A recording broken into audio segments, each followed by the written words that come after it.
Furthermore, I take this opportunity to warmly greet all other esteemed guests who have honored us with their presence today.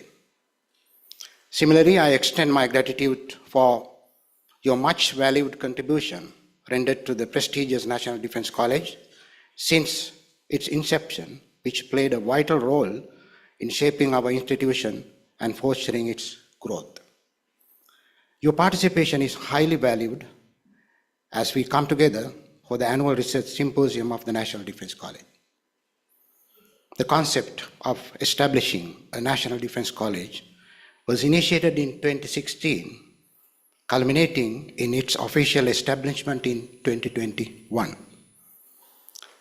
The scratch site, which was far from suitable for a prestigious institution, presented significant challenges in its transformation.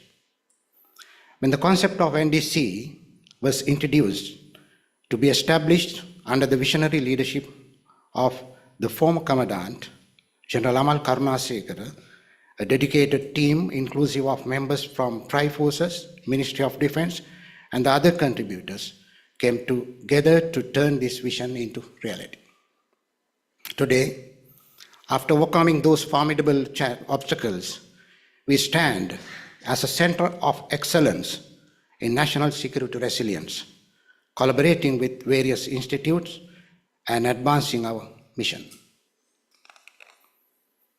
As we navigate a multiplex world order, we witness profound changes across socio-political, economic, and geopolitical landscapes all around the world. Global dynamics are rapidly evolving, shaping national security strategies and influencing territories, especially due to the surpassing of non-traditional security threats over traditional concerns. The structural changes that have taken place in demographic, environment, economics, technology, as well as societal norms have directed the world towards a new phase of modernization. In terms of shifting geopolitical landscape, we witness a dynamic interplay of multilateralism and regionalism that shapes national security strategies. Countries increasingly form strategic coalition to address shared challenges, emphasizing the need for collaborative frameworks that enhance collective security. However, this environment also reveals tensions tied to neocolonialism, where major powers seek to exert influence through economic dependency and infrastructure investment. As Sri Lanka navigates a complex geopolitical landscape, its strategy for multilateral engagement will be vital in safeguarding its sovereignty and promoting regional stability. This approach highlights the wider implication of geopolitical shifts for the nation's security. In light of the above-mentioned complex global, socio-political, economic, and geostrategic environment, the Sri Lanka must adeptly navigate strategies and implement nuanced policy approaches. Consequently, the policymakers and scholars in defense, politics, economics, and international relations must bridge the gap between practical challenges and strategic planning. Given these circumstances, the National Defense College stands as the premier military education institution in the country, dedicated to developing future leaders in the realm of national security and statecraft. Through our National Security and Strategic Studies course, we equip our officers with the knowledge and skills necessary to navigate these complex global changes. After 11 months of learning and engaging in an intellectual environment, the course participants are offered this esteemed platform to showcase their critical thinking abilities and contribute to the advancement of research and development through their hard-earned knowledge. As such, this research symposium helps broaden critical thinking abilities as well as advance the knowledge in the field of national security and strategic studies.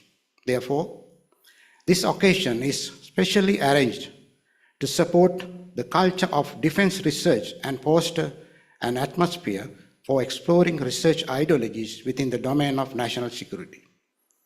Given this backdrop, I take a great pride in introducing our annual research symposium for 2024, which is themed Achieving Economic Resilience and Implication on National Security. Ladies and gentlemen, I make this an opportunity to convey a special thanks to the Vice Chancellor of the Kotanawala Defense University and his staff for facilitating us by providing all necessary requirements and other arrangements to commence today's symposium successfully. Before winding up, I would like to take a moment to express my heartfelt gratitude to the lecturers and members of the academic community who have dedicated their time and expertise to support our course participants.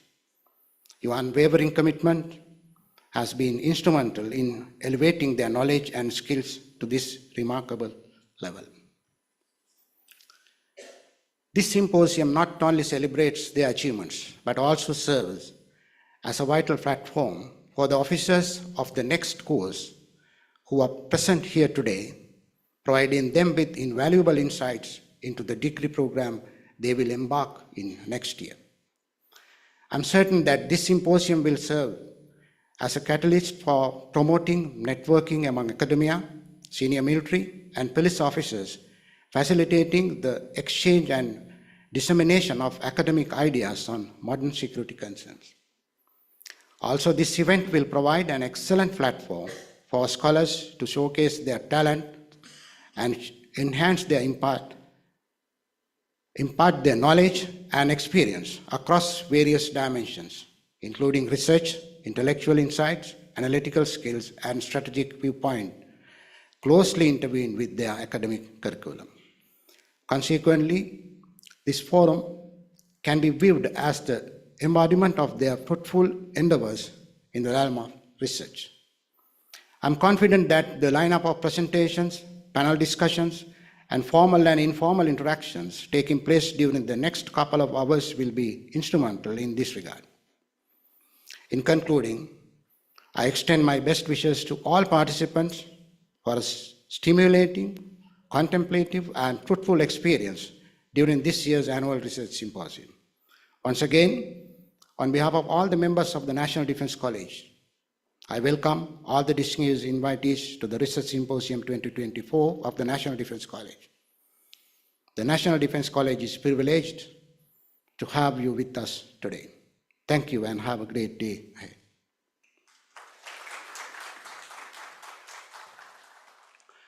Thank you, sir.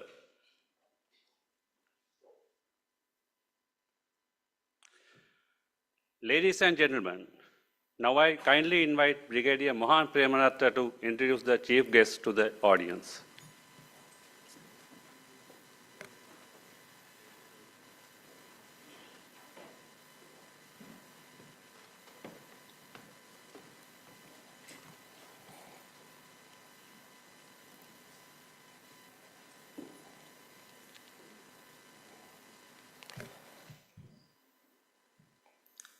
Distinguished guests, my dear colleagues, the ladies and gentlemen, good morning.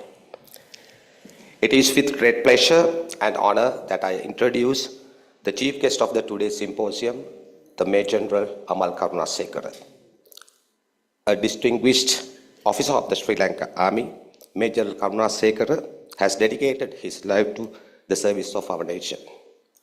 The commissioned into the 1st Battalion of Sri Lanka Light Infantry on 14 January 1984, and he has exemplified the qualities of leadership, resilience, and professionalism throughout his illustrious career. Major General Karunasekara has pursued continuous professional development through numerous local and international courses. His extensive training includes prestigious programs such as the Army Command and Staff course in India and the International Intelligence Directorate's course in United Kingdom, among others. The experiences have equipped him with a diverse skill set and a profound understanding of military operations in a complex defense landscape. His career is marked by a series of significant appointments, from battalion commander to the security force commander, and from director military intelligence to the chief of staff of the Sri Lanka Army. And his leadership has been instrumental in shaping the strategic direction of our armed forces. Notably, he commanded the first ever Sri Lankan contingent in the United Nations peacekeeping missions in Haiti in year 2004, a testament to his commitment to the international peace and security. In addition to his operational roles, the Major General Karunasekara has made substantial contribution to military education, serving as the Commandant of the Defense Services Command and Staff College and as the first Commandant of the National Defense College in Sri Lanka. His dedication to nurturing the next generation of military leadership is commendable and speaks volumes about his vision for a secure and prosperous future. Academically, the Major General Amal Karunasekara holds a master's degree in defense and strategic studies from University of Madras and MSc in defense management in the General Sir John Kotalawala Defense University. He further enhanced his academic credentials with another MSc in defense and strategic studies from the University of Beijing, China. His scholarly pursuits reflect his beliefs in the importance of knowledge and strategic thinking in today's defense environment. His exemplary service has not gone unnoticed. Major General Karunasekara has received numerous awards, including Ranavikrama Padakkama and Ranasura Padakkama for the gallantry, and Vishishta Seva Vibhushane and Uttama Seva Padakkama for his exceptional service. These accolades are testament to his unblemished military career and exceptional leadership. As we engage in meaningful discussions and explore new ideas during this symposium, let us, inspired by Major General Karunasekara's dedication to service, his commitment to education, and his unwavering pursuit of excellence. Ladies and gentlemen, without further ado, please join me warmly welcoming in the chief guest of today's symposium, Major General Amal Karunasekara, to the stage. Over to you, sir. Thank you.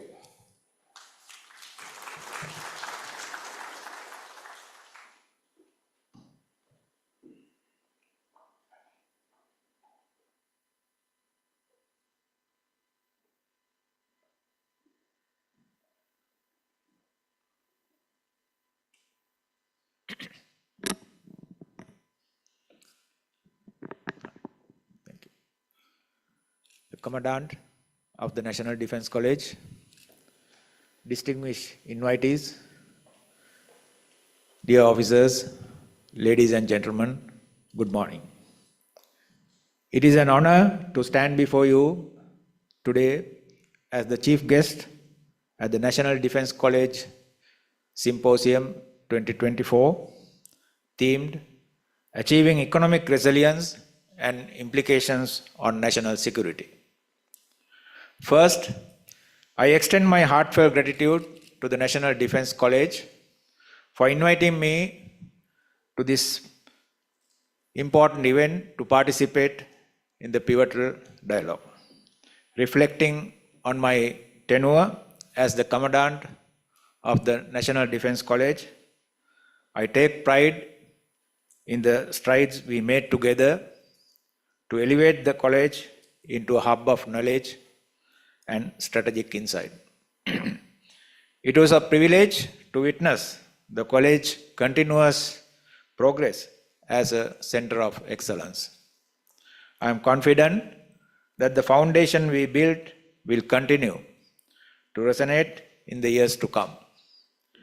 Research and development, particularly in the realm of national security and strategic studies, are central to the mission of the NDC. They are vital not just for enhancing our understanding, but also for sharing effective policies that ensure our nation's resilience in an ever-changing global landscape. As we gather here, we are acutely aware that the challenges we face in national security are increasingly intertwined with our economic realities. This symposium provides an essential platform to delve into the intricate balance between economic stability and growth, emphasizing the critical role that sound financial policies play in fostering sustainable development. Today, as we explore historical lessons that shed light on power dynamics and strategic decision making, we must remember that the echoes of past conflicts often provide valuable insights. These lessons inform our governance, security paradigms, and indeed our approach to national and regional stability. They remind us that while we may confront different challenges today, the underlying principles of strategy and cooperation remain constant. Looking at the session's lineup, I believe today's presentations will examine the complexities of civil-military cooperation in our region. Understanding South Asia's security dynamics requires not only a historical perspective, but also an appreciation of the unique socio-political landscapes that shapes our interactions. As we navigate these complexities, we must embrace collaboration, ensuring that our security aperture is agile and responsive to both threats and opportunities.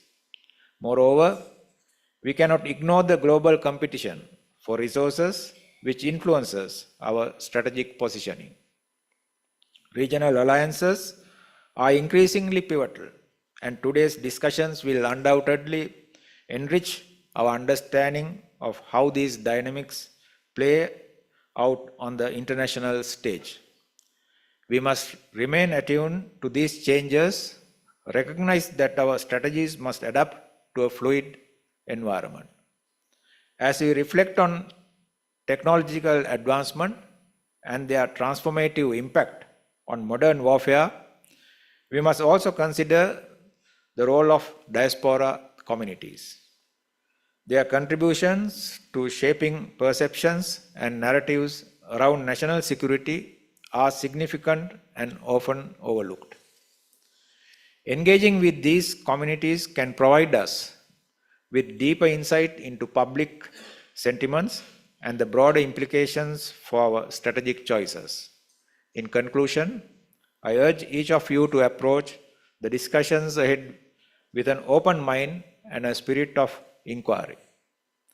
The multifaceted challenges we navigate in our interconnected world demands innovative thinking and collaborative solutions. Research and development must therefore remain at the forefront of our endeavors, empowering us to anticipate and respond to the complexities of the future. Finally, I wish you all the best for this symposium and for future engagement of the National Defence College. Let us continue to uphold the values of wisdom, prosperity, and resilience, which are the hallmark of the National Defence College. Thank you once again for the privilege of being your chief guest today, and together may we forge a path towards ensuring national security of our country. Thank you.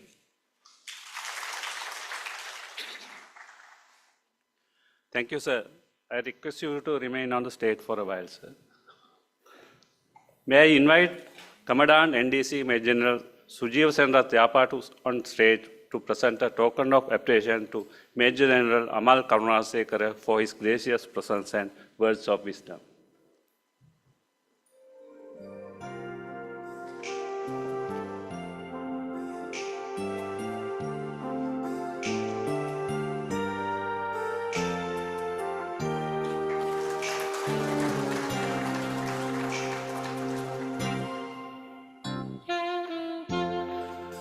Thank you, sir.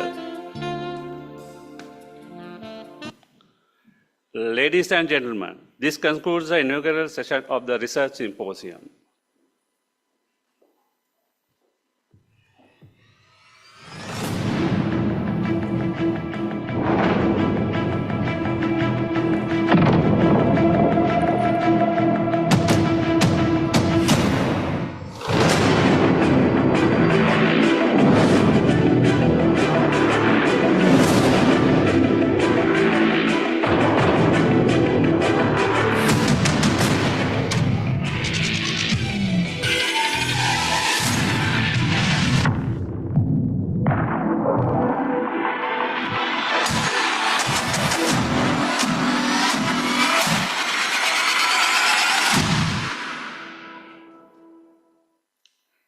Now we will commence the session 1. We will present thought-provoking research papers that explore the balance between economic stability and growth, historical lessons in power dynamics, and the complexities of civil-military cooperation in South Asia. Discussions will also cover global competition for resources, regional alliances, the impact of technological advancement on warfare, and the role of diaspora communities in shaping security narratives. Collectively, these topics aim to deepen our understanding of the multifaceted challenges in an interconnected world. In this research symposium, we have 2 main sessions lined up with 8 research papers. These research papers were selected from about 100 papers produced by 41 course participants during 8 study modules in 2 semesters and were carefully reviewed through a rigorous screening process, including blind reviews by experts in the subject matter.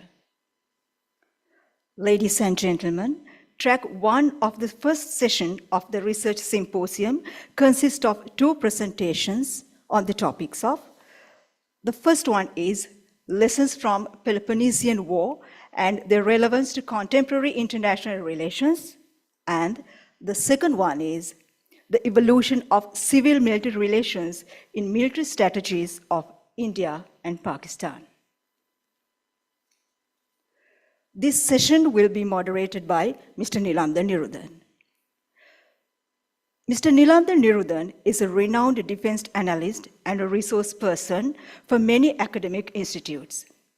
He obtained an LLM in International Human Rights from the National Law College of India, an LLB from the University of Hull, UK, and reading for PhD at the University of Colombo.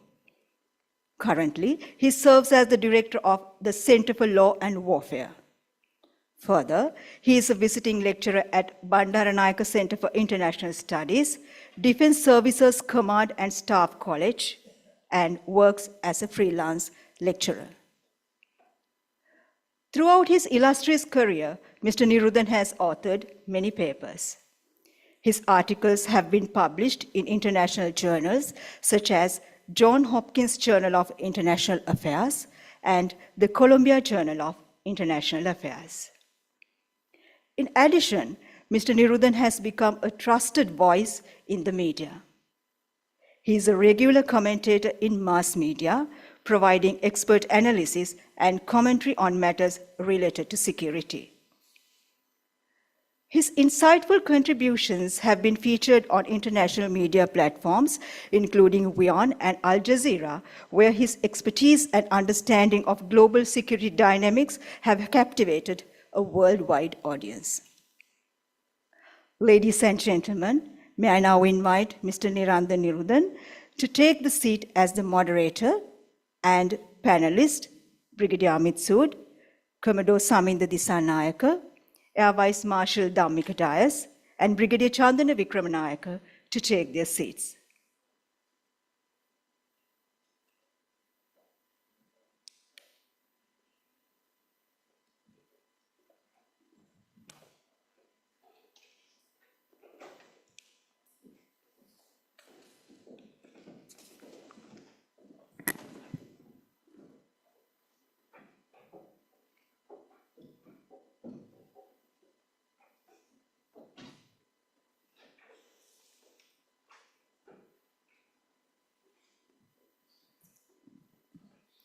Over to you, Mr. Nilandan. Thank you. Thank you very much. So I would first of all like to thank the NDC for having me here.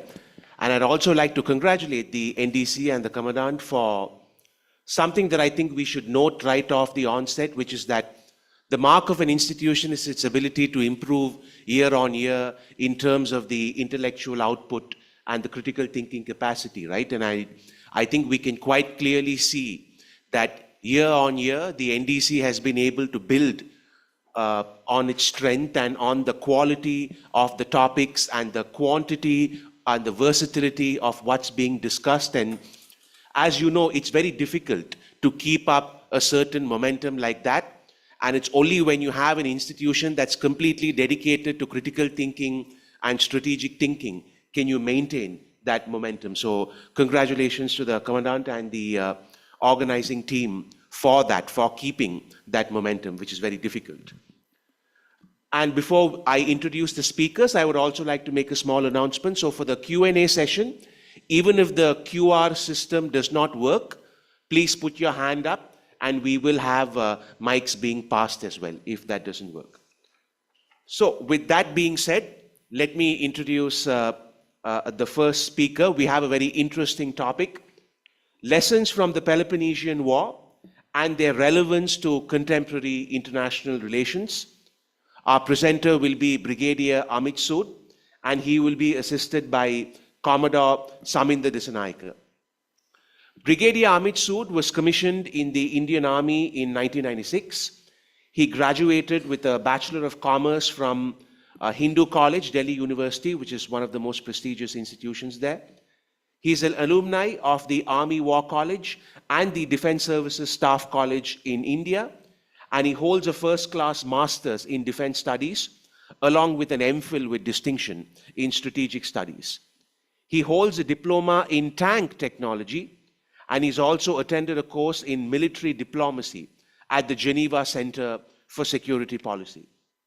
He served in a variety of operational environments and terrains. He served in North Kashmir and also along the LOC, the line of control. He commanded an armored regiment and armored brigade along the western borders. And as the director of joint planning with the Indian Navy, he planned and executed multinational amphibious exercises. He was also appointed the information officer at UNIFIL during the Israel-Lebanon conflict in 2006. So each presentation will be 15 minutes long, and we look forward to it. Over to you, Brigadier. Thank you.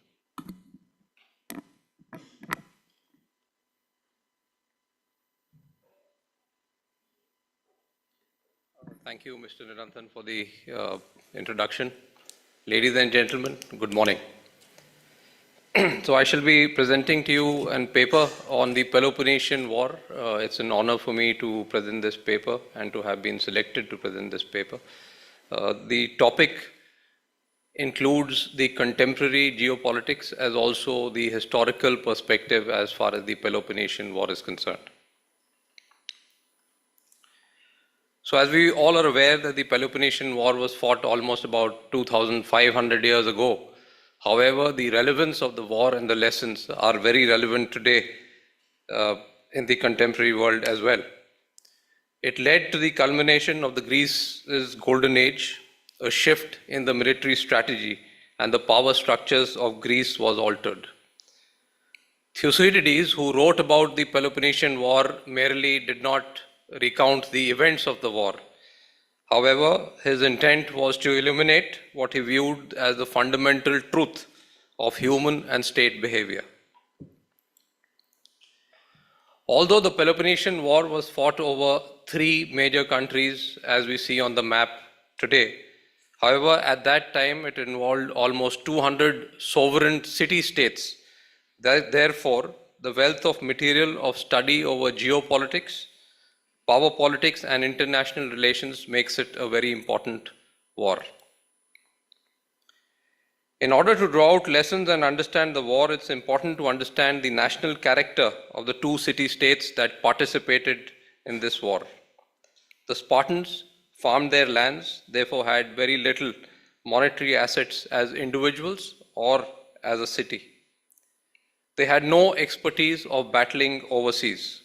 On the other hand, the Athenians had command of the sea, and the battles were paid for with reserves, with very less taxation as compared to the Spartans. Another unique feature of the Athenian allies was that most of them were either island states or were along the coastline. This posed a critical dilemma to the Spartans and defined their strategy of inland fighting. Thucydides explained that the war between Athens and Sparta was unavoidable, and he stated that war was the inevitable result of the growth of the Athenian power and its insatiable demand for expansion, and the fear inspired in Sparta. In the contemporary world, throughout the Cold War, scholarly work focused on the lessons from the Peloponnesian War related to power and competition in a bipolar world. Reviewing the past 500 years, the Harvard's Thucydides Trap project has identified 16 case studies in which major rising powers has threatened to displace major ruling powers. And interestingly, 12 out of these 16 rivalries ended up in a war.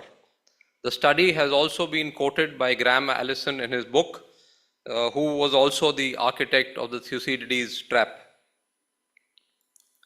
With this brief introduction, I would be covering my topic under the following 7 heads.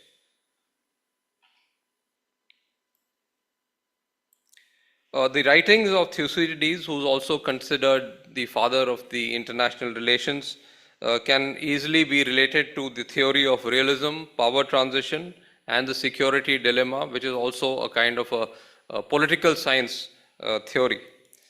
As far as realism is concerned, the Peloponnesian War can be seen as a classic case study of realism and how states pursue their national interests by all possible means, clearly depicting Machiavelli's interpretation where ends justify the means. An apt example of this is the Million Dialogue, wherein the Athenians demanded that the neutral Melos pay them tribute or be destroyed. The Million Dialogue presents the classic dilemma between idealist and realistic way of thinking. Thucydides highlighted that in interstate relations, it is the strong who will decide how the weak should be treated, as moral and ethical judgments are virtually non-existent.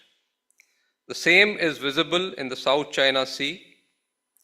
China's neighbors and USA are not likely to sit back and watch as China grows.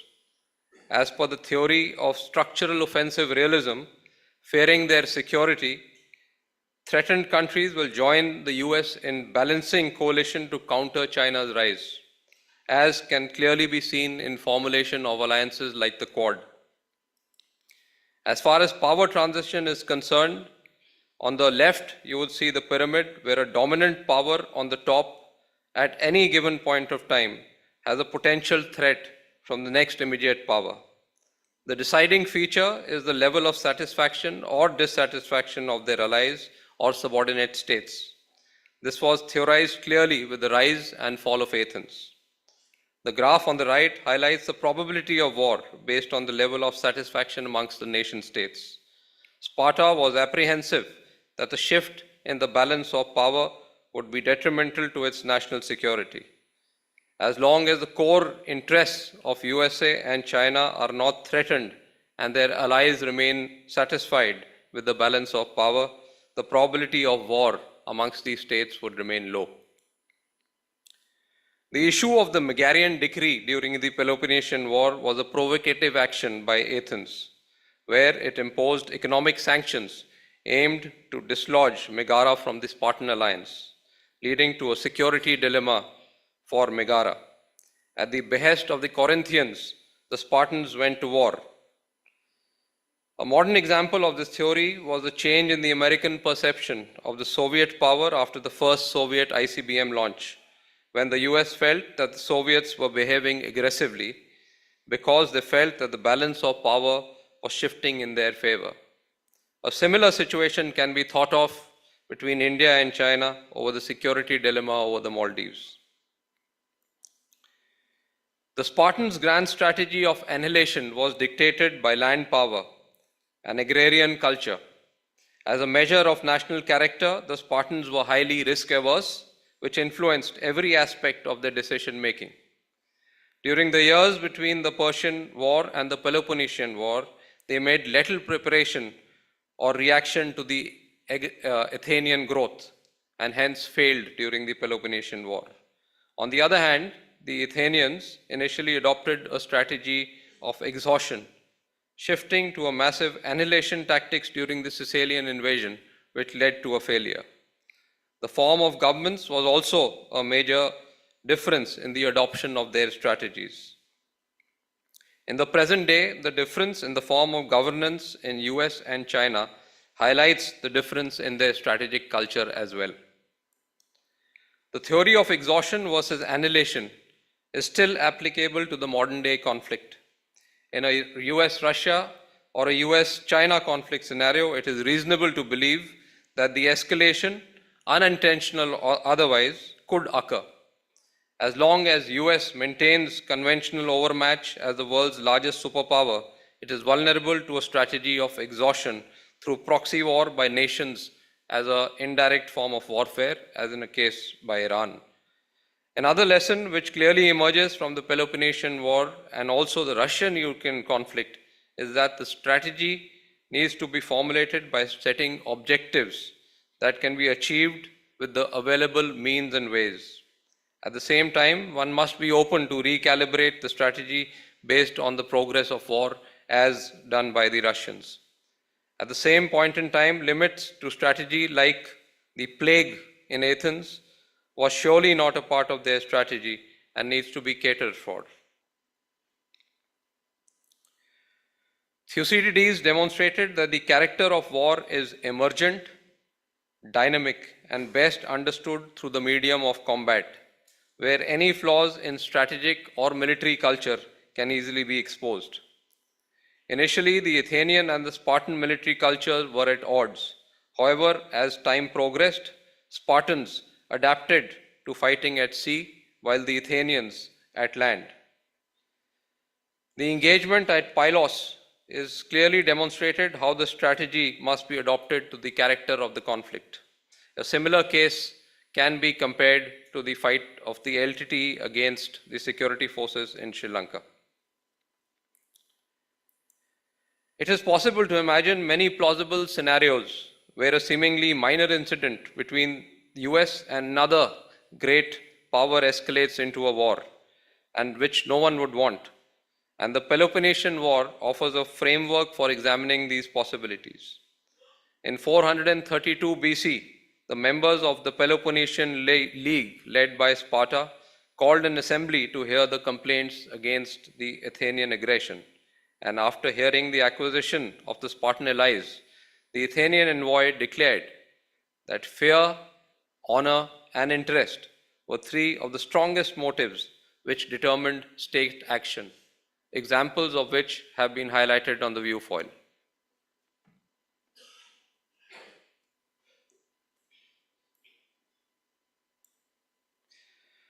The Peloponnesian War demonstrated that power transition can force the creation of complex alliances that actually undermines the stability. The Corcyra-Corinth debate shows how local conflicts can take on larger dimension based on complex alliance structures. This is a subject of particular relevance for contemporary strategic calculations, where the United States alliance in both Europe and Asia still have potential for war with Russia and China based on local miscalculations or threat. This lesson from history holds ground where the world is emerging with new alliances based on transactional relationships. For example, NATO and the growing BRICS and the SCO.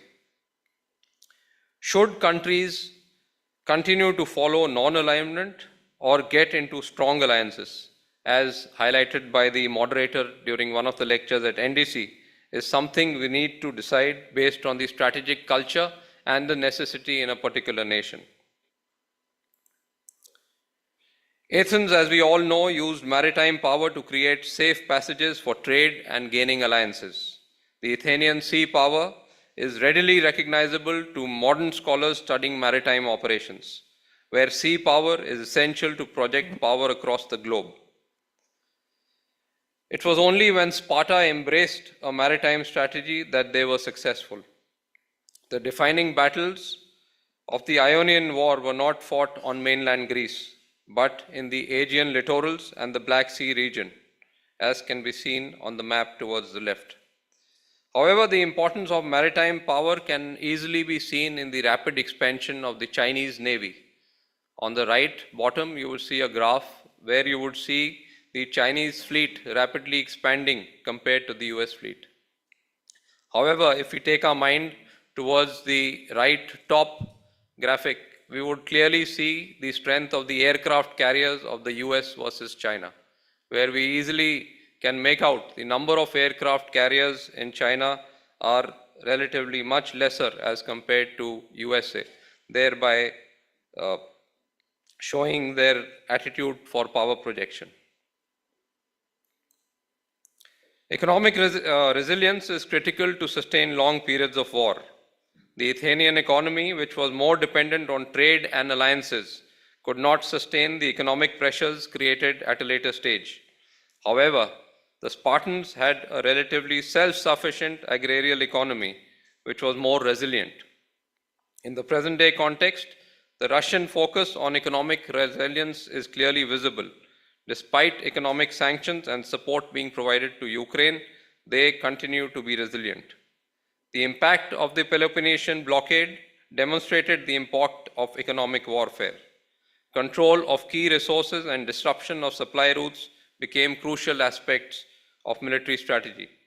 The strategy was later used in many wars, including the German blockade by the U-boats in the Great War and the British doing the same by ships to restrict German supplies. Despite the economic sanctions on Iran and Russia, they have been able to pursue their military goals primarily due to the inbuilt economic resilience. Finally, to conclude, Thucydides has associated the impact of war on the character of the states involved. He highlights what war will do to a state that is unprepared for its influence and of the cost of applying power unwisely. The lessons clearly highlight that the nature of war is linked to human character, which in turn shapes the strategic culture of a nation. Fear, honor, and interest are human characteristics that have significantly been the cause of war in the past. The future of the new world order is uncertain, but one thing is absolutely clear. The balance of power is shifting, and the countries must adopt to these changes. For the United States to manage its rivalry with China without falling into the so-called Thucydides trap, grand strategies based on balance of power will prove more feasible and successful than those based on some form of power maximization. With this, I conclude my talk. Thank you very much.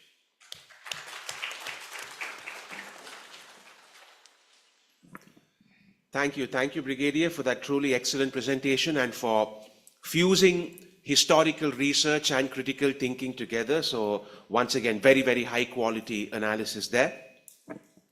Let me introduce the second speaker as well.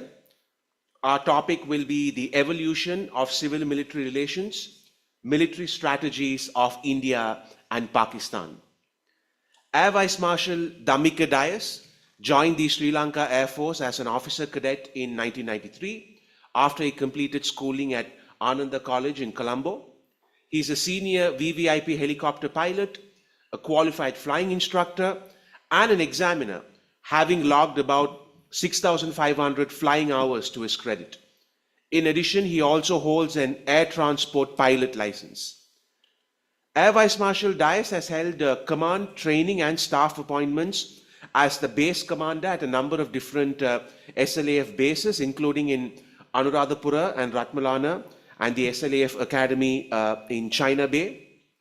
He has also worked at the Defense Services Command and Staff College and the Minister Council of Defense, at the Sri Lankan Embassy in the Russian Federation from July 2021 to July 2023. In addition, he also holds a master's degree in the Defense Studies program from the University of Kelaniya and a postgraduate diploma in international relations from the Bandaranaike Center for International Studies. So we have a very good thinker with a very interesting topic, and I look forward to it. Over to you. Thank you.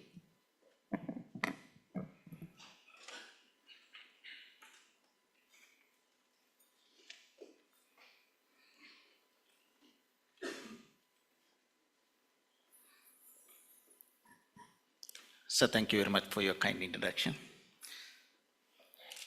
Ladies and gentlemen, before stepping into my presentation proper, let me give an introduction to the concept of civil-military relations, which is generally be mixed up with the civil-military cooperation, or what you know as CIMIC.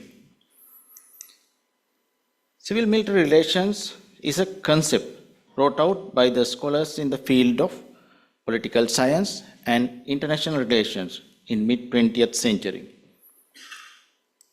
It refers to the interaction between civilian authorities and the military within a country's governance framework.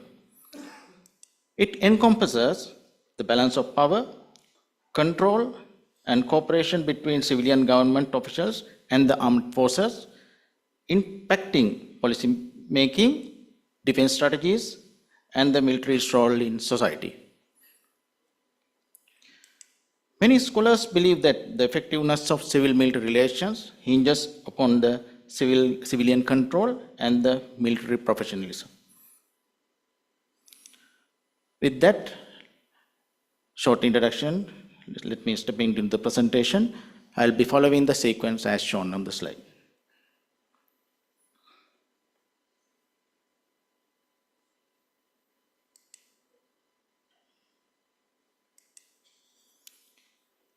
Since India gained independence in 1947, the history of civil-military relations have witnessed a complex evolution. The initial years saw military inheriting practices from British colonial rule, lacking emphasis on democratic controls. In order to address that, civilian supremacy was established through constitution provisions, with the president as the commander-in-chief and defense minister overseeing military affairs. However, tensions arose between military and the civilian leaders over the control and decision-making. In 1952, the Ministry of Defense issued a document outlining administrative procedures leading to adversarial relations between military headquarters and the civilian defense ministry. The Defense of India Act in 1962 strengthened military's authority, but the 1965 and 1971 wars emphasized the need for a joint civil-military approach. In order to arrest that, the growing issues between the military and the civilian bureaucracy, the government of India in 2019 took action to announce significant reforms to the system while accommodating the military's professional expertise and the operational requirements. These defense reforms taken were aimed at enhancing efficiency and effectiveness, included the establishment of Department of Military Affairs or DMA, headed by the Chief of Defense Staff, who is now in parallel with the other civilian secretaries of the ministry. These reforms effectively transferred most matters pertinent to the military, except capital acquisitions, from the Department of Defense to the Department of Military Affairs, which is now under Chief of Defense Staff.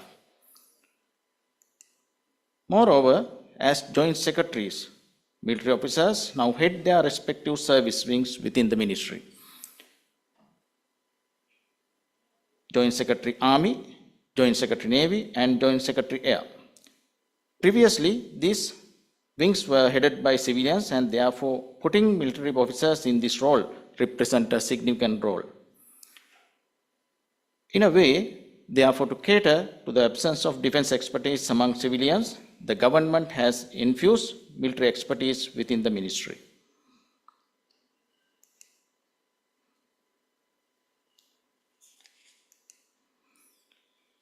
Since gaining independence in 1947, Pakistan's civil-military relations have been characterized by the complex interplay of power dynamics influenced by historical, political, and social factors. Initially, like India, Pakistan inherited the military legacy from British colonial rule with a professional military apparatus and a civilian government structure. However, from the inception, Pakistan experienced frequent military interventions in governance, leading to periods of direct military rule.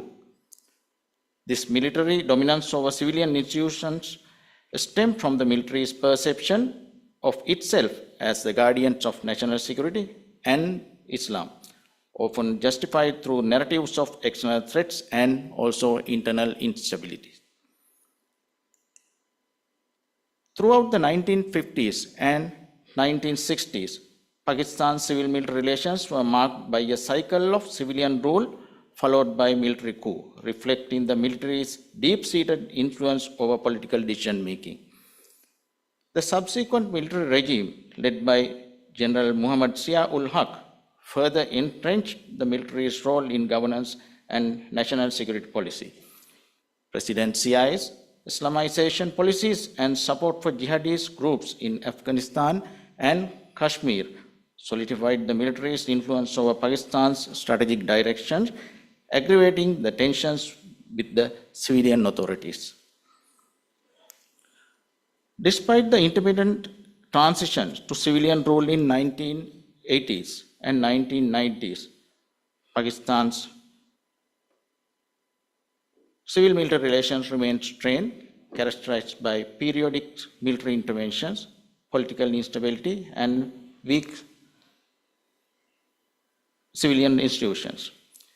The military's dominance over national security and policy persisted, with the civilian governments often sidelined in decision-making process.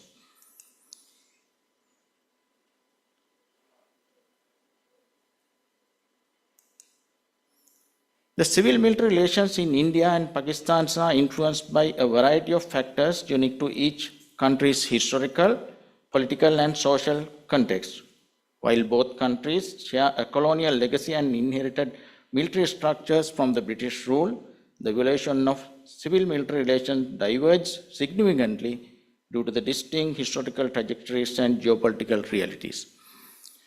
The India's civil-military relations continued to be characterized by civilian control over the military, with the armed forces operating under the guidance of elected civilian leaders. Despite occasional challenges and tensions, the relationship between the civilian government and the military remained grounded in constitutional norms and democratic principles, ensuring its stability and continuity in India's defense posture. However, challenges such as bureaucratic inefficiencies, resource constraint, and occasional disputes over defense priorities persisted. The tensions between civilian and military authorities in India typically arose from differences in strategic priorities or operational decisions rather than challenges to civilian authority. In contrast, Pakistan's civil-military relations have been marked by a history of military dominance and political instability. The absence of a stable constitution in post-independent Pakistan created a power vacuum and led to frequent military interventions in governance. This lack of constitution framework weakened civilian institutions, allowing the military to assert itself as a dominant force in political affairs, thereby influencing civil-military relations significantly.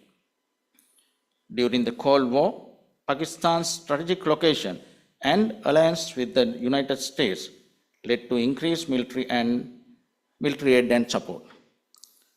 This bolsters the military's influence in government as it positioned itself as a key player in regional geopolitics, shaping national security policies and reinforcing its dominance in governance.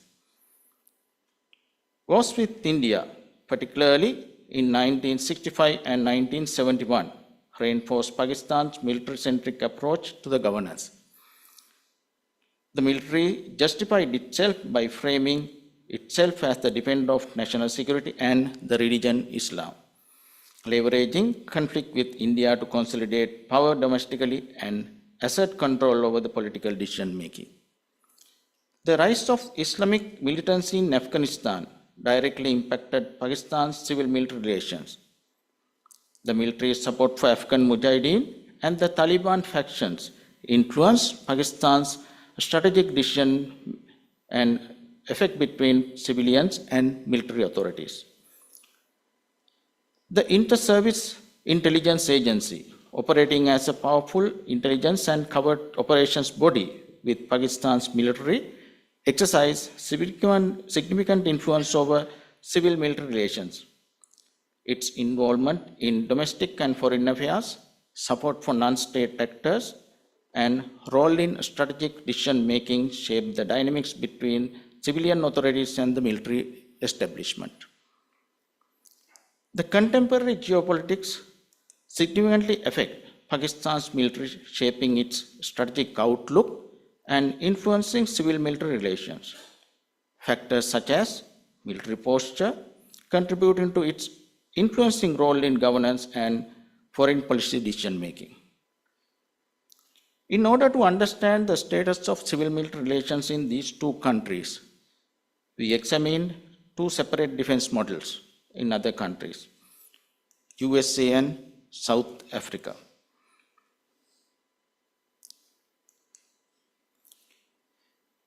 In the United States, the civilian control over the military established by the Constitution is upheld with the President as the Commander-in-Chief and the Secretary of Defense overseeing defense policy. Measures like Goldwater-Nichols Act aim to alleviate tensions by enhancing joint military education. However, the recent dispute include disagreement over military intervention like Iraq War, defense budget allocations, and involvement of retired military officers in politics highlight the existence of tension in the defense posture. The civil-military relations in South Africa involve civilian oversight of the military, with the Minister of Defense responsible for defense policy and the Chief of South African Defense National Force executing military operations. The Defense Secretary oversees strategic directions, accountability, and defense acquisitions. Despite recent reforms, ongoing debates between civilian authorities and the military persists regarding budget limitations, modernization effort, and apprehension about political influence. These discussions underscore the difficulty in achieving a harmonious equilibrium between civilian supervision and the military effectiveness. After analyzing these two different models with India and Pakistan civil-military relations, we derive the following. Enhancing civil-military relations in contemporary times involve fostering transparency, promoting open communication, and prioritizing civilian oversight. Establishing clear framework for decision-making, respecting constitutional principles, and building trust between civilian leaders and the military are crucial steps towards the improved relations. We believe that this can be achieved through training of both civilians and military. Training for civilians and military personnel enhances civilian-military relations by nurturing mutual understanding, communication skills, and respect for each other's respective roles. Civilians gain insight into the military operation while military appreciates civilian perspectives. This fosters collaboration, trust, and cooperation, strengthening civil-military relations. Accordingly, for Sri Lanka, we would like to suggest that during the peacetime, the government should train both the military and also the civilians on the national security and defense management. For that, we recommend to include civilian administration and establishment code in the staff training programs for middle-level officers and above.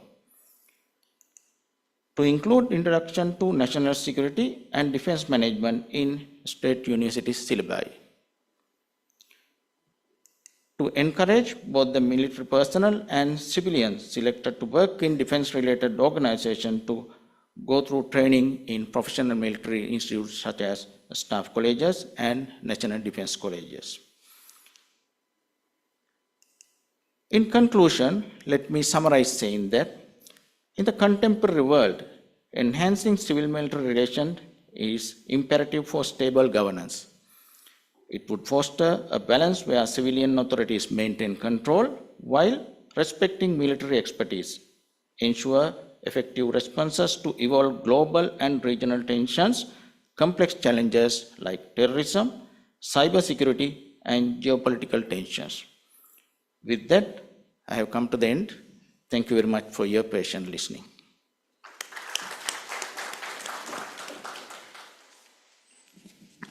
Thank you. Thank you very much for that insightful presentation. And I think that presentation should also be a warning to many countries in the region about what happens when your constitutional mechanisms get delayed and when your intelligence agencies choose to patronize non-state actors and all that. So that presentation has a lot of relevance throughout the region as far as I'm concerned. So we now have about 15 minutes for a Q&A session.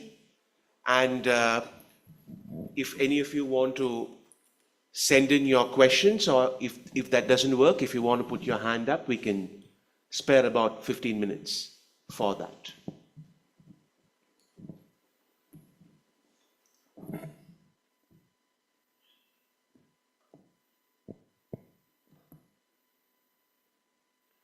Because I have lots of questions to ask them about both the presentations, but I would like you to have your turn first interacting with them. I can catch them later as well.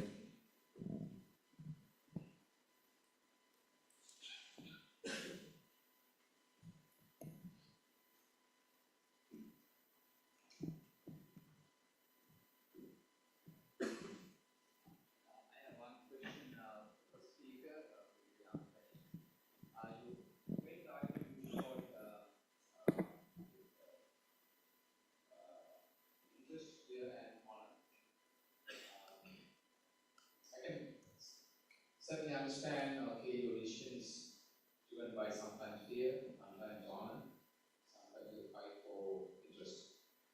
But is there any way you can manifest the intersection? Particularly right in the middle, where your decision is driven, say, fighting against another state, and which is contributed by all of these three aspects, interest, fear, and honor together. Can you shed some light on that, please?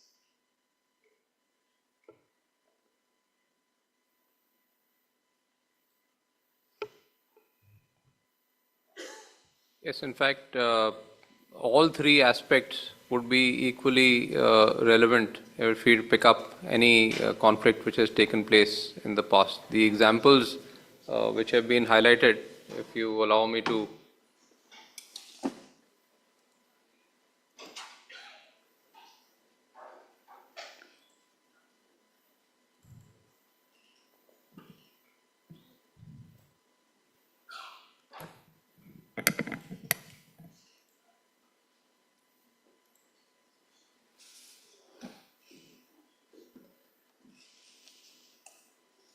So if we look at, because the national character of any state would actually dictate what priority they would give to what aspect. Now, as far as fear is concerned, if we now go back to the Athenian and the Spartan battle, we clearly realize that the fear amongst the Spartan allies which pushed Sparta to take the decision to go to war. Primarily, it was not the fear of the Spartans initially which led to the war. It was the alliances which led to the war. And similarly, if we look at honor, again the alliances of these nations which were there, the fear, the honor of those nations, or I would say every nation, is something which led them to go to war. And similarly would be the case of interest. Now again, going back, superimposing it to to the issue of India-Pakistan. Let's take the example of India-Pakistan, where again I would again come down to see that it's right in the center where all three intersect to get this conflict going. Do I answer your question? Because yes, I do agree. I mean, there is no debate that all three would definitely intersect, but the proportion of what would depend on the national character of that particular nation. Good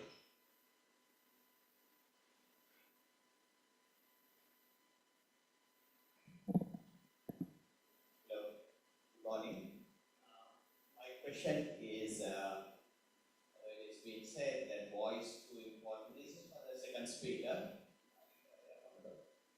Voice too important an issue to be left solely for the generals. So this statement by a French Prime Minister has stood the test of time. And in your presentation, you're calling for, I understand, a balance between civil and military. But I think that it should be, defense should be a matter of civilian concern, and if it is not left for the politicians to decide or the civilians to decide, it may lead to instability, as has been seen in Pakistan. Often a clash has happened between the military and the civilian authorities, and this has led to some kind of political instability in that country. But whereas where the politicians or the civilian authority has the upper hand and the generals just merely carrying out their orders, it has brought in stability and economic prosperity in that country. Do you agree, or your views are welcome? Thank you for your question, sir. Because basically, as per the presentation, as per the research I did, I am afraid I am in agreement with you. My project, as the tendency of the world is on the balanced one. First, let me clear that you mean the security of the country's responsibility of the political, and the defense is on the military or the general. I think it's what you want, you mentioned, sir. Decision-making process in the national security aspect. Yes. Yes. When it comes to the war or the defense factor, yes, I agree with you. When it comes to the war, basically we say, as Clausewitz mentioned, the war is an extension of politics. So that, in your case, I agree with you. But when it comes to the national security, sir, that it should be a balance. Because now, especially for a country like Sri Lanka, where we don't have a very declared traditional enemy, our main concerns are non-traditional threats. That is equivalent to not only the military, but also every civilian in this country. So in that case, civilian, now in the military, that the whole concept of having, it is the military only to fight a war, is now gradually diminishing. The principle remains same. Every military officer, military personnel, every soldier should be ready to fight the war and wage war. But in the meantime, we have a lot of things to do. When it comes to the protection of the people, the public security, we have a lot of role. The generals have a lot of role. Of course, through the courses like National Defense Course, we understand that very well, the role that the military has to play, and informing or advising the political hierarchy what need to be done. Of course, in a democratic society, the fact remains same that the military is finally subjugate to the political decision, because it is a democratic elected chief, that is the military is functioning. So the will of the people is always respected. But when it comes to the national security, There is a huge role the military nowadays has to play, especially for a country like Sri Lanka. Of course, the Pakistan is a kind of a extremist thing, as the literature says, but we want to have a balance to address the contemporary issues. So I hope that could clear yours. Thank you. Thank you. So we have a question from the audience.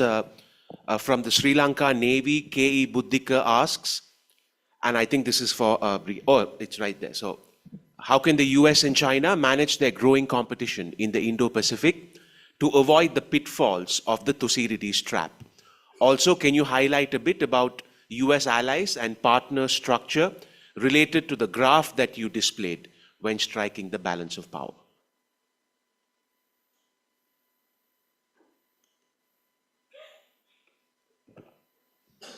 Thank you so much for the question. Do we have another one, or we go ahead? We can go with this, and yeah. So how can US and China manage the growing competition in the Indo-Pacific to avoid the pitfalls of the Thucydides trap? So to my mind, if we read the writings of Graham Allison or the theories which come about as a reflection of the state policies which are to be made in the times to come, the US and China are managing the competition in the Indo-Pacific, to my mind, very well. And what is playing an important role is the growing alliances which are popping up in the Indo-Pacific region. We clearly see that the rise of the Quad and the AUKUS is something which is there to counter the rise of China. However, China is competing with USA, very aggressively as far as the economy is concerned. And we all know that the US trade deficit at the moment, and also the debt, is quite huge. And therefore, I always see China to be a major competitor and a leader as far as the economy is concerned. However, in the military domain, we see that the dominance of the US in the Indo-Pacific is balancing the competition. And the role of the allies is going to play a major role as far as not falling into the Thucydides trap is concerned. Though we saw that the Harvard Belfer Center has carried out a study. It's available on the internet. There is a web page which is totally dedicated to the Thucydides trap project. The analysis which has been carried out clearly shows that the competition does lead to war. Out of the 16 cases they have studied, 12 has led to a war. However, at the moment, I think as far as the allies and the alliance structure is satisfied, as far as US and China is concerned, the cost or the cost of war will be so prohibitive that I don't think it will lead to a war at the moment. However, miscalculations can always be a cause of a war, but that also doesn't seem to be a major concern. And as far as the graph is concerned, so balance of power. So if you look at the alliance structure which is coming up today, you see the SCO, you see the growth of the BRICS. In the recent past, we did have Russia host the BRICS summit, which clearly highlights the muscles which Russia is trying to flex as far as showing off the alliance structure in the world which is coming up today to counter certain countries, is clearly an example of striking a balance of power between US on one side and the Russia-China structure coming on the other. Does that answer your question? I think we have time for one more question. We have time for one final question before we wrap up. So,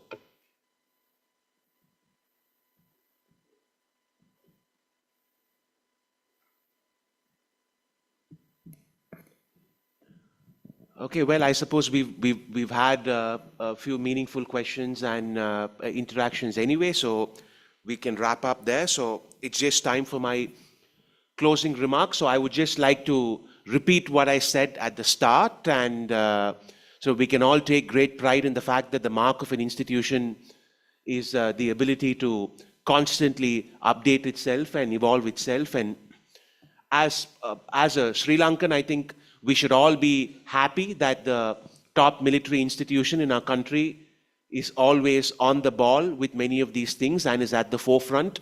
If you don't believe me, you could go to YouTube right now and you could go to the US Army War College, or you could go to any of the other war colleges around the world at the moment. They all have YouTube channels, and you can compare the presentations that you just saw with the presentations that you will see on YouTube from those institutions, and you will see that the quality from what we've seen in this session is more or less comparable to what you would find there, right? So that's certainly something that the NDC should be congratulated on. And on a personal note, because they're all my students and most of you are my students, I take great pride in having been able to watch both presentations as well, and having been able to admire and appreciate the analysis on board as well, right? So if anybody accuses Sri Lankan lecturers of being arrogant and all that, that's thanks to the quality of the students. So thank you to the panel, and congratulations once again to the Commandant and the NDC. We wrap up this session. Thank you.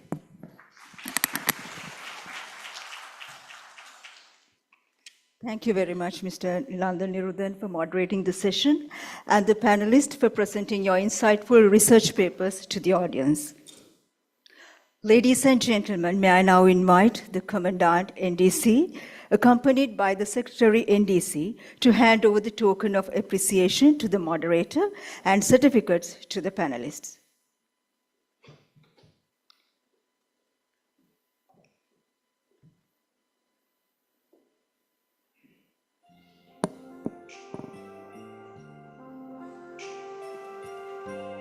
May I now invite Mr. Nirudan to accept the token of appreciation and the panelists to receive the certificates.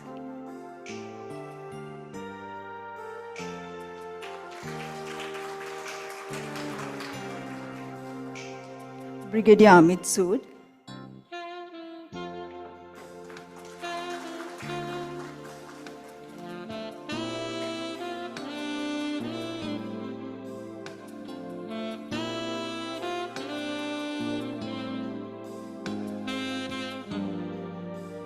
Commodore Saminda Disanayaka,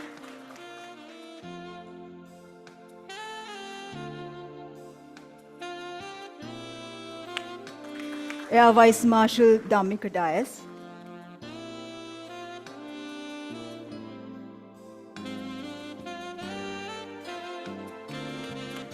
and Brigadier Chandana Vikramanayaka.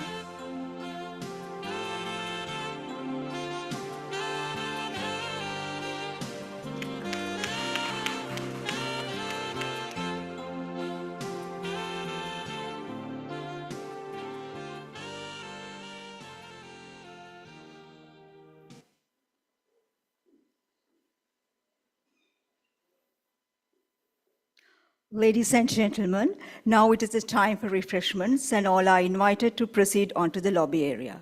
Thank you.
Ladies and gentlemen, before the commencement of track 2 of session 1, it is with great honor that we warmly welcome the Vice Chancellor of University of Colombo, Senior Professor H.D. Karunaratne, the keynote speaker of the Annual Research Symposium of the National Defence College.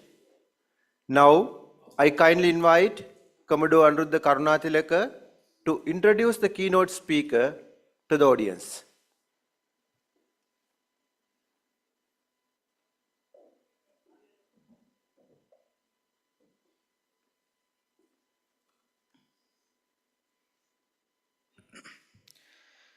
Ladies and gentlemen, distinguished invitees, good morning.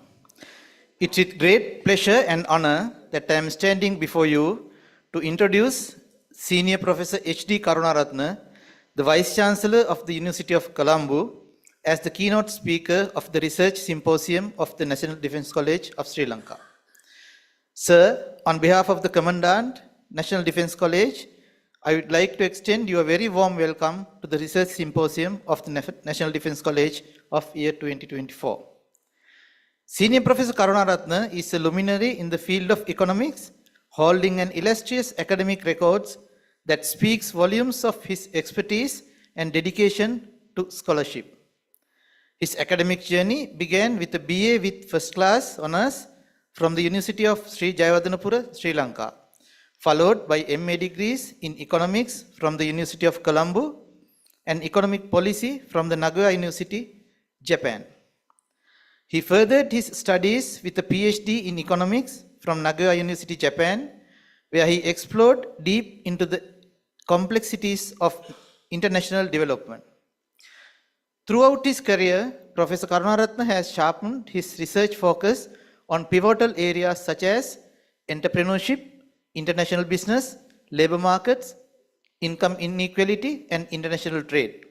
His scholarly contributions are evidenced by over 126 research items and more than 246 citations on the platforms like ResearchGate and Google Scholar.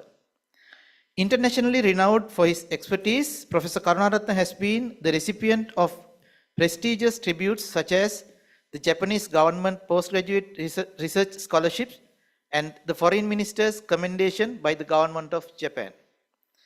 He has served as an invited professor at Hosei University, Tokyo, and has held a senior researcher fellowship at the University of Tokyo, further enhancing his global academic footprint. At the University of Colombo, Professor Karunaratne's impact extends beyond the classroom. He has held numerous academic and administrative positions, including Chair Professor of Business Economics, Dean of the Faculty of Management and Finance, and Acting Vice Chancellor, demonstrating his exceptional leadership and commitment to the academic excellence. Today, we are fortunate to have Senior Professor Karunaratne as the keynote speaker of the Research Symposium of National Defence College in sharing his knowledge and insights to mark this event remarkable. Ladies and gentlemen, without further ado, please join me in extending a very warm welcome to Senior Professor H.D. Karunaratne. Sir, I respectfully invite you to the stage to deliver the keynote speech. Thank you.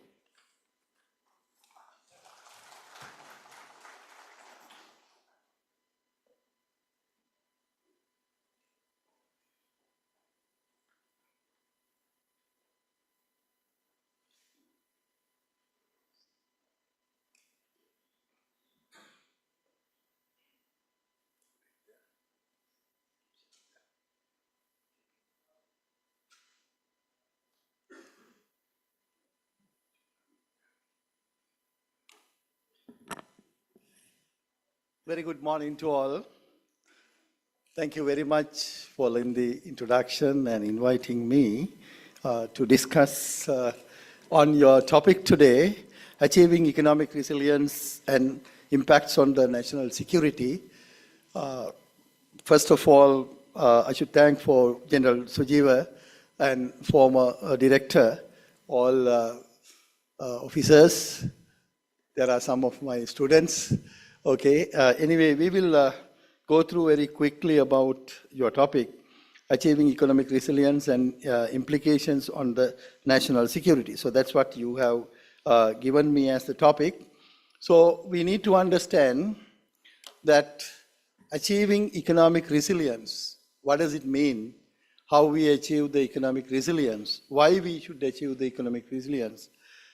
Because, economic resilience refers to an economy anytime can have any shocks within the economy and outside the economy, as well as there can be natural disasters and man-made disasters. So these four expected in any economy in the world.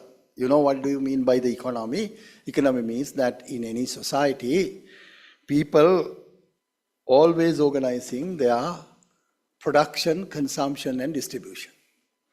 So on this production, consumption, and distribution, there can be sudden impact, particularly in capitalist societies, or what we call free market economies.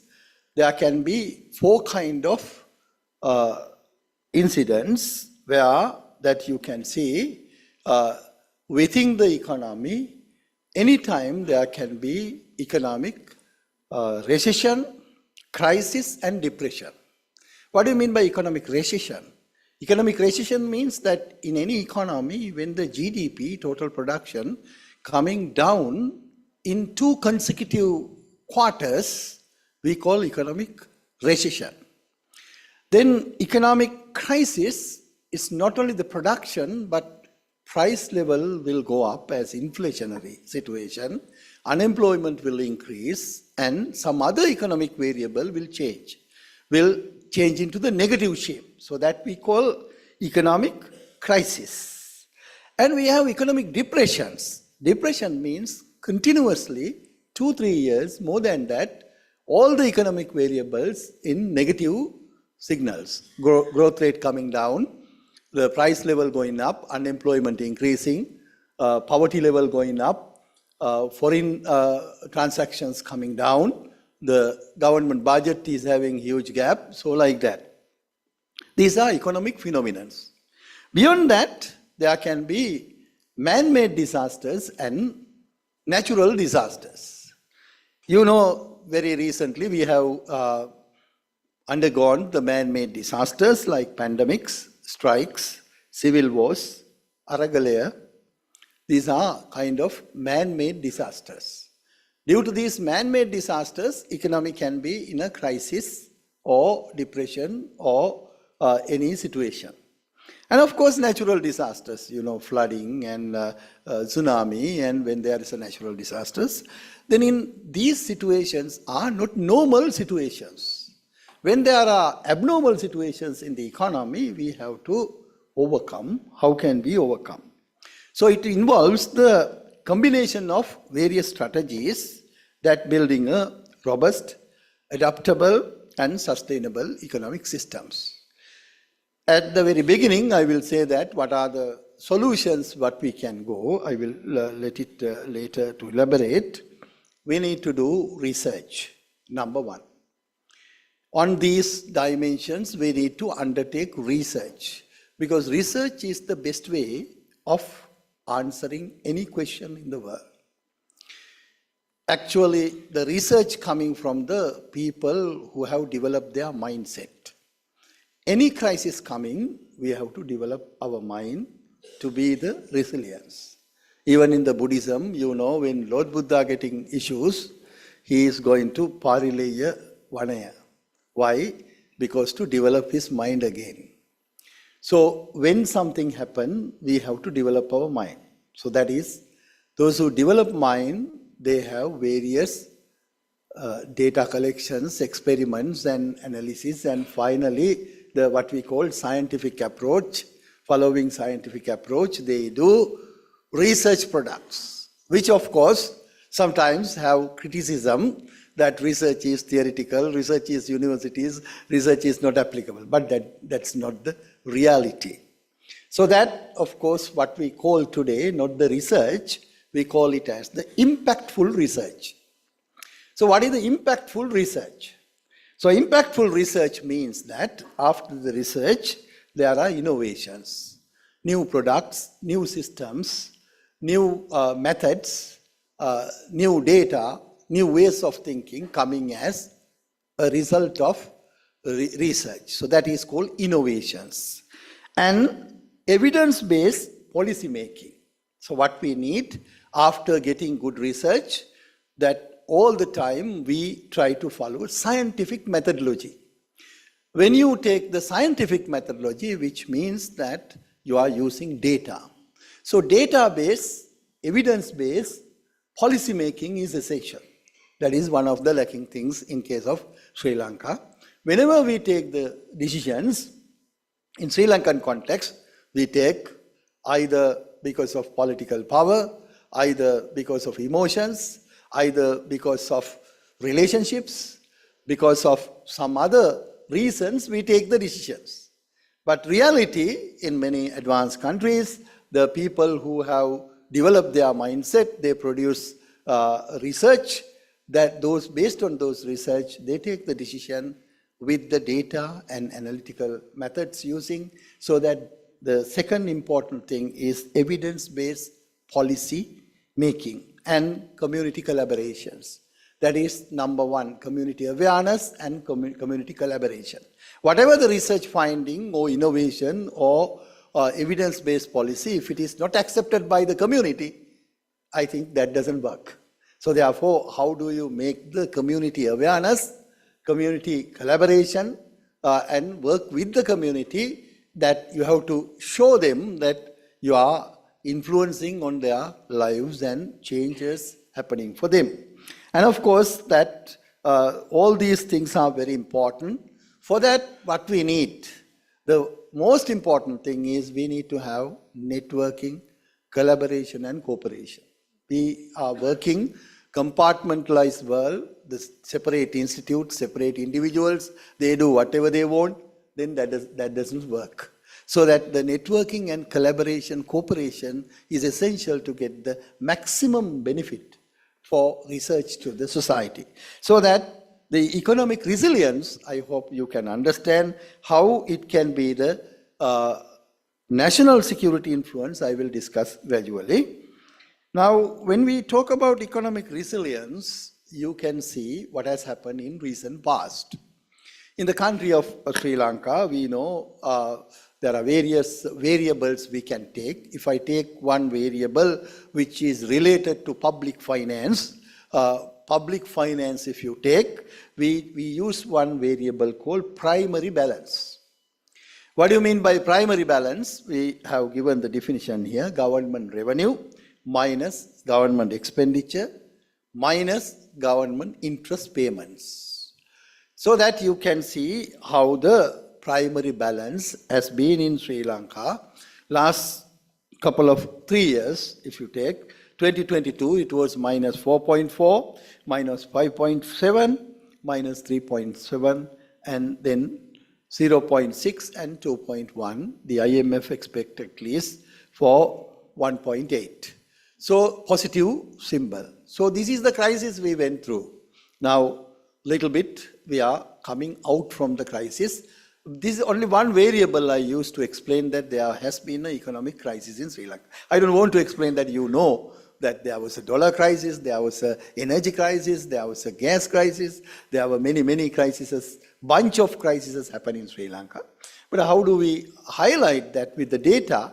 We can see how the government primary balance behaved then. So which means we were in the economic crisis and gradually we are coming out from the economic crisis. So the most important thing, are we going back to crisis or can we continue this method in future? So that is, how do we do that? So that is very important thing. If we take the most important thing, why the Sri Lanka has been facing economic crisis, because long period we have been having two negative variables. One is called government budget deficit, which is the government revenue has not been sufficient to fulfill the government expenditure. Government expenditure has been growing every year, but government revenue has not been growing. So again, if we go back to my first explanation, that is the most important reason there is the database decision making. We have not been practiced. Particularly government revenue coming from where? The mainly government revenue coming from the taxation and non-taxation. Taxation should implement with the rational data set of who can afford the tax, who cannot afford the tax, who should get the tax exemption, who should not get the tax exemptions, and when income of a country or GDP is increasing, usual pattern, tax also increasing, tax revenue also increasing, because people are getting more income, then more income government is getting. So that is the usual practice. For that, taxation, I am not going to much deeper, but historically taxation started from the land tax. The king charged the tax from the landowners. So land tax gradually shifting to, in a capitalist society, income tax. Then income tax gradually shifting into expenditure-based taxes at advanced level. So unfortunately, we could not mobilize our agricultural economy towards the industrialized economy, unlike the developed countries. Any developed country, if you see, at the very beginning, they were in agrarian societies, and gradually they increased the percentage of industry in the economy, so that we call industrialized economies, except the Singapore. All the countries in developed today, we call industrialization brought them development.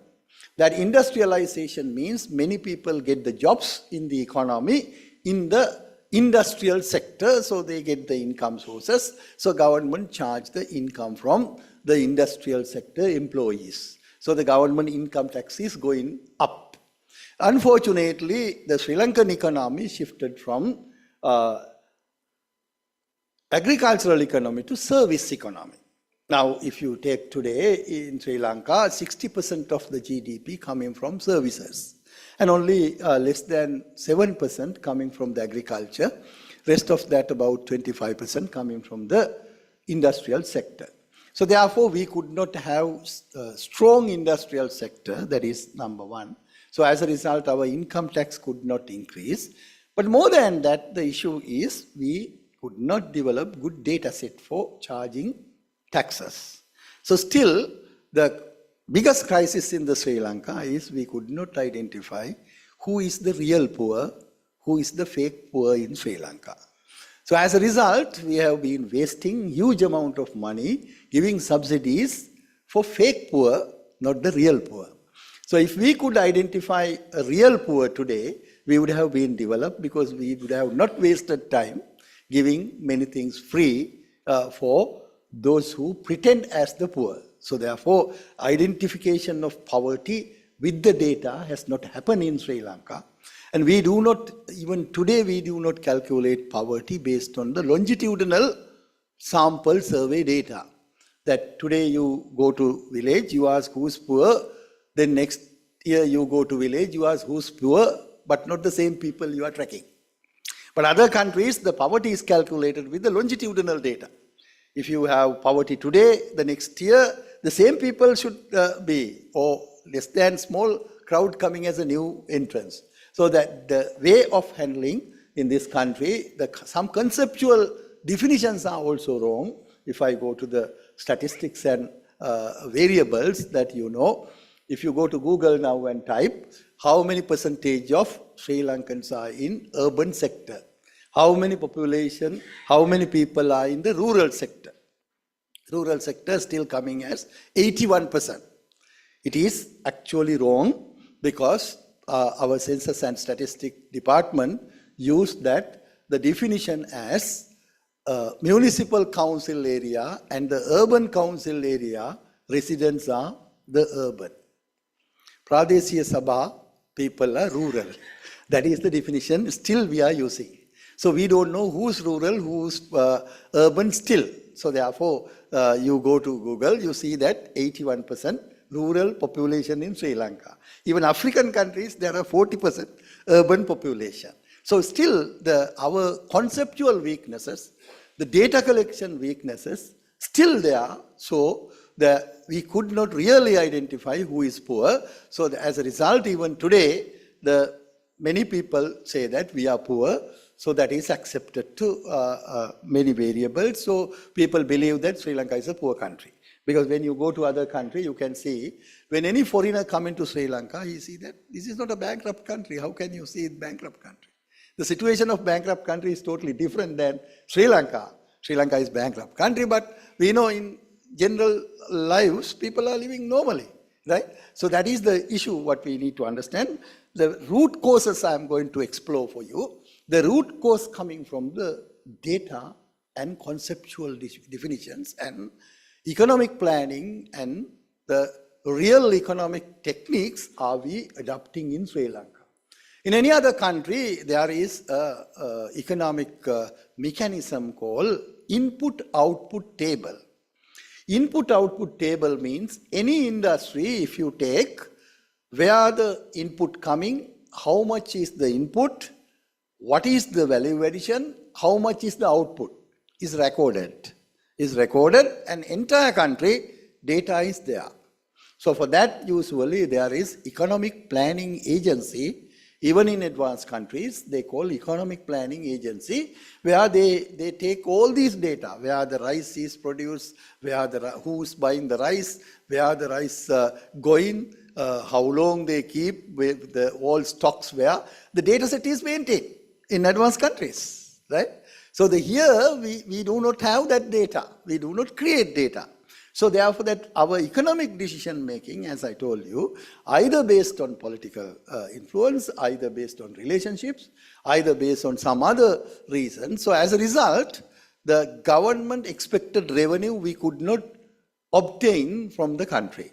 In the meantime, the various programs we have implemented by exponentially increasing the government expenditure more and more and more. So as a result, there has been a huge gap with the revenue and expenditure in government sector, budget gap so-called. So the budget gap has been filled by two methods. One is taking loans from the local economy, banking sector, giving more higher interest rate. So people, what do? When they have money, they go to bank and deposit. So the interest rate is very high. Why the interest rate is high? Treasury bill rate is very high. Government want to take loans. So the people also getting high interest rate. It's kind of a monetary type of growth, not the real type of growth happening in the country. So real assets are not growing, but monetary assets have been growing. So anyway, as a result, the government filled the budget gap by taking loans from commercial banks, central bank, and the people. On the other hand, government has been continuously increasingly taking foreign loans for infrastructure projects. Actually, infrastructure development is essential. Even some other countries, infrastructure has been the main investment area last 2 decades. Even if you take the Thailand or any other Vietnam or any developing country, China, the people invest much on the infrastructure. But the problem is, when the infrastructure project is evaluated, that should bring the earning capacity of the country. And after building the infrastructure, we have to aggressively market that to the world. Marketing is one of the weak points of our infrastructure. We have infrastructure created by foreign loans, but we are keeping it and we are blaming to everyone, but we do not marketing it to the other countries. So that is some kind of economic perspective that you need to start very good marketing of whatever the infrastructure you have built up. If you are not marketing, then that infrastructure, who's going to pay? If you are not earning money, then who's going to pay for that? So that is another area where we need to concern the foreign debt we have to pay. Large amount. So that amount we have to pay. So that is one of the crises. So, and on the other hand, that this is government budget gap is one. The other one was the foreign trade gap, where we have been importing more and more goods, but we have not been exporting goods. So as a result, there has been a negative trade deficit. So that trade deficit we filled by the taking loans and the foreign aid from other countries. So due to these two reasons, we were having the economic crisis. Now gradually we know immediate reason why the economic crisis happened. You know, the Easter attack came, the pandemic came. As a result, what happened? We had to close the economy. Then we know basic thing that the tourism sector in this country contributing about 4 billion per year to the income, so that became zero, and the garment sector contributing about 5 billion, that came down half away to 2.5 billion to the earning, and of course other sectors also, the exporting sector, entire exporting sector came down. So as a result, in 2020, 22, 23, that what happened, we lost about 11 billion revenue what we were getting from other countries. Before the Easter attack and the COVID-19, 7 billion highest income received by Sri Lankan was the overseas Sri Lankan sending the remittances.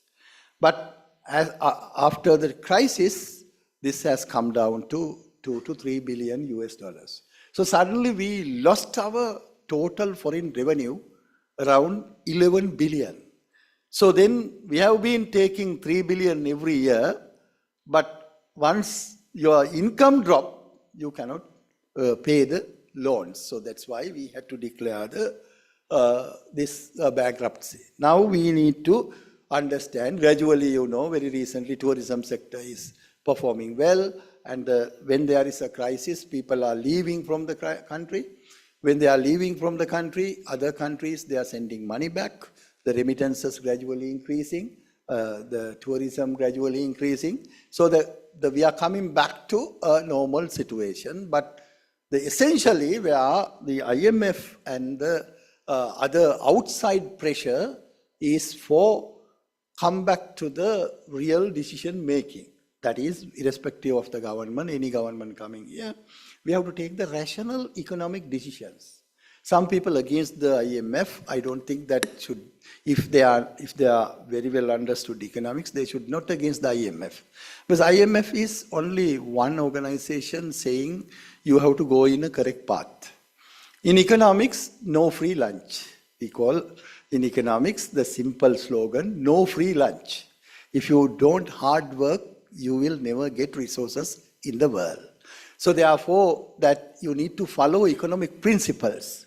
You can't go beyond the economic principles. When there is a crisis, when there is a depression, when there is any economic abnormal situation, what is the solution in economics? We call it, go back to fundamentals. Simple solution says, go back to fundamentals. What is that? Go back to fundamentals. What are the fundamentals in economics? Basically, you have to collect the data, information. Based on information, you have to take decisions. You have to be efficient. You have to hard work. You have to create something new. You have to do innovations. So economic growth, you have to increase. People have to sacrifice many things and hard work. That is the economics. Otherwise, you just waiting and see that somebody will do and we will wait. Because Sri Lanka, actually after 1978, we had a dream that was sometimes inculcated by the politicians. The foreign investors will come here, invest money, and give us the benefit, and they will bring the goods and service to their home country, and our trade will expand. We need foreign investment. But before that, what we need to understand is keeping the house order. Are we in the order? That is the problem. Because to invite the foreign investors, what do you need to have? You need to have consistent policies. You need to have policy, eliminate the policy inconsistency and stick to the policies as for longer period. When we change policies soon, they will not come to invest in this country. And of course, we have to see that what is the possible thing that we need to think in our own way. What are the industries we can develop? what are the resources we have, how do we utilize these resources for the world. So those things we need to settle within the country, then country will come to the development path. Otherwise, the external pressure, if we concern IMF or other countries saying that you have to do these things, as the normal solution in economics, no free lunch. So that is there. So therefore, crisis, we need to learn lessons. How do we apply the lessons learned? I think I spoke much on the economics, so let me to leave on your topic gradually. Key strategies to achieve economic resilience. How do we achieve economic resilience in today's world? What are the advices given? You can see there are 5 recommendations here. One is diversification, financial stability, innovation and technology, sustainable development, and international cooperation, collaboration, and networking. So these 5 dimensions, how we perform, that is the most important thing to achieve the economic resilience. Diversification. What do you mean by diversification? There are 3 main areas: economic diversification, geographic diversification, and product diversification. So the economic diversification means that reducing reliance on single industry or sector can mitigate the impact of shocks. We have been relying on the garment industry, we have been relying on the tourism industry. So those 2 industries went into wrong, or that actually not industry, that we know, for example, Sri Lankans migrate to other countries. We have 22 million population, out of which 4 million living in the out of the country. Approximately 4 million living in the out of the country. This 4 million sending the remittances, so-called foreign currency. It has been accounted earlier for 7 billion per year. 7 billion per year. It was the highest source of income for Sri Lanka until 2019. So this is actually not direct income source, but they are working and sending money, so that we have been relying on these 3 areas where the remittances, garment sector income, and tourism. That is not sufficient. That's what we need to diversify. We need to develop new industries. What are the industries we lost? For example, ICT industry. We would have developed a very good young Sri Lankans to work in the ICT industry. You know, the close by countries, they have produced a very good ICT producers. So ICT can easily export from Sri Lanka, but we could not enter into that level due to our education issues. We could not transform our education system because the long belief that in this country, education should be provided by the government. But actually, education is where government and the private sector both investing in other countries. When we see that Japan or Korea or any country, you can see no free education at all in the university level. So universities are freely awarding the degrees in Sri Lanka. But the problem is, as a result, the private sector did not invest much on the ICT education in Sri Lanka. Only government universities produce a little bit. So that we could not have ICT revolution and exporting ICT from Sri Lanka like the India or other countries. So that is lost opportunity for diversification. And another diversification, what we can do easily, agriculture-based product development and SME sector exporting. Those two areas also we could not overcome like the other countries. So as a result, we could not diversify our economy. Anyway, we need to identify what are the new industries next 5 years to promote. What are the areas to promote? So that we need to understand. And the geographic diversification that, basically we are concentrated into the western part of the country. And Sri Lanka's, the most important thing is the location. We have not been capitalized internationally and locally our resources in geographic terminology. And the product diversification. that you know what are the products we are exporting. Our exporting products, tea or coconut or something, still we are exporting as primary goods. The diversification is not happening there. And services sector, of course, we have many internal oriented services, not the exporting services. The second way to have economic resilience is the financial stability. For that, one thing, we need to have sound financial management system. The very strict financial management system is essential, and to follow the rules and regulations, that is very important, and stroke financial institutions. You know, the financial institutions are very, very important. This, very recently, one person got the Nobel Prize in economics due to his research on institutions, right? There are two kinds of institutions. One is called people-supported institutes. The other one is called extractive institutions. Extractive institutions means institutions are dominated by few group of people, and their objectives are not happening. Only it is limited to group of people. But the people-friendly democratic institutions are essential to the country. So most of the government institutions, are not much people-friendly like the foreign countries. It is happening. So the financial institutions are also same.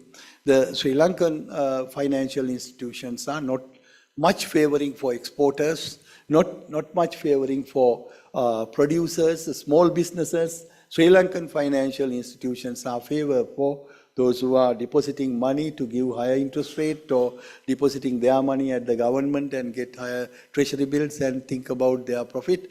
The most profitable industry in Sri Lanka, one of the most profitable industries, is the financial industry, you can see. But they are what is the outcome is not really contributing to the businesses. So robust financial safety net, we need to clearly identify the poor people, and we need to have safety net for real poor, not the fake poor. These are the third aspects of the economic resilience is innovation and technology. Without innovation and technology, you cannot have economic resilience for a long period. Encouraging innovations all the time. We need to first actually invest more on research and development and innovations. So our research innovation sector investment is less than 1% or 2%, which is not sufficient in the research area. And the encouraging innovations, so we need to recognize and we need to finance, invest the innovation and innovators. Adopting technology, this is the biggest issue in Sri Lanka. In agriculture sector or the industrial sector, to what extent we adopt the new technology? To what extent we use the technology to increase the productivity is very, very important. And developing the human capital, this is very important. At one stage, Sri Lanka has been popular in the world saying that our human capital development is very good, because we are in the early development, early independent stage, we achieve 100% literacy rate, the lowest infant mortality rate, the high school performance, the 100% schooling ratio. That early stage we were very well doing all these things, but latter stage, the second stage is, human capital in advancement, particularly higher level human capital production and applicable level human capital production, where the higher education is usually divided into three main categories. The universities are there, and technical institutions are there, and professional institutions are there. So these are the three main areas of higher education. We were trying to focus only in the university education, and we always say that all the time when the advanced level results is issued, we say that 60%, 70% qualified for A level, only 10% can go to universities, something like that is might in the country.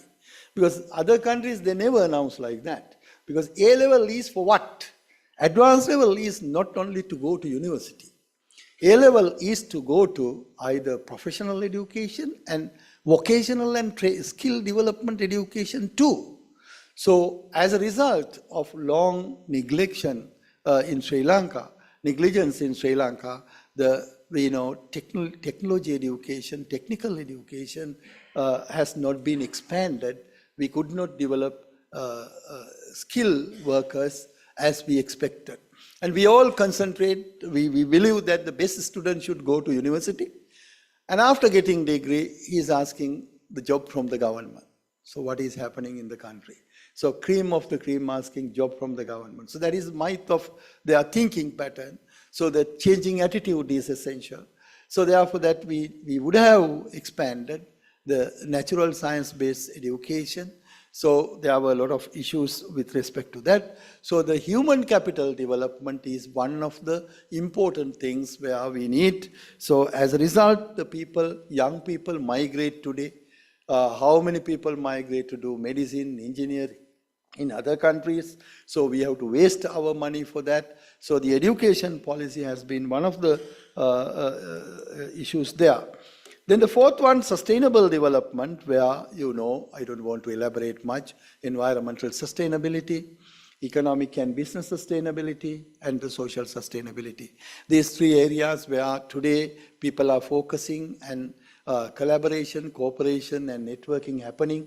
These areas, because everyone in the world expect to achieve the sustainable development goals by the 2030. 2030 is the UN expectation that we will reach 17 sustainable goals, out of which the most important goal is the last one, that is the partnership, collaboration, cooperation, and networking. And there I think the government and institutions have a bigger role to play in the economy to drive economy into the sustainability. Finally, the international cooperation is very important, where with respect to the trade and investment, global partnership, and the multilateral cooperations. So, in Sri Lanka, very few multilateral corporations working in Sri Lanka. But if you see the difference between South Asia and East Asia, how the East Asian countries develop within very shorter period, they always now cite because of their global partnerships, what we call that global value chain. In our industry or the agriculture or the services could not enter into global value chain, where the organizations today, they never produce final product by alone. The final product is coming from various organizations from the various parts of the world. So therefore, one product, we have to collaborate with some other organizations. So we always believe that the international relation should happen in government to government, but that is different. Actually, institute to institute and people to people international relation is the best. How we can promote institution to institutional international relationships. How do you relate your national defense college with the regional national defense college? How do you work with them? What kind of collaborations you can do with them? It's not only political. And the other universities, for example, today, the University of Colombo performing very well because we have signed more than 250 MOUs very recently. And at the moment, we have 405 foreign students. 405 foreign students we have in the University of Colombo. So because our collaboration, cooperation with the other universities and signing agreements going together. So the best thing is that we have to develop the institution to institutional collaboration with other countries. Unless waiting, the government will do everything, the international relation should do by only a diplomatic service or government. People to people relationships. So how many Japanese professors have come because of me? How many Japanese students have come to university because of me? So that is what, because 12 years I have been teaching and learning 8 universities in Japan. I was teaching University of Tokyo one year. They are actually at that time, University of Tokyo was the 10 in the world ranking. So we have a lot of connections with some universities, we do develop. But unfortunately, because of crisis and other issues, now foreign countries are a little bit reluctant to come to Sri Lanka. Geopolitical issues, there are many, many others. But we need to capitalize the not only for government, and we need to understand how do we collaborate and cooperate network. Otherwise, we alone cannot do, because Sri Lanka, is a very small country. And specific actions for government, particularly we know any macroeconomic stability. We need macroeconomic stability, infrastructure development, and use. That is the most important. Marketing of infrastructure. To what purpose we use infrastructure is the question. And business environment reforms and social safety nets, climate change mitigation and adaptation. There are many, many other things. So these are some of the things. And if I come to link to the defense now, economic resilience and national security symbolic relationships that you know. The security, of course, in 3 dimensions: homeland security, environmental security, and national security. So economic resilience and national security are inextricably linked. So economic security and national security are essential. So I can remember after 2.5 years, today I came here, but I was teaching in KTU from 2002 to 2015. I was a consultant here. And I was addressing many diners clubs earlier when General Uday Pereira and others with that. So there are, of course, the most important thing that how do we link the universities and your National Defense University. That is very important thing. Because otherwise, you see, you cannot go alone. You need to get good research doing in the universities and use those resources as resources in practically. And environmental security, national security, I don't want to explain all these things, you know. Strong economic can bolster a nation's defense capabilities, diplomatic influence, and overall security posture. When the economy is weak, that we know that nation is vulnerable and external threats and the internal instability coming. So the economic security is the number one. So that's what earlier when I was teaching, I developed one module called military intelligence in economic point of view. That is very, very important, how you see your intelligence in economic point of view. For that, I think you need to link with universities and study what are the economic researches going on and how do you use it in military intelligence. How economic resilience impact on national security, that of course I have just mentioned here. Military strength, you know, when the economy is weak, there are claims that military strength should come down because the cost of using. When the economy is strong, the military strength is increasing. You know how China is increasing today, the military strength.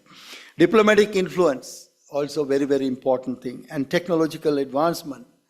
Social stability, resilience to shocks. The last one was actually I was elaborating, the resilience to shocks. We had various kind of shocks, bunch of crises we were facing. And when we are facing crises, of course, that affects on security and the military as well. So therefore, I think the economists and the military leaders should cooperate each other and should do research and do policy making and work together rather than doing individually that we are the best and we can do everything. Those concepts, I think, should go out like the other countries. So I hope that basically these are the things I have to speak. I'm not going to read all these things. I hope that elaborated. And specific strategies for enhancing the economic resilience. From the very beginning, I was emphasizing diversification, investment in human capital, innovation and technology, sustainability, strong institutions and international cooperations. So in these dimensions, you can see what are the researchers undertaking in universities today. Other countries, you know, it is very, very important that still some people in Sri Lanka believe that only teaching and learning is happening in the universities. But we universities are doing research today. You know, the very recently Scopus elsewhere, they summarized the top 5 university research in Sri Lanka. The University of Colombo annually published 3,178 research publications in Scopus journals. So that is the Peradeniya also close by, but our impact factor is very high. The highest impact factor university is the University of Colombo. With around 1,000 academia, we have about, I think, 166 medical professors, 120 science professors, like that we have altogether. So our researchers are doing very well. This year, out of our 1,000 lecturers, 10 members elected as the 2% of the best scientists in the world. Annually, it has been increasing. 2022, 6 members elected as the best scientist in the 2% scientists in the world by the Stanford University. This year it was 10. So gradually, actually, universities are doing research. But actually, you need to understand what are these researchers, how can you use that for the defense. So don't think that university is only for students teaching and they are coming to roads, right? There are various type of universities. For example, there are undergraduate universities, postgraduate universities, and research universities. Unfortunately, there is no research university in Sri Lanka. That is the hope of University of Colombo. But we call now, we are postgraduate university because our total strength, learning partners, we have 43,000 in the University of Colombo, out of which 14,500 are free education students. We have 1,500 fee-living undergraduate students, and we have 13,000 postgraduate students. We produce annually more than 500 MD, Doctor of Medicine in the Postgraduate Institute of Medicine in Sri Lanka. That is the highest. So we have impactful researchers. So think about how to network with these people and utilize these researchers for national defense as well. So the research is one of the important things. We have to use our things. In the morning, I was in the ICT International Conference organized by the University of Colombo School of Computing. This year, we are conducting 23 international conferences. So far, we have finished, I think, 7. Before December, we have to complete all. Because University of Colombo is the largest. We have 19 entities in the university, 10 faculties, 6 institutes, 1 school, 2 campuses. So altogether, we usually conduct annually 23 international research conferences. So which means that, for example, this year, our international conference produced 381 research papers presenting in our research conferences. So which are not the publishing. Publishing, I told you that about more than 3,100 publications at Scopus journals.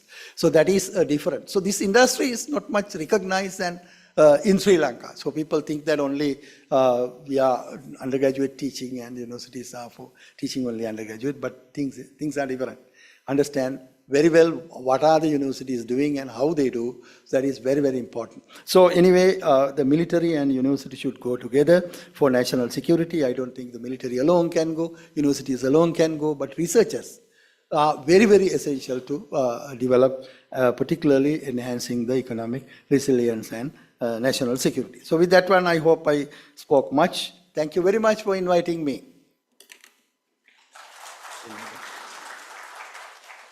Thank you very much. Thank you very much, sir.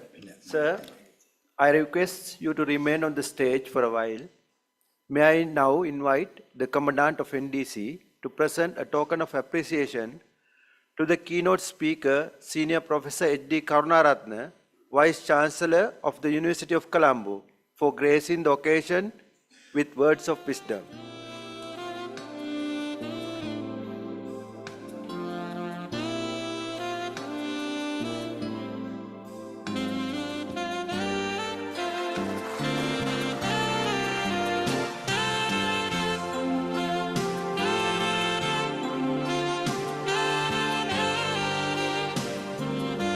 Thank you, sir.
Ladies and gentlemen, let's move on to the track 2 of the first session of the Research Symposium.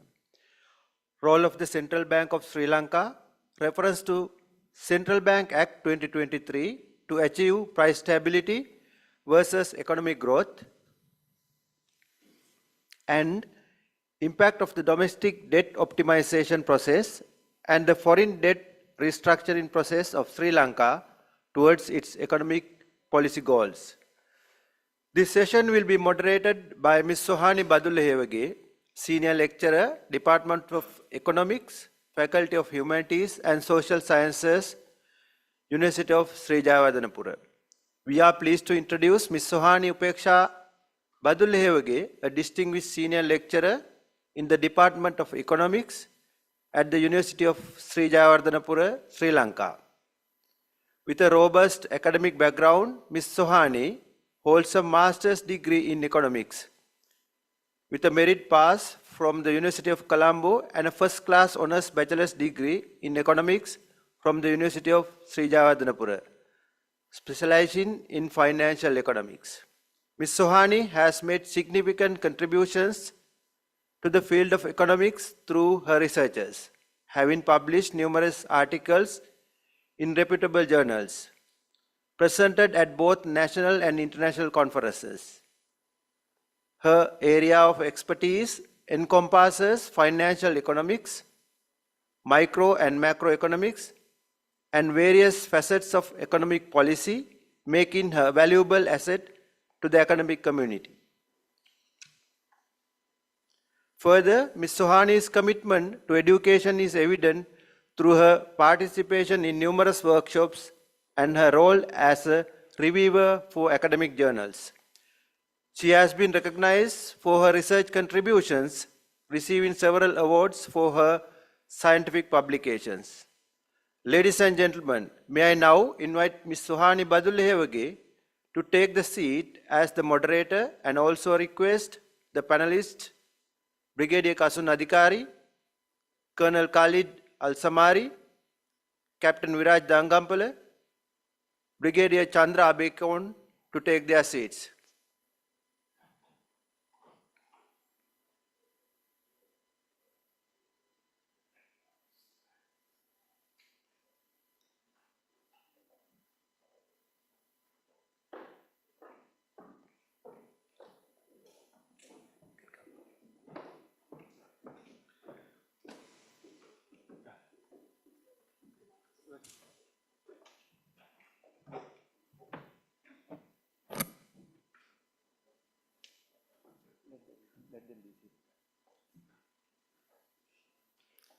Over to you, ma'am.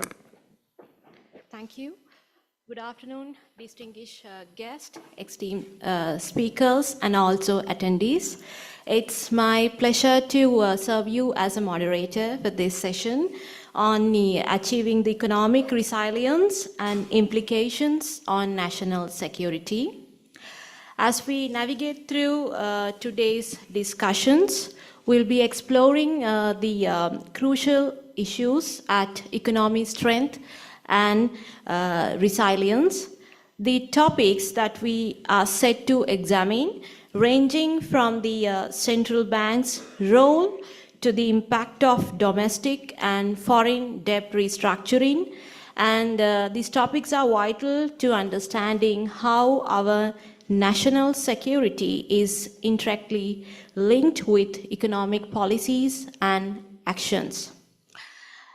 At this point, I'm honored to welcome Brigadier Kasun Adhikari and Colonel Khalid Rajesh Al-Samari, who will delve into the essential role of the Central Bank of Sri Lanka and reference to the Central Bank Act of 2023, examining its implications for balancing the price stability and economic growth. Let me briefly introduce about our third speaker, Brigadier Kasun Adhikari. Brigadier Kasun Adhikari enlisted in Sri Lanka Army in 1993 and is currently an esteemed ICT officer specializing in electronic warfare. Trained extensively both locally and internationally, he has completed advanced courses in countries such as Pakistan, Bangladesh, India, France, and China, and served as a corporate board member for the Multinational Communication and Interoperability Program in the USA. The Brigadier Adhikari has also held key UN roles in Haiti and served as a coordinator for the Commonwealth Heads of Government meeting in Sri Lanka in 2013. And also he holds a postgraduate diploma in defense management from the University of Kelaniya, an MSc in security and strategic studies from the Kotalawala Defense University, and a diploma in international relations and diplomacy from the Bandaranaike International Diplomatic Training Institute. A strong advocate of sports, he serves as a secretary of the Army Boxing Committee and has represented Sri Lanka internationally, including managing the national boxing team at the 2021 Asian Boxing Championship. So please join in with me welcoming Brigadier Kasun Adhikari. Over to you.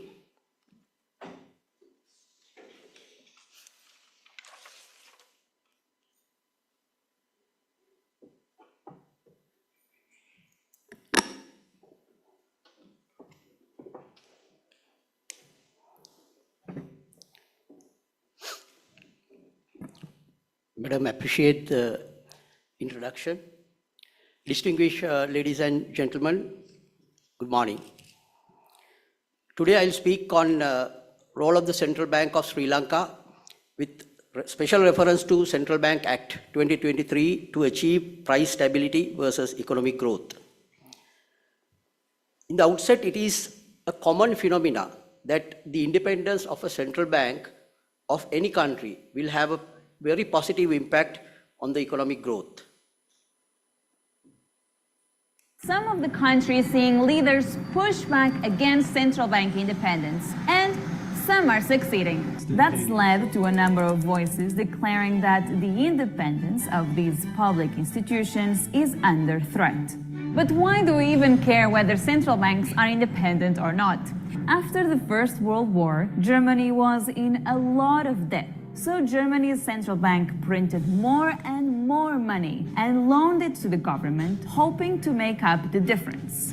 What they ended up with instead was hyperinflation. All that cash caused prices to skyrocket. So when the Bundesbank became Germany's central bank in 1957, its focus on a stable currency and keeping out-of-control inflation at bay were no surprise. It was the first central bank to be given full independence. So during the 80s and 90s, many central banks, including the Bank of England, were granted independence. The European Central Bank was established in 1998 and was modeled on the Bundesbank, meaning it was independent from the outset.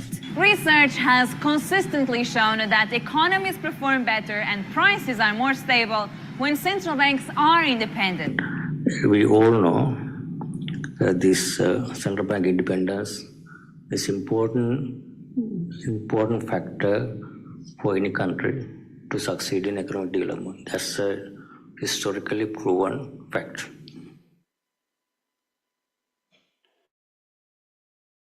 Of Sri Lanka, Act number 16 of 2023 was approved by the Cabinet of Ministers on 13 February 2023 and subsequently published in the Government Gazette on 23 February 2023.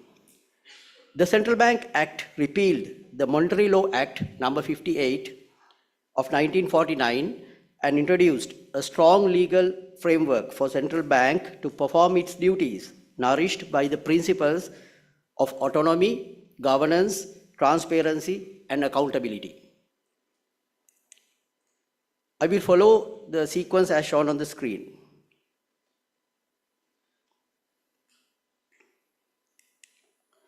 The primary objective of the central bank is to secure and maintain domestic price stability, and the secondary objective is to secure the financial system stability of the country. The new act upholds the administrative and financial autonomy of the central bank.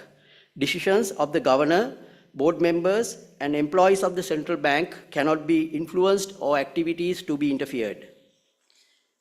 Emphasize the independence of central bank in formulating and implementing monetary policy, enabling the central bank to make decisions based on economic considerations rather than short-term political agendas.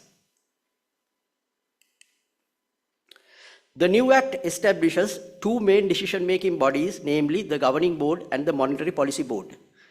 This superseded the Monetary Board, consisting with 5 members, including the Governor, Secretary to the Ministry of Finance, and 3 financial sector experts appointed by the President, facilitated by the Monetary Law Act. Further, the unique feature of the new act is the exclusion of the Secretary to the Ministry of Finance from both the boards. The Governing Board will achieve the oversee and the administration and management of affairs of Central Bank, consist of the Governor and 6 members with expertise in economics, banking, and finance. The Monetary Policy Board will formulate of the monetary policy of Central Bank and the implementation of the flexible inflation targeting framework, consist of the Governor, members of the Governing Board, 2 experts in the economics and finance, and 2 deputy governors in charge of price stability and financial system stability in the central bank. The governor and all members of 2 boards are appointed by the President on the recommendation of the Minister of Finance with the approval of the Constitutional Council. The deputy governors shall be appointed by the Minister of Finance with the concurrence of the Governing Board.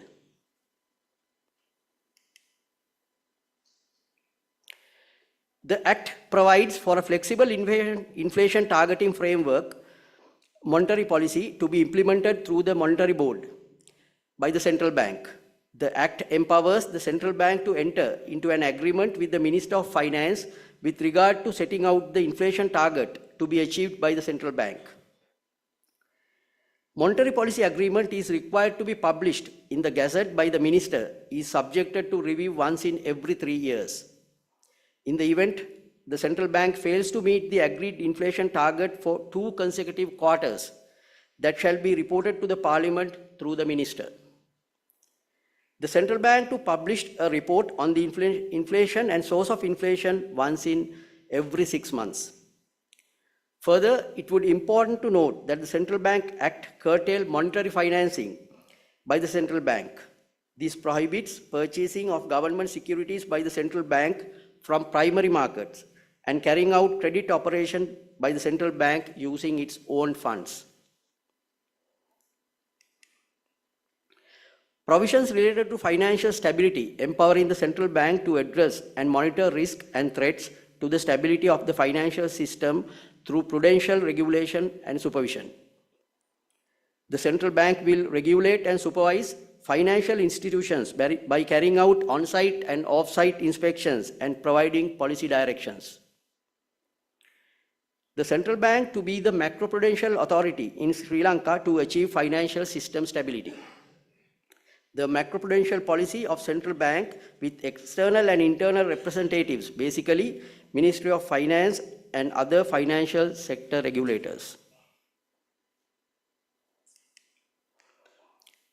The Central Bank Act provides a strong nexus between Parliament, government, and the central bank, ensures the accountability and the transparency of the central bank to the general public in the implementation of its monetary policy and attainment of its objectives, provides for the internal and external audit functions and the establishment of an audit committee to strengthen the internal controls and internal audit functions of the central bank. The new Act has given the authority to conduct monetary operations, regulate financial institutions, and implement policies. The previous Monetary Law Act does not define the central bank as an entity and the liability on any action holds with the Monetary Board. But as far as the new Act is concerned, the new Act defines the central bank as an entity with legal existence. Now, if you look back at our 75-year post-independence history, what we have had is fiscal domination of monetary policy. Successive governments had difficulty in running fiscal policy in a responsible and sustainable way. And then they relied on the central bank to bail them out, either through direct deficit financing or through financial repression by the central bank, which kept interest rates low for the governments to be able to borrow cheaply. All these things actually dislocate the economy and create disturbances in the economy. So now that we have this fiscal forbearance in monetary policy, one needs to find ways of creating sufficient space for the central bank to do its work in a technically proficient way. Now, having said that, if you look at the Act, the central bank does not have policy autonomy. Far from controlling fiscal policy, it doesn't even control monetary policy. Because the inflation target, which is at the heart of the monetary policy formulation framework, is actually set jointly through consultation between the Ministry of Finance and the central bank. And the inflation target is actually announced by the Minister of Finance through a gazette. So you can't say that the central bank is kind of going off and doing its own thing. And so there is no real policy autonomy for the central bank. Of course, it has a big say and a big input into setting that policy target, inflation target. But what it does get now, to a greater extent, is instrument autonomy. So that it is able, once it's given the target through the government gazette, issued by the Minister of Finance, it has autonomy in the way it runs monetary and exchange rate policy. So there is no question of the central bank superseding the political authority of the country. The Central Bank of Sri Lanka serving as the primary institution responsible for monetary policy, financial stability and currency assurance. The central bank formulates and implements monetary policy to achieve price stability, eventually help in achieving sustainable economic growth. Further, execute monetary policy function primarily through the control of interest rate. The enactment of the Central Bank Act 2023 has an impact on the government's commitment to achieving economic growth through clear demarcation of functions and setting out central bank activities through mandate clarity, instrument independence, transparency and accountability, financial stability mandate, exchange rate policy, research and analysis, capacity building and development, and finally the international cooperation. The Monetary Law Act was drafted in year 1949 by Mr. John Exter from Federal Reserve Bank, USA with greater foresight. However, Sri Lankan political establishments could not come into terms with Monetary Law Act at some instance, which led Sri Lanka into deep economic crisis. The reviewed Central Bank Act was enacted with the conditional influence of International Monetary Fund, IMF, with rational structural reforms. The monetary policy is vested upon the central bank and the fiscal policy is vested upon the Ministry of Finance. The provisions in the Central Bank Act are an improvement of the provisions in the existing Monetary Law Act relating to the operational and functional mechanism of central bank. Greater autonomy without external and political influence, it would be difficult to give political promises. Restrictions on monetary financing, including money printing and hindering direct and indirect purchase of government securities and debts. Clear guidelines have been drawn on achieving monetary policy objectives through inflation targeting framework, and greater independence is granted. Greater accountability to the public, stronger legal framework, and proclamation to legal title.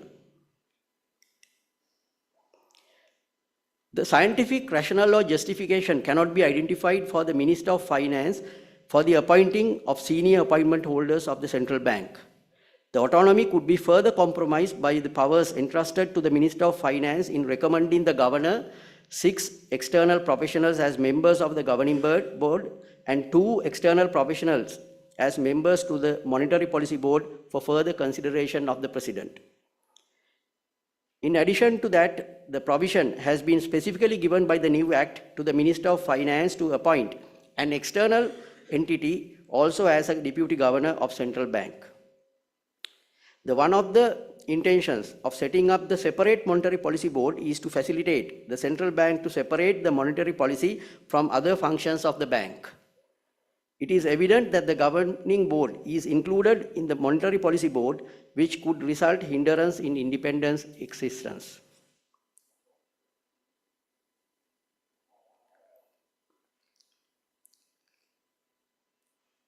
The action to be taken by the Parliament with regard to non-achievement of the accountability of central bank, the inflation target has not been spelled out in the Act. The rationale provided for preventing central bank from purchasing government securities and debts where inflation is to ignite due to money printing. In controlling inflation, as far as the Sri Lankan economic module is concerned, the most resorted tool is the interest rate, not the control of quantity of money. Further, implicit restrictions on purchasing government debts directly and indirectly would principally limit the ability of government to use fiscal policy to mitigate adverse consequences of external shocks to the domestic economy. The second damaging issue is central bank would weaken its ability to exert control over interest rate through limitations imposed on the central bank in purchasing government debts. This allows the possibility of interest rate moving the opposite direction of their policy rates. It likely the government ends up with a sizable budget deficit. Sri Lankan economic policy encompasses many areas that need both fiscal and financial discipline to be move forward hand in hand without fully regulated or fully independent monetary policy. Therefore, the long-term decisions to be taken. In that, our recommendation based on formal and stronger mechanism to be made available between Central Bank and Ministry of Finance to obtain recommendations and information sharing with regard to monetary and fiscal operations. Independent selection committee with expert panel to be established to select and nominate suitable economists as governor and board members to the Constitutional Council. Appointing of external entities as deputy governors to be considered by evaluating specific economic objectives and eventualities. Regulations and laws to be imposed to achieve financial system stability in short-term and long-term eventualities. Monetary Policy Board should indicate clear overview to the Parliament on global and local economic status. Action to be taken by the Parliament with respect to the non-achievement of the objectives by the Central Bank to be clearly specified. The platform to be created to have a professional dialogue and critical evaluation on salient features of Central Bank Act by the expert with respect to the economic model in Sri Lanka. The required amendments, if any, to the Act to be forwarded as a bill to the policymakers for perusal. In conclusion, the role of Central Bank of Sri Lanka is pivotal in achieving domestic price stability and will have an impact on fostering economic growth in Sri Lanka. However, it is vital to consider and evaluate the theoretical aspects with special reference to practical implementation to achieve sustainable economic growth in Sri Lanka. With that, I will conclude my presentation. Thank you very much for patience hearing. Thank you, Brigadier Adhikari and Colonel Al-Samari, for sharing your insights on the central bank's crucial role in navigating the economic stability. And there you comprehensively analyzes highlights about the CBSL dual mandate of balancing the domestic price stability and also ensuring the financial system stability.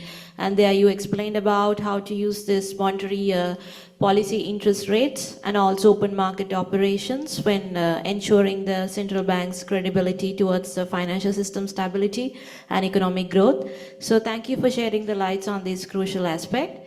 Without taking much time, I'm going to move for the next next topic. That I'm pleased to welcome Captain Viraj Danagampala and Brigadier Chandra Abekon, who will discuss the impact of domestic debt optimization process and Sri Lanka's debt restructuring on our economic policy goals. So let me briefly introduce about our fourth speaker, Captain Viraj Danagampala. Captain Viraj Dhanagampala joined Sri Lanka Navy in 1995 as an officer cadet and underwent his basic training at the Naval and Maritime Academy in Trincomalee. He's from the Naval Infantry branch and has extensive exposure of counterinsurgency operations. Captain Dhanagampala successfully completed his staff course at the Pakistan Navy War College, Lahore in 2011, where his research paper was selected as the best among the foreign officers.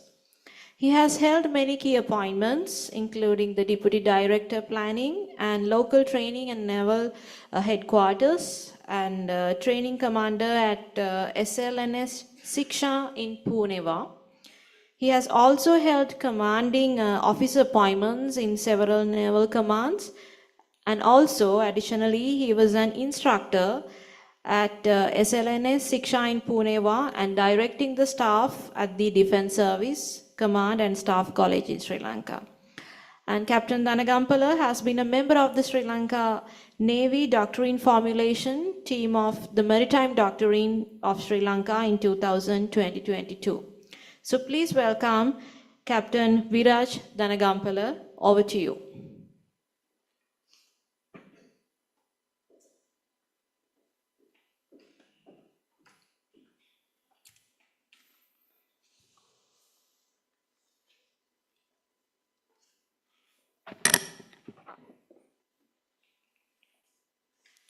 Thank you, Madam.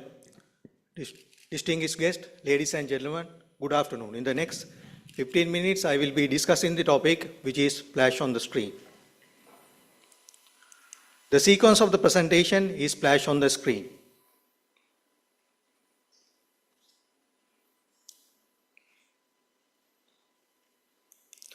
Global debt distress is a pressing issue in the developing world that also has significant implication for the developed countries.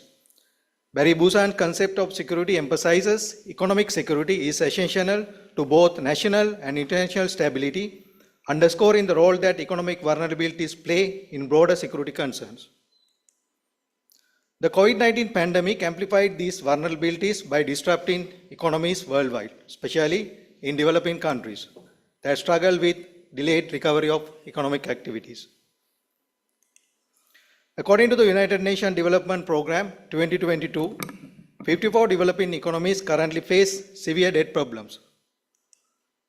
Together, these countries represent 3% of global GDP, 18% of the global population, over 50% of people living in extreme poverty, and 28 of the world's top 50 most climate vulnerable countries. Following the COVID-19 pandemic, Sri Lanka encountered a significant economic crisis due to inherent economic vulnerabilities and policy failures.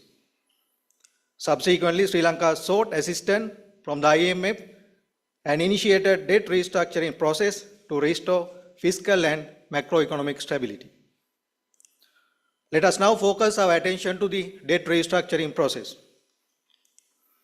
In year 2022, debt reached unsustainable levels amounting to 118.7% of GDP, and Sri Lanka's foreign currency reserves declined to near zero level. Subsequently, Sri Lanka announced an external debt service suspension in April 2022. The government commenced discussion with the International Monetary Fund in April 2022 with a view to implementing an IMF-supported macroeconomic reform program to address the root causes for the economic crisis. This discussion resulted in the initiation of an IMF-supported program in late March 2023, resorting debt sustainability as a key pillar of the plan. The IMF has outlined specific debt sustainability analysis DSA targets to guide the country towards attaining manageable levels of public debt in the medium to long term as flashed on the screen. In line with these objectives, the government of Sri Lanka, under the guidance of the IMF, has embarked on a path of fiscal consolidation through revenue enhancement and expenditure rationalization.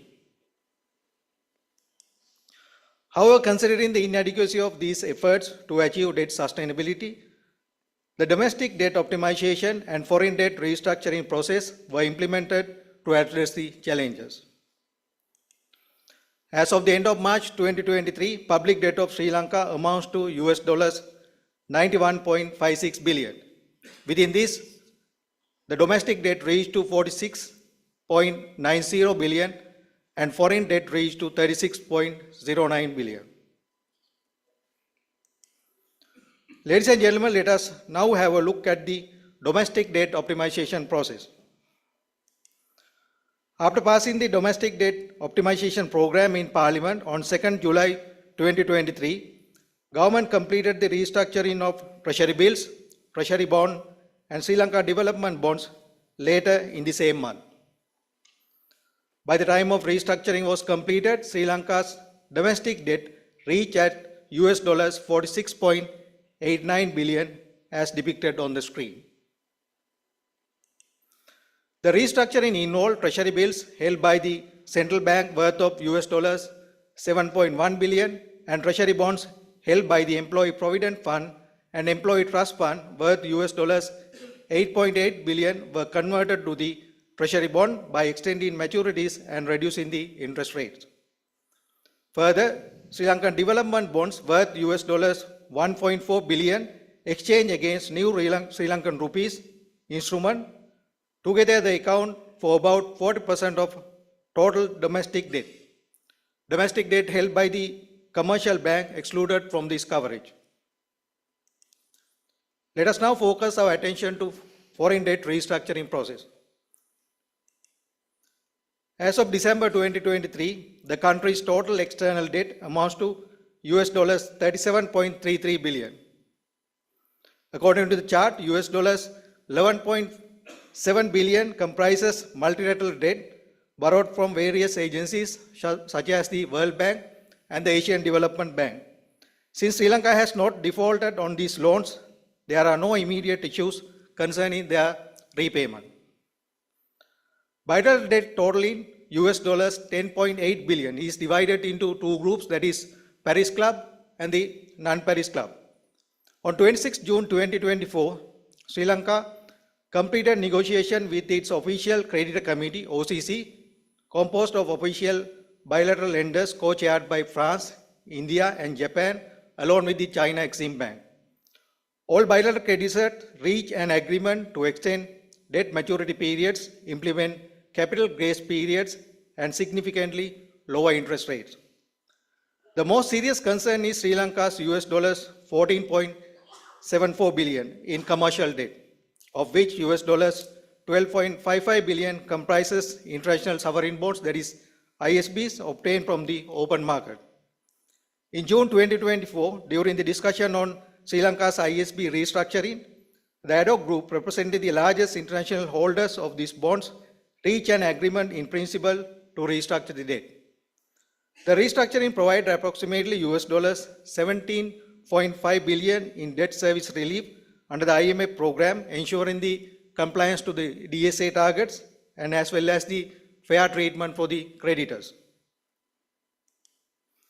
Ladies and gentlemen, let us now have a look at the impact of domestic debt optimization and the foreign debt restructuring on achieving macroeconomic policy goals.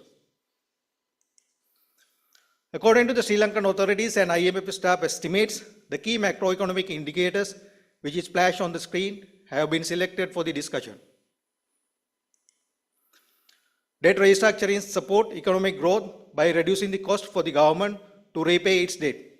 Sustaining positive economic growth following debt restructuring has proven challenging in international experiences. Researchers have shown that output losses are large when debt restructuring is accompanied by banking crisis. Since Sri Lanka managed to avoid the banking crisis, the potential output loss has been significantly mitigated. After 6 consecutive quarters of contraction, GDP growth became positive from the third quarter of 2023 onward, as displayed on the screen. Debt restructuring can help curb inflation by freeing up government funds and promoting economic growth, but maintaining low inflation following debt restructuring is challenging. However, after completing domestic debt restructuring and implementing other government policies, inflation started to drop to a single digit from the August 2023 onward. The government fiscal state showed positive results following temporary foreign debt hold. Completing the debt restructuring is expected to improve credit ratings and lower the risk of yields on government securities. After a 4-year period of consecutive increases, the budget deficit in the year 2023 decreased to a single digit as shown on the screen. Debt restructuring improves fiscal health, stability, and attracts foreign capital, boosts investor confidence, and leads to currency appreciation. However, maintaining stable rate post-restructuring is difficult, and countries that have undergone debt restructuring show mixed results. Currently, the government has reduced the demand for dollars by restricting imports, leading to a significant drop in the currency rate as shown on the screen. Debt restructuring initially increased unemployment due to the economic uncertainty, but long-term stability can attract new investors, reducing the unemployment. Present reduction in unemployment rate can be attributed primarily to mass labor migration from the country. Next, I am going to highlight the challenges in public debt restructuring. Following the worst economic crisis in Sri Lanka's history and high inflation, about 4 million people have fallen below the poverty line. That put 7 million people under poverty in year 2023. Under the domestic debt optimization process, EPF and retirement funds are guaranteed a minimum interest rate of 12% until 2025 and 9% until maturity. Also, the EPF must pay a 14% annual income tax. Moreover, retirement funds not participating in the domestic debt optimization will face an increased tax rate from 14% to 30% per annum. As working individuals in the government and private sectors depend on these funds as they are only social security, these changes will adversely affect their standard of living after retirement. With the increase of VAT, prices of all goods and services escalated significantly. People, especially in the lower and middle classes, were severely affected. Additionally, the payer tax further burdened middle-income earners. Debt sustainability involves significant policy changes like tax reforms and spending cuts, which impact social welfare and shape voter behavior based on the resulting economic conditions. Effective crisis management may benefit governments in election, while mismanagement could lead to political instability and rise of populist movement.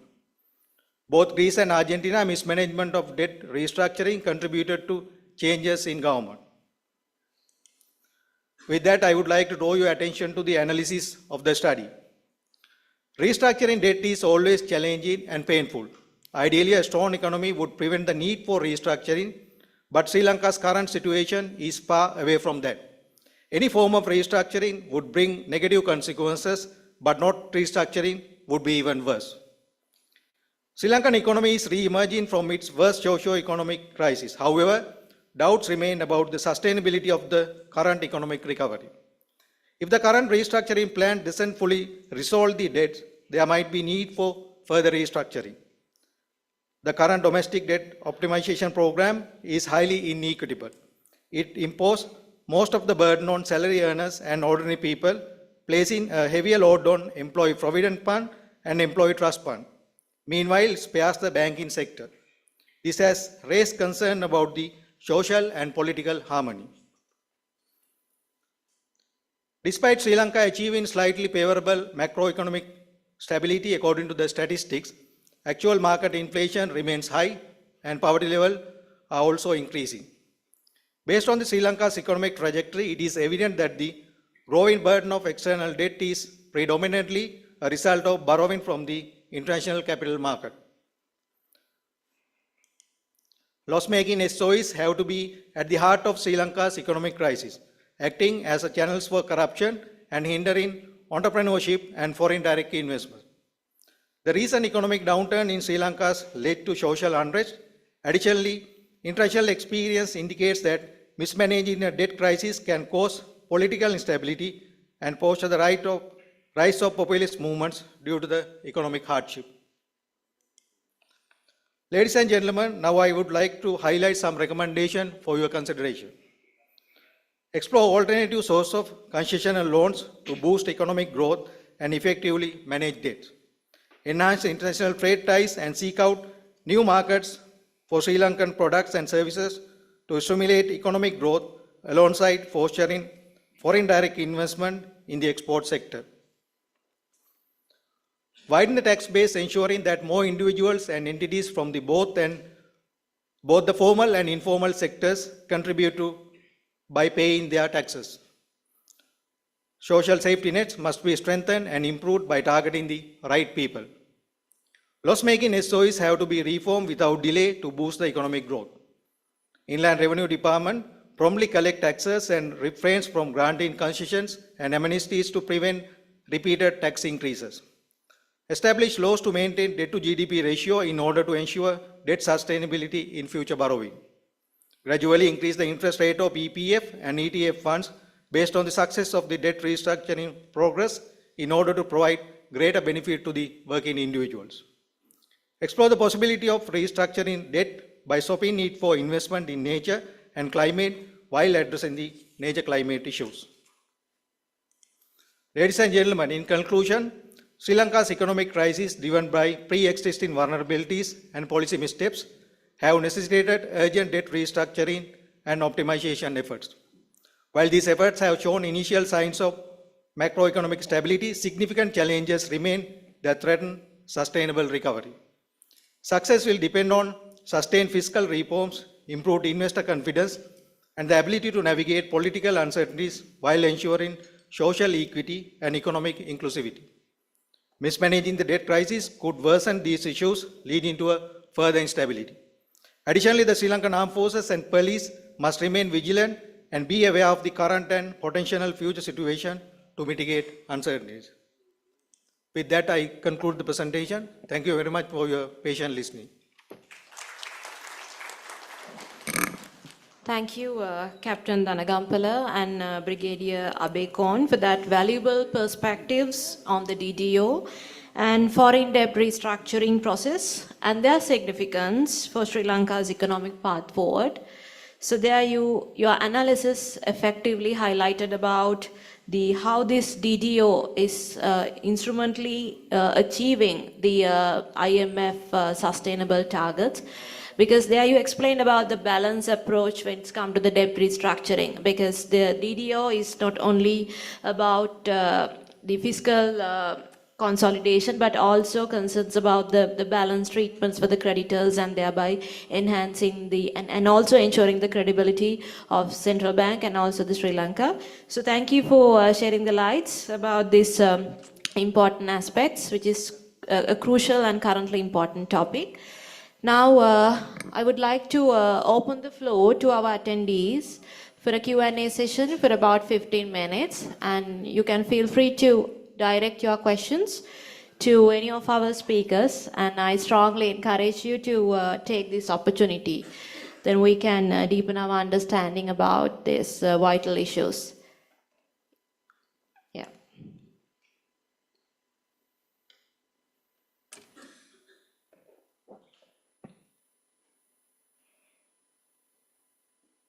Any questions from the audience?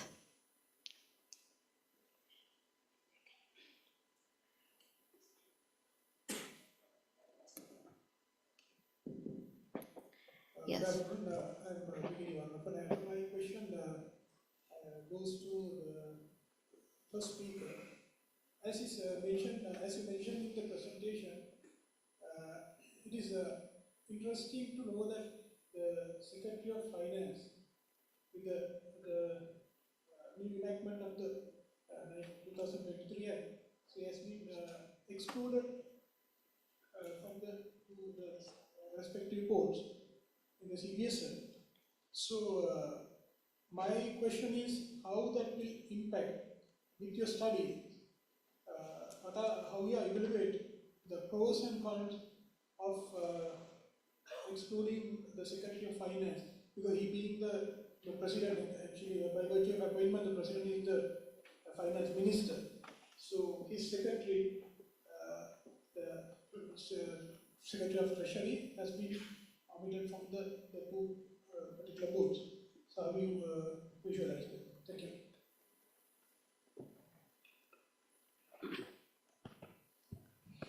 Yes, basically in any economy, the fiscal and monetary policies should run hand in hand. That is very important, and especially when it comes to Sri Lankan model, it has a significant feature. As you said, the finance minister himself the president. That's why by understanding this phenomena, the previous existed Monetary Law Act drafted by Mr. John Exter in his monetary board included 5 members. That is the governor, secretary to the Ministry of Finance, and another 3 financial sector experts. But what happened in the Sri Lankan context, as you said, being the finance minister, the president, his secretary will have a very close relationship with the president, where most of the time he'll be more powerful than the authority of the central bank, which we have been experiencing in Sri Lanka, where the secretary of the finance ministry, being a member of monetary board, previously influenced central bank for monetary financing, basically for money printing when the government is having some kind of financial deficit. So that hindered the independence of central bank. So that is the reason behind for exclusion of the secretary from the existing monetary board for the previously existed, and now we have the new act where it has 2 boards, the governing board and the monetary policy board, and he has been excluded from that. So that will have an impact on that. So that's why we have put that recommendation in our study also. In the new act, it says the finance ministry and the central bank may have a strong nexus or relationship. That meetings are not formal. At present, it will not happen because the secretary to the finance ministry is Mr. Sirivardhana. He was the former deputy governor. So it will have a good coordination or collaboration with these two. But in future, we don't know what will happen. So in that sense, we have to have a very strong nexus between that. The strong and formal meeting has to be there to information sharing and take policy implementation with regard to financial fiscal policy and the monetary policy. I hope I answered. Yes, thank you. And we have two more questions from the audience. Yeah, we have a question from Padma Peruma from Sri Lanka Air Force. The question is, how can Sri Lanka's debt restructuring efforts be aligned with long-term economic resilience strategies to ensure a sustainable recovery and reduce future vulnerability to external shocks? I think this goes to Captain Nanagampala. Yes.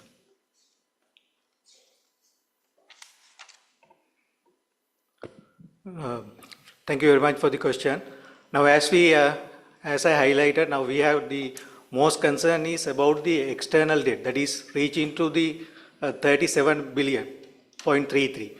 So in that, as I mentioned in the presentation, we don't have any problem in the multilateral debt. We have the problem with the bilateral and the commercial debt. Now, as I mentioned in my presentation also, now Sri Lankan government is able to do the negotiation with the official credit committee and also the ad hoc group where the most of the external debt is having. So in that we have taken a 28% haircut. In that 28% haircut is based on the actually with the GDP. Now if you see with the nominal GDP, if you take the percent nominal GDP, it is somewhere around 85 billion. Now, if our GDP goes as per the IMF estimate, in the keynote speaker also mentioned, the IMF is estimated in this year 2024 is 1.8. Now it is more than that, 2.1. Now, gradually, if it is increasing the baseline is the baseline GDP is the 88.4, if I can recall my memory correctly. If it is goes more than up, the haircut will be going to be reduced. So then the problem will come, because now we have to understand the two things. Now the International Monetary Fund, IMF, and the creditors and the Sri Lankan government, between these three things, the agreement is taking place. Because even the creditors also not agreed. If the government of Sri Lanka's GDP is increasing, why don't you pay the debts? It is obvious. So we have to pay accordingly. So if the GDP goes, as an example, 100%, the haircut will be reduced. If the GDP goes down, to protect the Sri Lanka, to achieve the DSA, as I mentioned in my presentation, to achieve the 3 DSA targets, then the haircut will be increased. So that's how this restructuring is taking place. But we have to pay our debts from year 2028 onward. To do that, we have to plan. The government has to have a plan. So at the moment, as I mentioned in our presentation recommendation, we have to boost the country's economy. Now, currently, our external reserve, it is about $6 billion. Within that also, we have in the Chinese shop, that is 1.5. So normally in earlier, when we stopped our debt paying, it was yearly we had to pay about 3 billion debt. Now the central bank, the Sri Lankan government idea is to make it to the 2 billion, something like that. So to do that, we should have the dollar earning mechanism. So at the moment, we have in only from the tourism sector, then the foreign remittance is coming from the workers, and additionally, few export companies, they are earning the dollars. So therefore, the SOE reforms, the SOEs which are not making profit, it has to be reformed very quickly, and we have to find out new investors, foreign direct investment to the country, and then the taxes also we have to collect. So always it should have a balance, because if we give more tax collection, the people will have consequences for that. So we should strike a balance between that.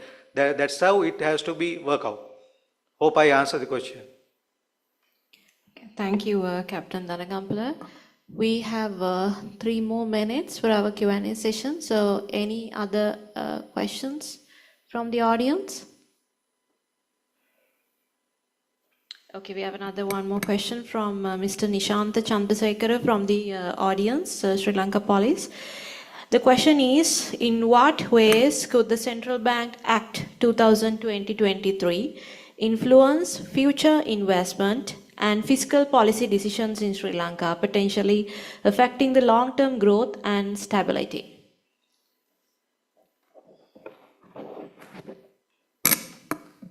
Yes, if you see the new act given has 2 objectives. One is primary objective and the secondary objective. The keyword for both is stability. So in that, as I briefed in my presentation, in the Sri Lankan model, the most important feature is interest rate, controlling the interest rate. So in that sense, central bank will be the macroprudential authority, will regulate the interest rate in Sri Lanka in banks and other financial institutions. So it's long term and short term both, and it will have accountability to the parliament and general public about the inflation targeting framework that has to be formulated with the concurrence of the Ministry of Finance, and that will be reported to the parliament. And if they fail to achieve that target for 2 consecutive quarters, that will be intimated with the reasons, rational reasons, to the parliament as well. So that will be a short-term and long-term action to be taken by the central bank. Okay, thank you. We have one more question from the audience from K.E. Buddhika. Yes.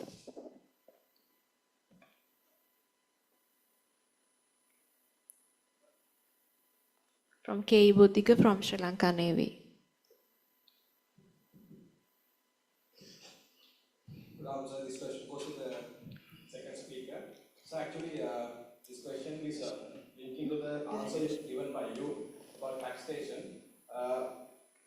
Did you come across through your research that any other taxation options other than the present mechanism? Like, there are many vendors doing online businesses, and also there are many ICT workers at the moment working for overseas. And also there are small level businesses that we have not accountable for that for taxation. So did you find any other options rather than generally overburdening the present taxpayers? So thank you for the question. It's a valid question. So as I mentioned in my recommendation also, we have to widen the present tax base, the formal and the informal sectors. The informal sectors, there are people who didn't covered in the taxation. So if you see the present NPP political manifesto also, they are basically highlighting that the digitalization. So through the digitalization, even all the transactions should be goes with the digitalization. If the current government can apply this in promptly, so all the transaction will going through with digitalization, then in the central place, it can be identified who are the people doing the businesses and other things. So based on that, if the government can impose the tax, then government can enhance the tax revenue without giving the burden to the poor people.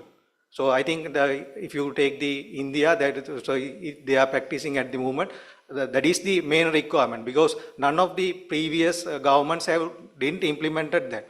Now, as an example, at present, tuition masters, they are earning a lot of money. They are not paying any single rupee for the tax.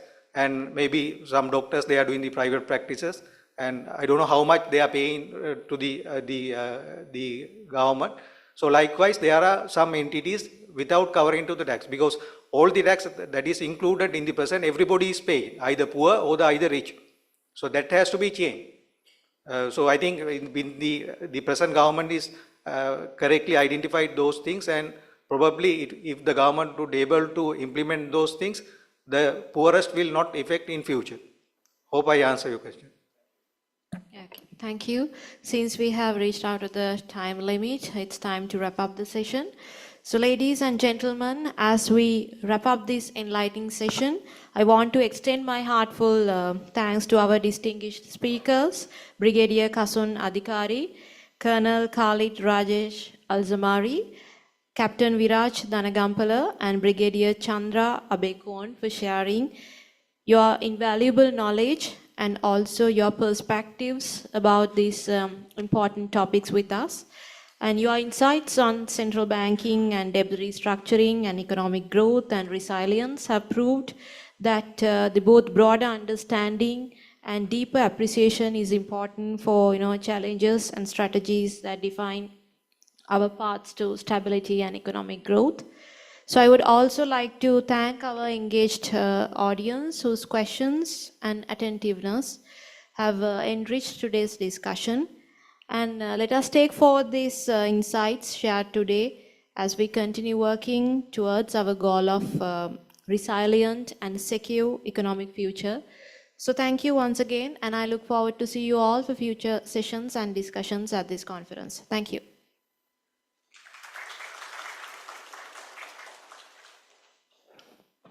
Thank you very much, Ms. Sohani, for moderating the session, and the panelists for their insightful papers. Ladies and gentlemen, may I now invite the Commandant NDC, accompanied by Secretary NDC, to hand over the token of appreciation to the moderator and certificates to the panelists. May I respectfully invite Ms. Sohani Badulhevage to accept the token of appreciation.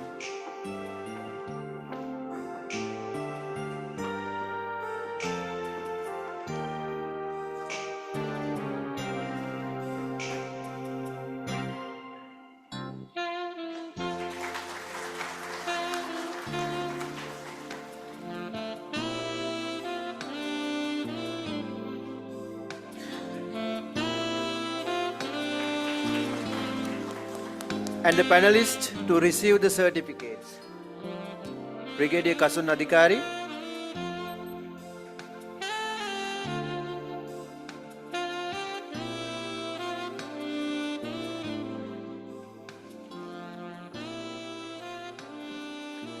Colonel Khalid Al-Samari,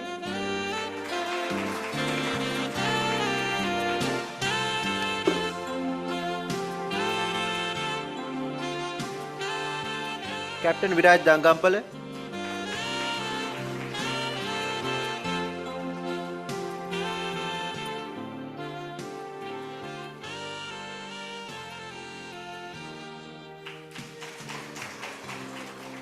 and Brigadier Chandra Abekon.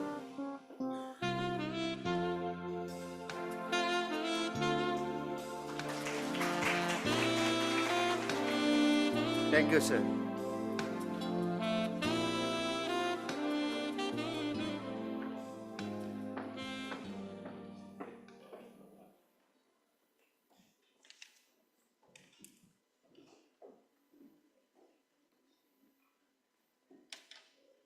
Ladies and gentlemen, this marks the end of track 2 of the first session.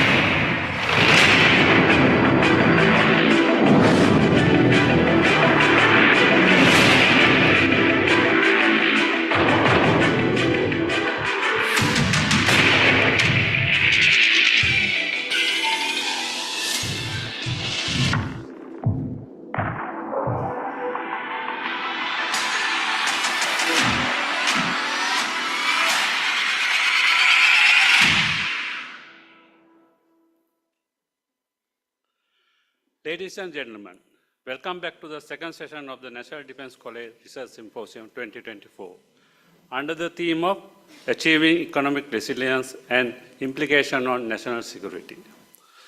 The track 1 of this session consists of 2 presentations. First one is Global Competition over Arctic Resources, Environmental and Security Implications, and the second one is Strategic Framework of European Union for Resilient Global Leadership. This session will be moderated by Dr. Asantha Seniviratna. Dr. Asantha Seniviratna currently serves as a senior lecturer at the Department of Strategic Studies, Faculty of Defense and Strategic Studies, General Sir John Kodala Defense University. He holds a PhD and MA in International Relations from the University of Colombo. He has completed BA Honours in Geography at the University of Peradeniya. His academic journey includes participation in the Novin China program hosted by the Chinese People Association for Peace and Disarmament in year 2011. Mentioning further on his career prospects, he serves as the academic coordinator for the MSc in Strategic Studies and International Relations program at KDU, Faculty of Graduate Studies. In addition, he contributes as a visiting lecturer and resource person for programs at National Defense College, Defense Services Command and Staff College, and Bandaranaike Center for International Studies in Sri Lanka. His research publications focus on geopolitics and global power politics, reflecting his deep interest in the strategic dynamics of international relations. Ladies and gentlemen, may I now invite Dr. Asantha Seniviratna to take the seat as the moderator, and also request panelists Brigadier General Motassim Chowdhury, Brigadier Varna Gamage, Brigadier Prabodh Sirivardhana, and Captain Kanesh Dadalage to take their seats.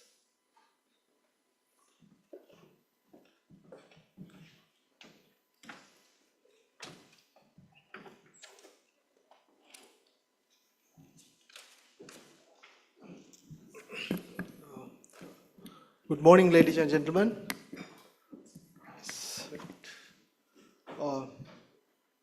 Thank you for the introduction. and I would like to thank the Commandant and the staff of the NDC as well as the senior officers who are studying there. National security is a very important component in any country. I think you will do research on that. I hope the outcome of this research conference will provide good recommendation at the end of the conference. And also you can progress on your own research on your various programs at the NDC. There are two speakers in this session. First speaker is from Bangladesh, Brigadier General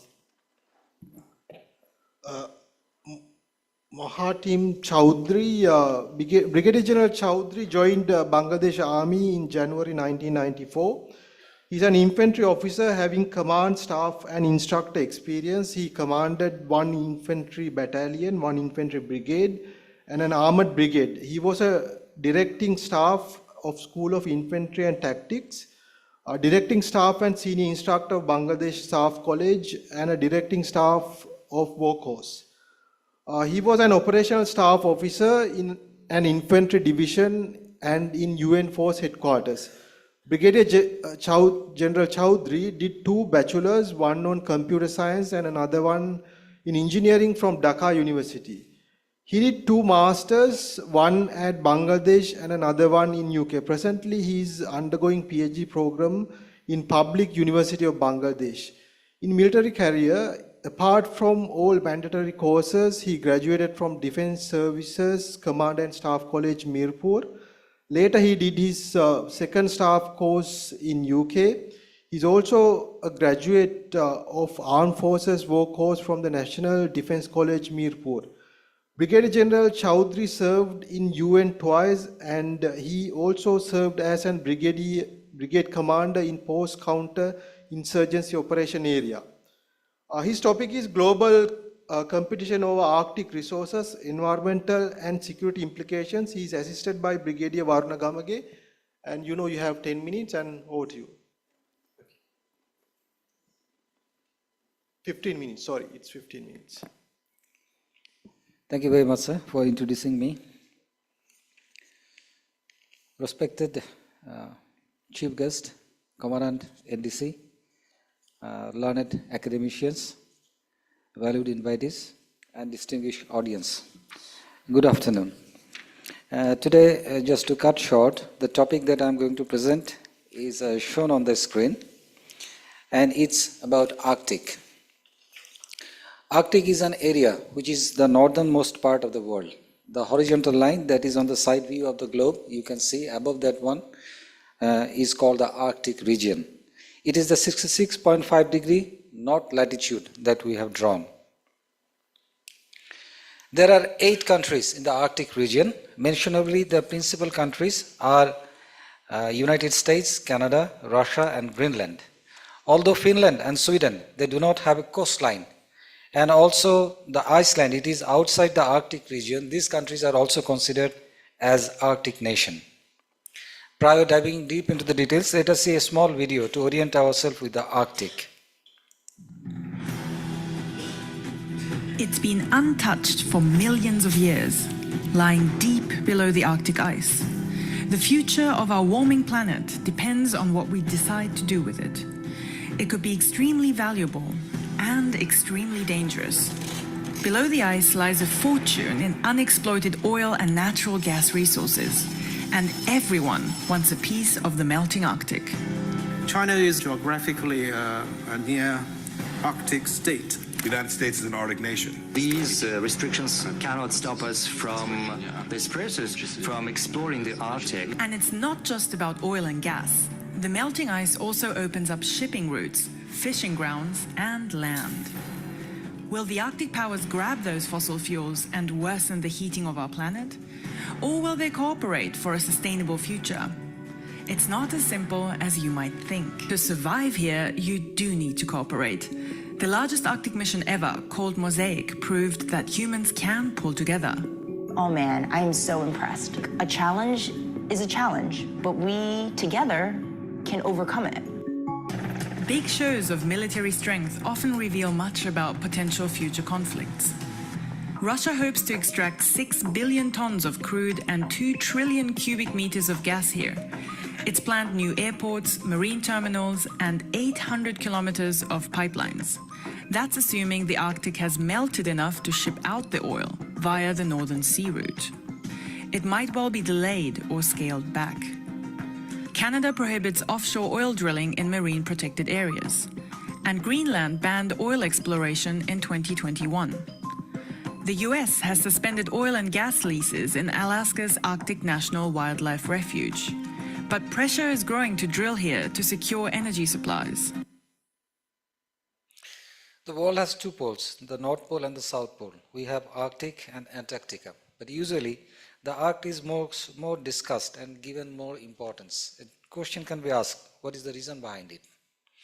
The reason, in generic term, if we say, can be like there are numerous influential states in Arctic, and they are quite rival to each other.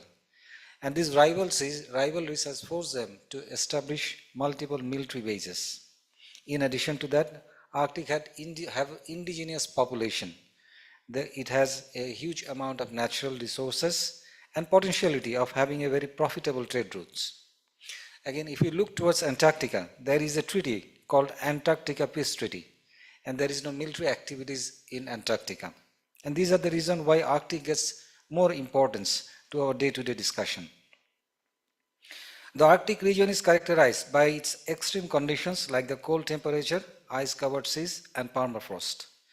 The Arctic experiences continuous daylight in the summer and darkness in the winter. The Arctic Ocean is covered by sea ice, especially in the winter months.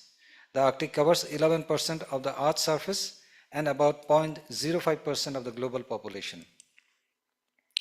Despite the harsh weather, the Arctic is home to a variety of wildlife like the polar bears, Arctic foxes, walruses, seals, and various species of whales and birds who are adapted to the cold environment. Several indigenous groups like the Inuit, Samis, and Nenets are historically living in Arctic region. These communities have developed unique cultures and ways to live and adapt to the challenging environment of the Arctic. The Arctic sea ice cap shrinks during summer due to the increased temperature, and it also expands during the winter. Ice-free Arctic summer is defined as a state when Arctic will have ice less than 1 million square kilometers. The smallest ice cap was measured in the year 2019, and it was 4.15 million square kilometers. And the second lowest was in 2007 and 2016. According to various climate change models, ice-free Arctic summer may occur anytime between the 2042 and 2052. A dedicated intergovernmental organization named Arctic Council is working on environment monitoring, indigenous community support, and emergency response for the Arctic region. The Council was established on 19 September 1996 at Ottawa, Canada, to promote cooperation, coordination, and interaction among the Arctic states. In addition to the 8 Arctic states as members, the Council has more 38 members, the observer states, which includes non-Arctic states, intergovernmental organizations, and NGOs. It is mentionable that out of 12 non-Arctic members, 5 are the Asian countries. While the member states of the Arctic Council have direct territorial claims and seek to maintain sovereignty, including the Arctic archipelago, the observer states are primarily concerned with the scientific research, climate change studies, and commercial opportunities. The Arctic is becoming geopolitically important due to its location and natural resources like oil, gas, and minerals. The Arctic region holds an estimated 1,700 trillion cubic feet of natural gas, which is equivalent to Russia's entire reserve and 3 times more than the US reserve. The discovered and potential Arctic resources span a range of multiple sectors which include energy, minerals, fisheries, and tourism. Currently, oil, natural gas, and coal are being extracted in the Arctic. The Arctic holds critical minerals like lithium, manganese, tellurium, etc., which are used mostly for the renewable energy.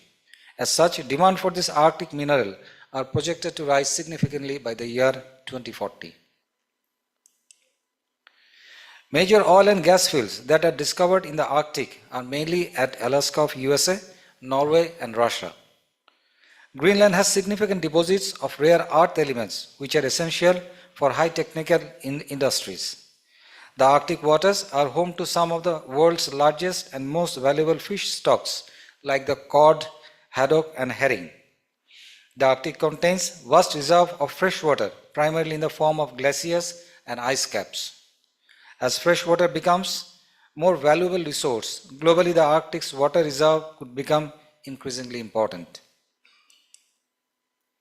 The melting sea ice of the Arctic is also opening new shortened shipping routes with potentialities of easier international trade and commerce. The Northwest Passage through the Canadian Arctic and the Northern Sea Route along Russia's northern coast can significantly reduce travel time for global shipping, making the Arctic one of the busiest routes for transportation and logistics. This region is also estimated to hold about 30% of the world's undiscovered natural gas reserve and 13% of the undiscovered oil reserve. Beyond the oil and gas reserve, the Arctic has potential for renewable energy development like wind, hydro, and tidal power. The new shipping routes, the wildlife, the unique landscape of the Arctic can make the area an attractive destination for adventure and ecotourism. All Arctic countries except USA have ratified the United Nations Convention of the Law of the Seas, or in short, UNCLOS. However, yet multiple Arctic countries have overlapping claims and disputes, particularly concerning the extent of their continental shelf remains. If you look at the picture, you can see the various exclusive economic zone, which is I'm showing by the pointer, are here. And this is called the high seas, which is supposed to be usable by Arctic and non-Arctic states. But this particular high sea is claimed by all the Arctic states, and you can see here, except this white part. And there are multiple overlapping claims by various nations. If you look to the second picture, you can see here the exclusive economic zones are drawn by this brown line. The overlapping zone, according to this picture, the claimants areas are less, but again, the high seas are covered by the claims of the various zone. It creates a problem as such that if this area is claimed by various countries, the non-Arctic nation, especially countries like China, UK, France, they will not be able to use this land for their own purpose. Article 234 of the UNCLOS provides a robust framework for regulating ice-covered areas of the Arctic. The text of the Article 234 is flashed on the screen. The tensions created by this convention is because it says coastal states have the right to adopt and enforce non-discriminatory laws and regulation for the prevention, reduction, and control of marine pollution. If we talk in the simple language, then if you look at the picture, here we can see there is a most closest part of the land is called the territorial sea. In this territorial sea, ships of other countries can ply. Even the warships can go through, having a safe passage informing the concerned countries. But according to the Article 234, any native nation can impose restriction up to this exclusive economic zone. And as such, the movement of other countries will be hampered. And Canada and Russia, both these countries has imposed Article 234 in their exclusive economic zones. In summary, disputes in the Arctic are due to the overlapping territorial claims, resource extraction rights, and dominance over the shipping routes, restraining the diplomatic relations among the Arctic and non-Arctic countries. The Arctic's strategic importance has also prompted nations to increase their military presence. Countries are now establishing military bases, conducting exercises, and enhancing surveillance capabilities in the Arctic region. This militarization is likely to heighten the risk of accidental clashes and confrontation.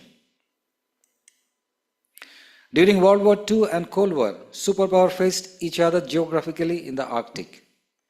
Russia claims certain jurisdiction over the Northern Sea Route, which the United States and other states find expensive and incompatible with the international law.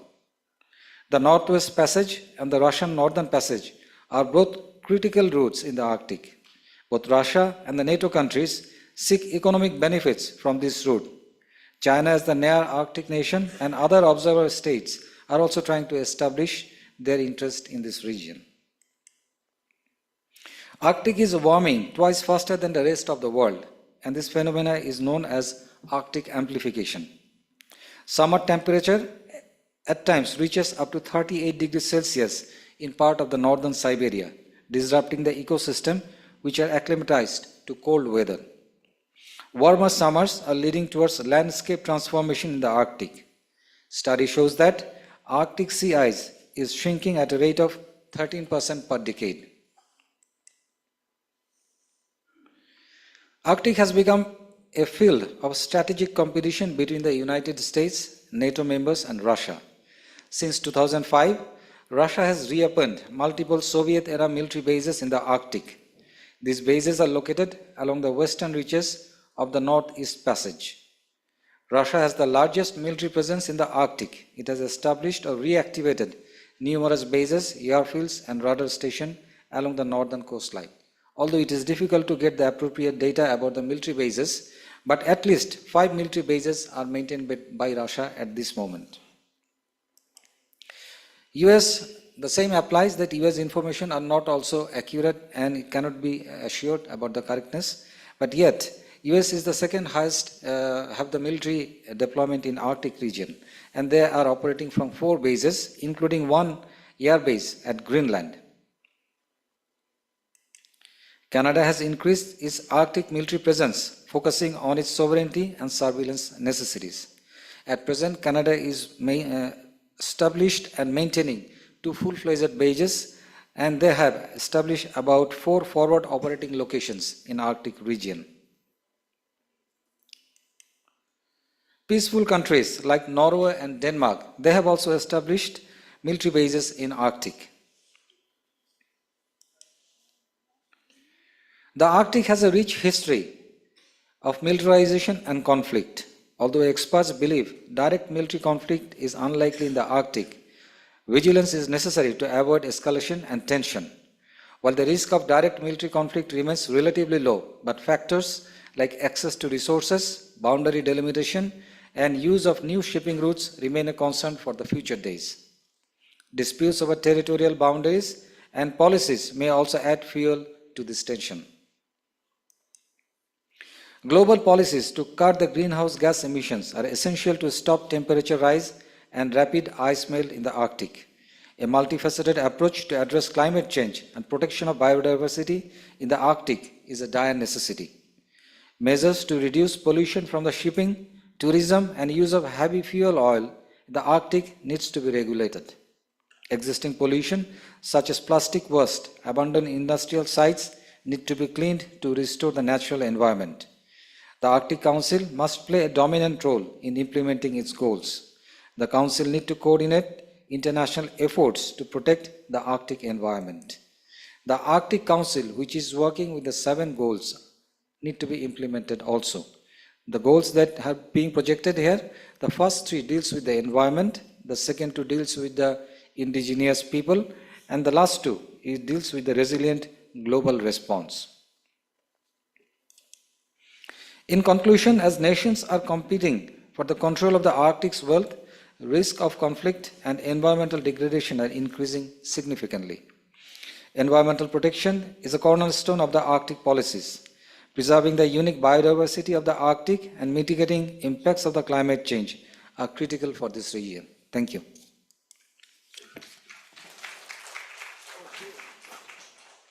Thank you, Brigadier General Chowdhury, for the interesting presentation where you highlighted the emerging geopolitical importance of the Arctic region and the environmental and security problems related to that.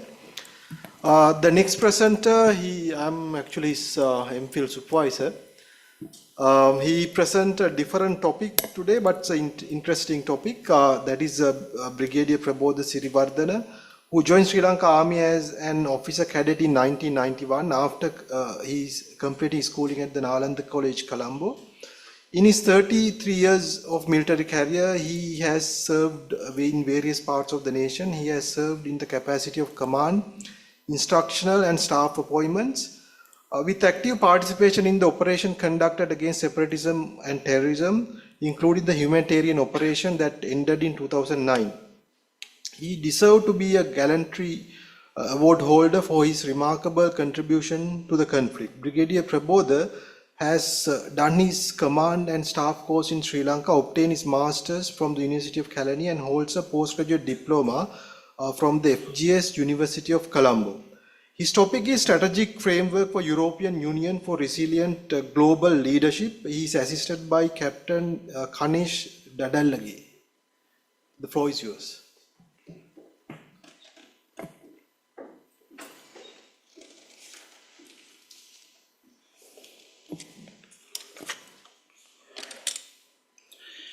Thank you very much for your kind narration, sir.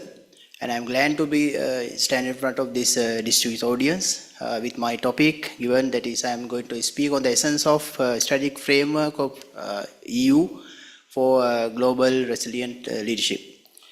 So I'll be unfold my presentation of the sequence shown on the screen on the script narration and supported by PowerPoint slides. So before I move forward, let me acknowledge you with a short video clip on how the functionalism of the EU.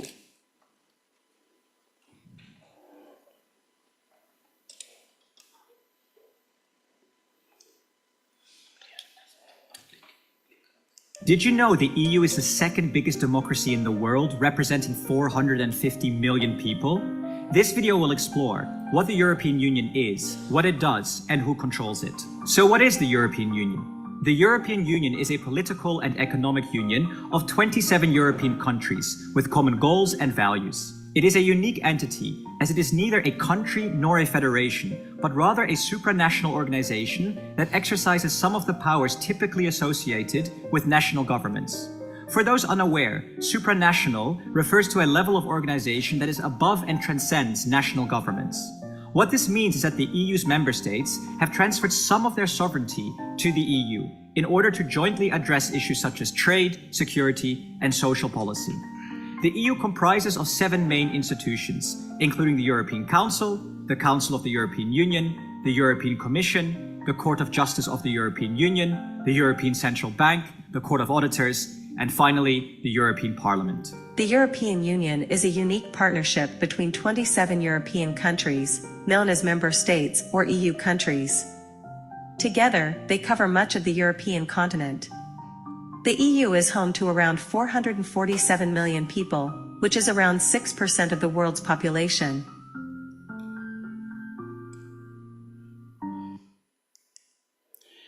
The European Union, commonly known as EU, was created in 1992 after the passing of the Maastricht Treaty, a Dutch city.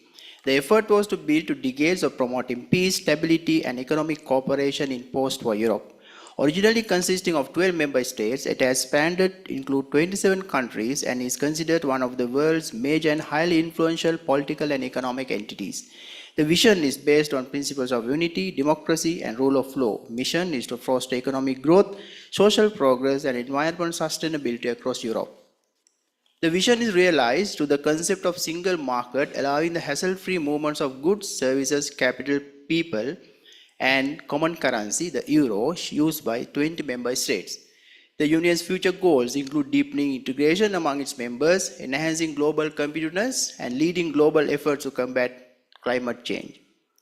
Geopolitical strategies are the different actionable pathways in which countries manage their international relations, shape global power dynamics, and protect their interests. In that sense, the EU's formation, objectives, and policies are highly influenced by geopolitical considerations that shapes its internal and external strategies. With that, we'll have a little analysis on geopolitical strategies and theories. The nation's prime objectives behind conventional geopolitical strategies through various approaches and policies are to influence global power dynamics, manage international relations, and secure state interests. European Union strategies perform a vital role in navigating complicated relationships with neighborhood and distant countries while striking balance between economic interests, security concerns, and political values, and carry a multi-dimensional shade that carries diplomacy, economic policies, defense mechanisms, and regional cooperation.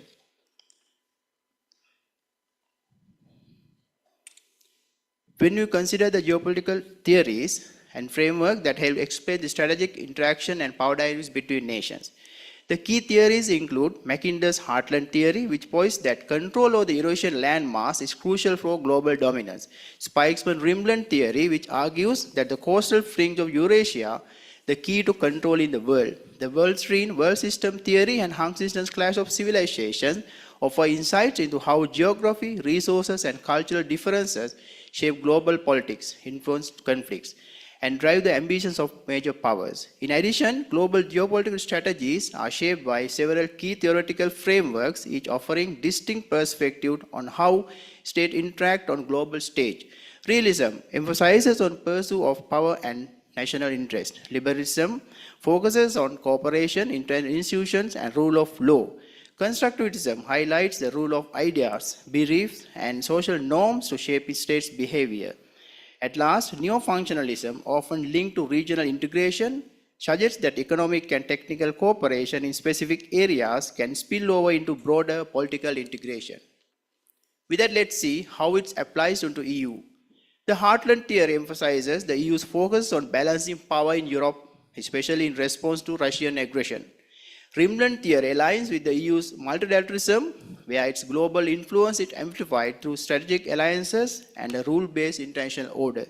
Neighborhood theory reflects the EU's European neighborhood policy, we call it ENP, aimed at stabilizing bordering status through political and economic reforms. Clash of civilization theory underscores the EU's use of cultural diplomacy and integration efforts to manage internal and external cultural dividends.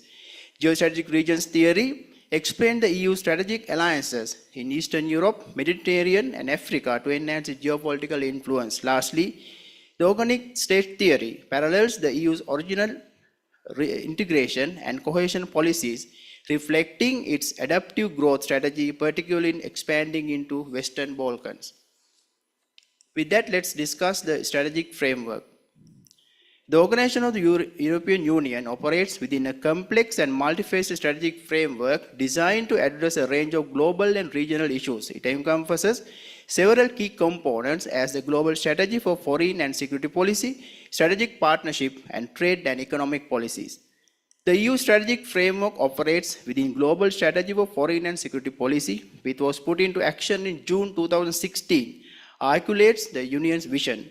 There are 5 main approaches that could be identified in the framework. Firstly, the security of the Union aims to safeguard the EU from external threats, including terrorism, hybrid threats, and regional conflicts. Second, the strengthening states and societies' resilience, particularly within the proximities of the EU neighborhood, is crucial. This includes supporting democratic governance, rule of law, and economic development in partner countries thwart instability and prevent conflicts. The Union promotes a comprehensive initiative for conflict resolution, combining diplomatic efforts, development aid, and military engagement when necessary. Strategy for Shared Challenges recognizes that many global challenges, including climate change, migration associated with pandemics, require collective action. The EU seeks to lead and collaborate with international partners to address these issues effectively. The EU is committed to upholding rule-based international system, emphasizing the multilateral institution. It works to strengthen the United Nations and other global governance frameworks. When it comes to the strategic partnership, it is a crucial aspect that you could identify in the EU strategy. The association between EU and the United States is central to the global strategy. Notwithstanding the occasional differences, the transatlantic partnership constitutes a cornerstone of the EU's foreign policy, encompassing cooperation on security, trade, and global governance. China, as a major global player, becomes a crucial partner of the EU. Its approach to China takes on balancing economic cooperation with addressing concerns over human rights, trade imbalances, and geopolitical influence, and aims to engage China in constructive dialogue while safeguarding its own economic and strategic interests. Complex relations with Russia are marked by both cooperation and contention. The EU approach to Russia draws addressing issues such as regional conflicts, for example, Ukraine, cybersecurity threats, energy security, while seeking build-up dialogue and engagement where possible.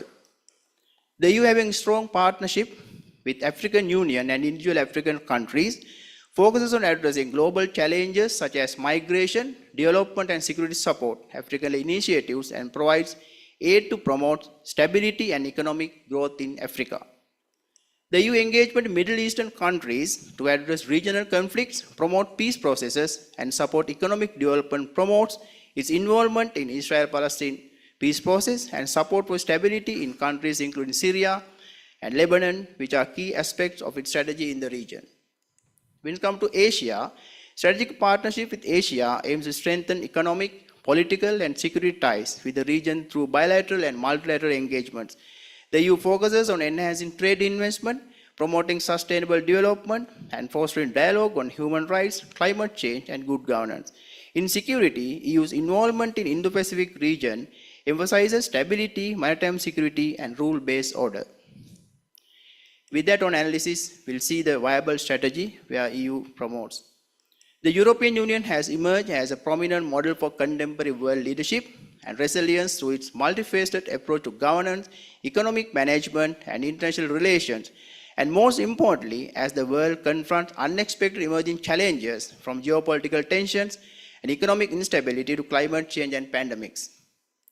Discussing this co-important, it is considered that the EU has been on an instant journey towards becoming the strongest and lowest vulnerable community as one nation in diverse fields, including military and economy, and strategically influential on other nations for securing the national autonomy and sovereignty.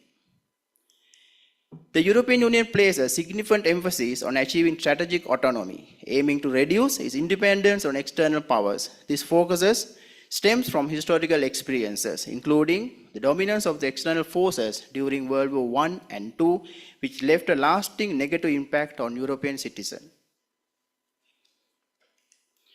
EU has been successful in leading the entire world with its policy framework and globally accepted mechanism on climate action favoring green transition. The EU regulations and environmental concerns encourage other countries in climate action to achieve sustainable development goals, that is SDGs. The EU has been prominent in promoting and encouraging invention and digital inclusion combined with digital sovereignty, with transformation with the expansion of several technological and engineering sectors better than in other regions.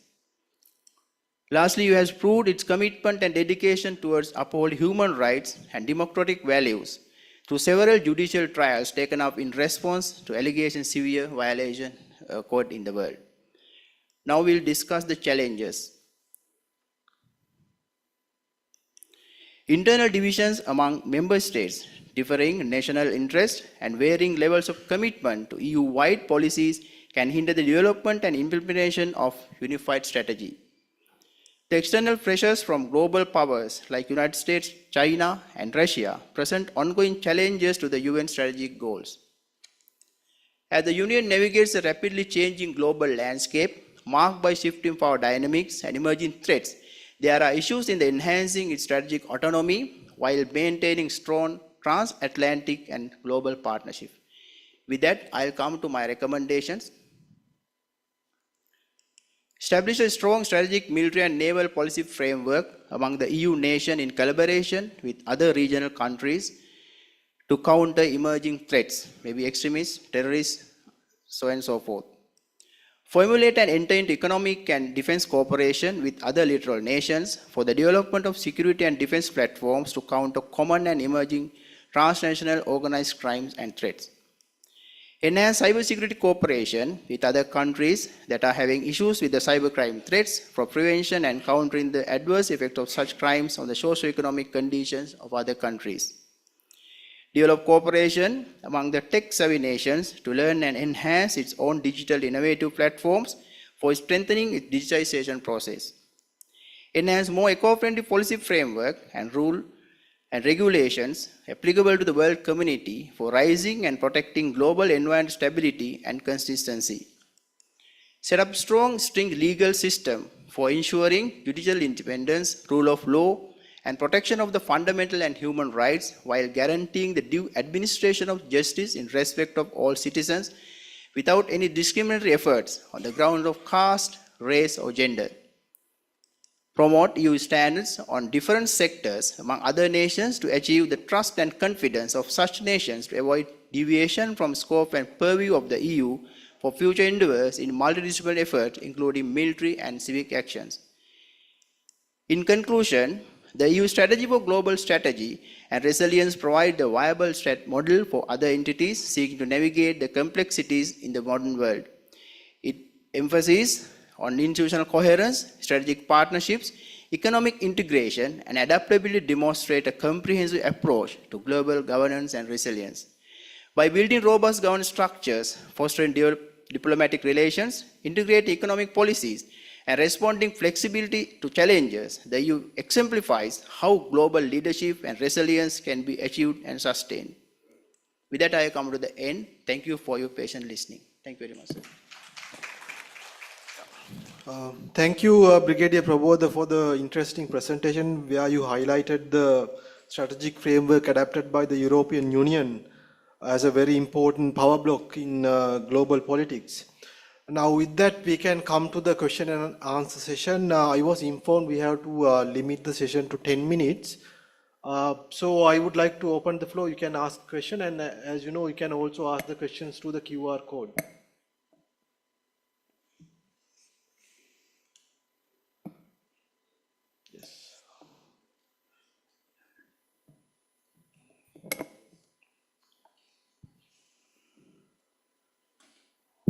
Good afternoon, sir. Commander Jain from Staff College from Patna.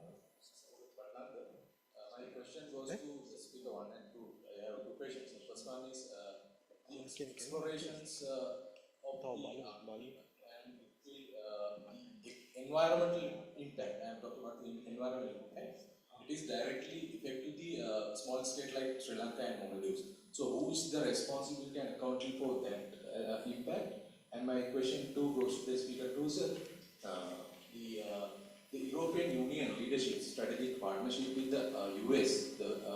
If I talk about the Trump presidency in his first term, he at the edge of leaving the NATO security partnership of NATO. And today he is selected as the president of the United States. So what will be the future of the EU with the Trump presidency? Thank you, sir.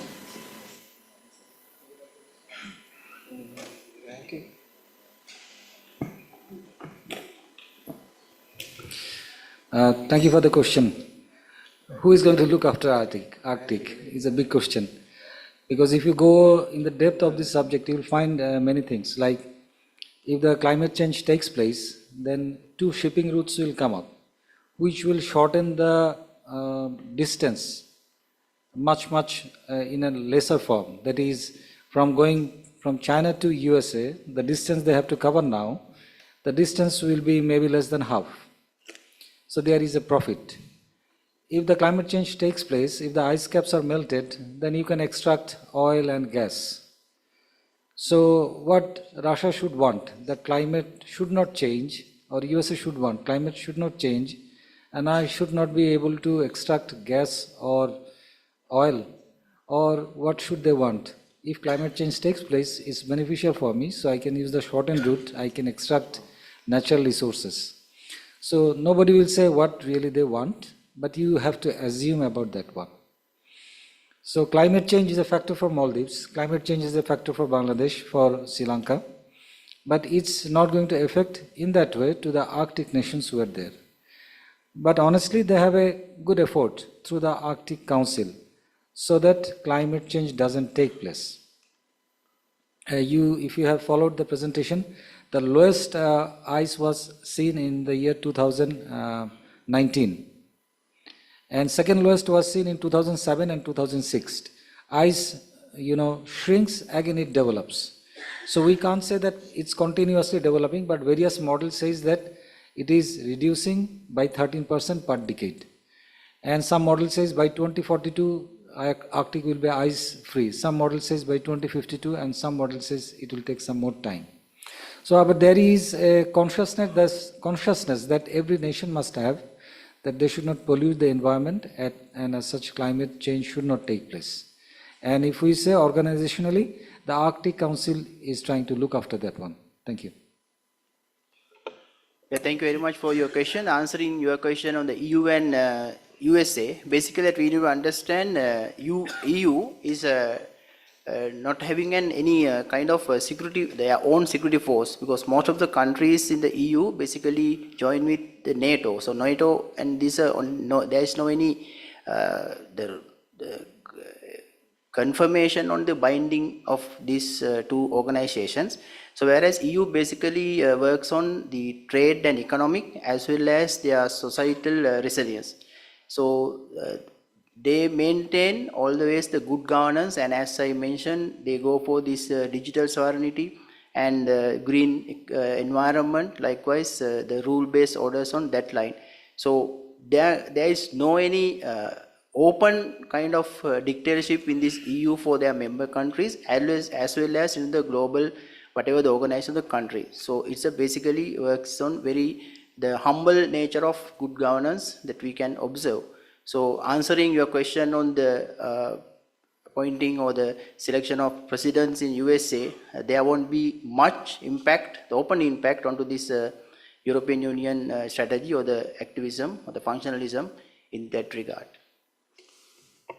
Okay, we have 5 more minutes. Any questions from the audience? Yeah. I am Brigadier Manjul Chansekara. So my question goes to the second speaker. With this the complex situation in the global area, we can see the influence of EU has weakened the viability of the UN. In such cases, don't you think that the development of EU has become a threat to the rest of the world for their sustainable peace and prosperity in future? As I mentioned in earlier, so we have to understand the theme or the mission and vision of this EU. Basically, they don't have any kind of dictatorship among even their member states as well as the global. So they always try to maintain a kind of very humble relationship between the countries as well, whatever the organizations existing in the world. Maybe the EU, UN, it's the same. So there cannot be any dictatorship, or there cannot be any binding rule that EU has to be abided, but they mainly openly focuses on the trade and commerce, then the societal the resilience and the good governance, basically human rights, as I mean green transition and so on and so forth. So, but in addition to that, and I mentioned the creation of EU, basically that is to contentation of the Russian aggression towards the European continent. So that can be addressed, but there is no any open closure. When you examine in the EU's strategy, whether they openly go and prevent anyone coming in. So they have very humble, the good governance mechanism.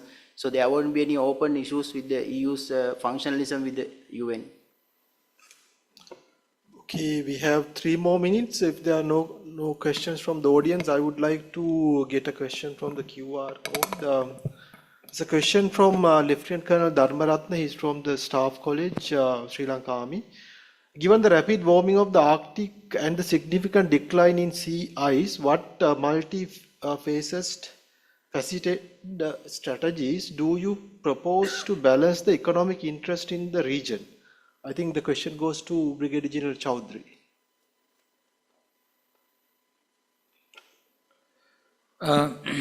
As I already discussed about this thing, if we talk about economic interest, which one aligns economic interest with the climate change part?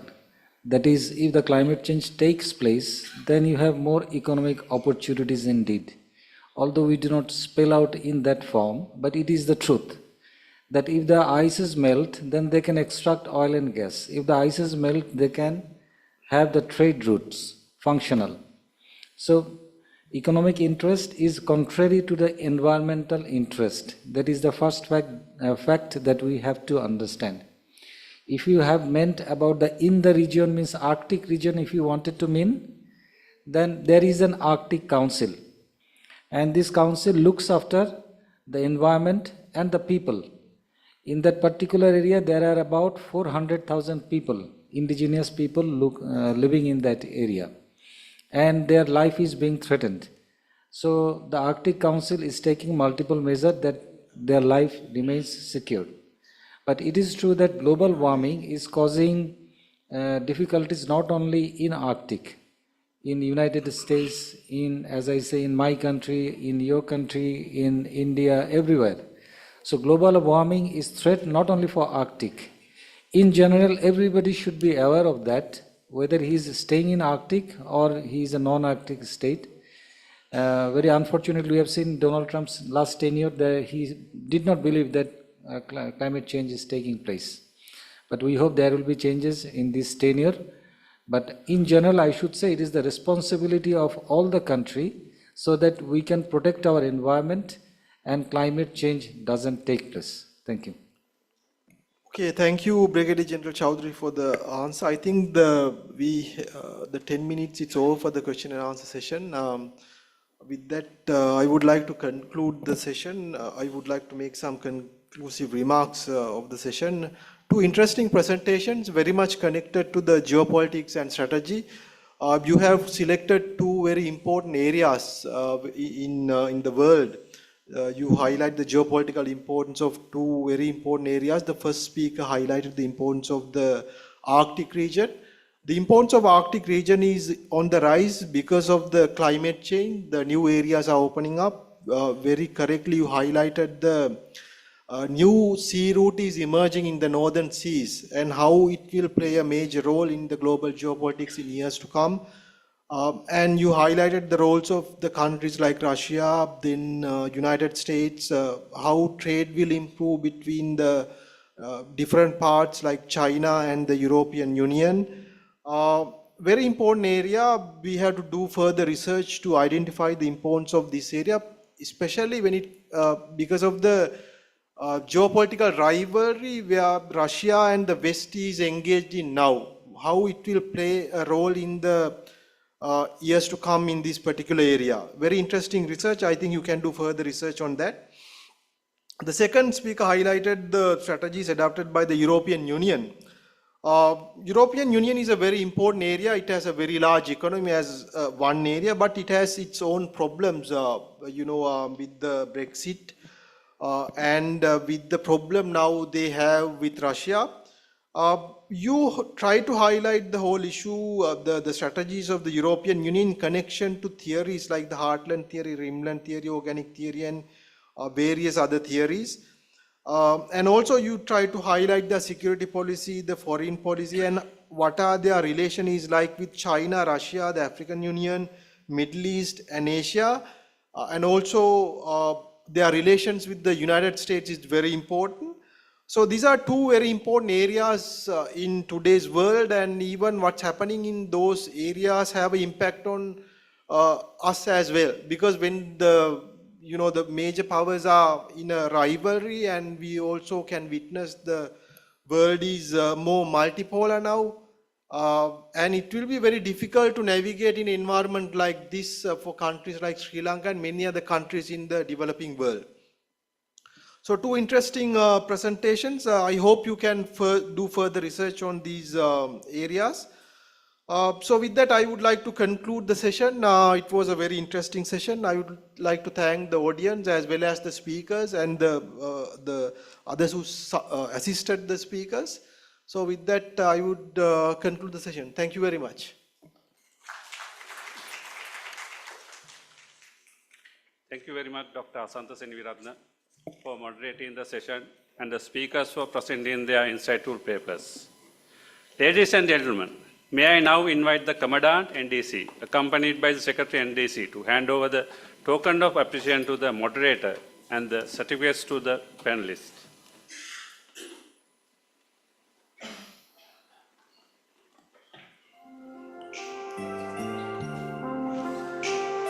May I respectfully invite Dr. Asantha Senviratna to accept the token of appreciation.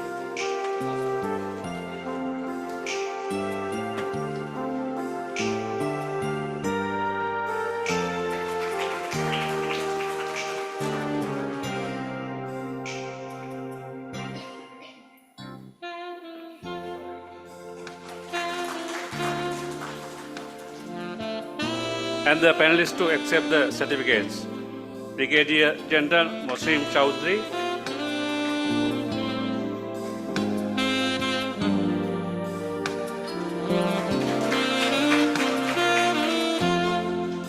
Brigadier Varnagamake,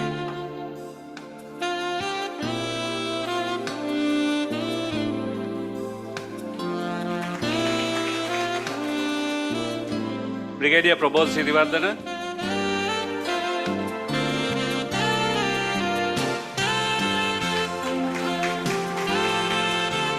and Captain Kanesh Tarallagi.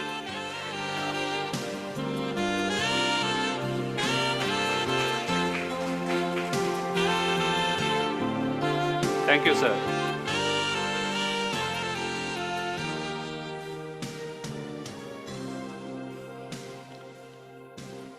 Ladies and gentlemen, this marks the end of the track one of the second session.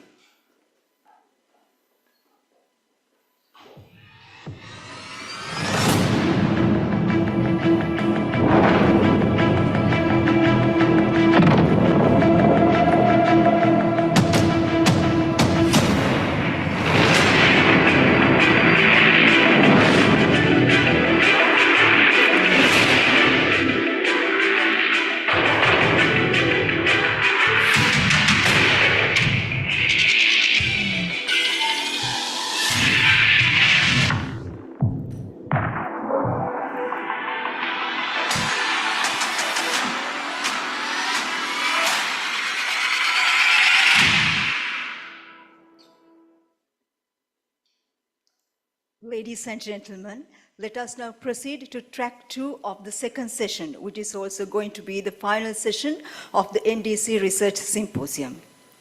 This session consists of 2 presentations based on the topics of role of emerging technologies in shaping future warfare and national security, and the strategies of Tamil diaspora in shaping the international perception, its implications and complementary interest to Sri Lanka.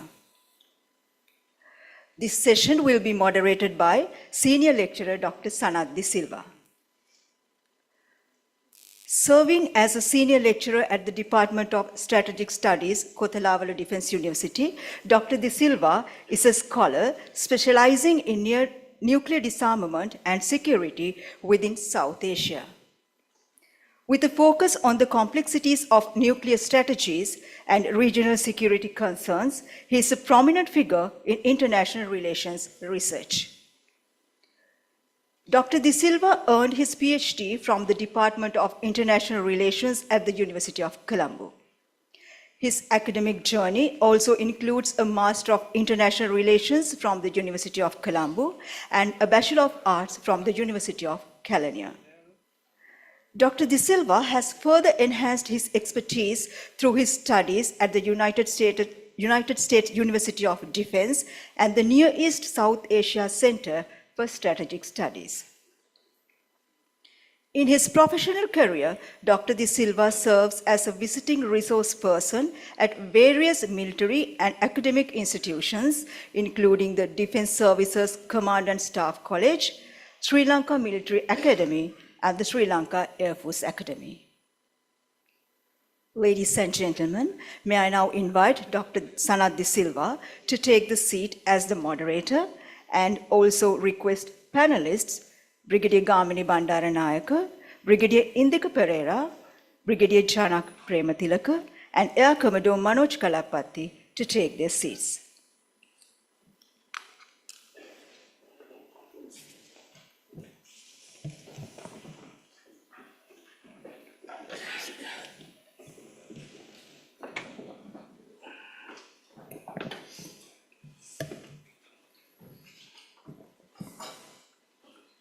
Over to you, sir. Thank you. Thank you for the kind introduction. Commandant of the NDC, General Sujiva and all the others, thank you for giving me this pleasant opportunity. This is the last lap, so without wasting much time, we would straight away go to the deliberations. We have 2 speakers here, and both of them are presenting on one of them, role of emerging technologies in shaping future warfare in national security, and the other one is on diaspora matters. So you know the timings and everything. I don't have to elaborate on that again. So let me introduce the first speaker. He's from the KDU, Brigadier Gamini Bandaranayaka. He joined Sri Lanka Army on the 8th November 1992 as an officer cadet at General Sir John Kothalawa Defence Academy then.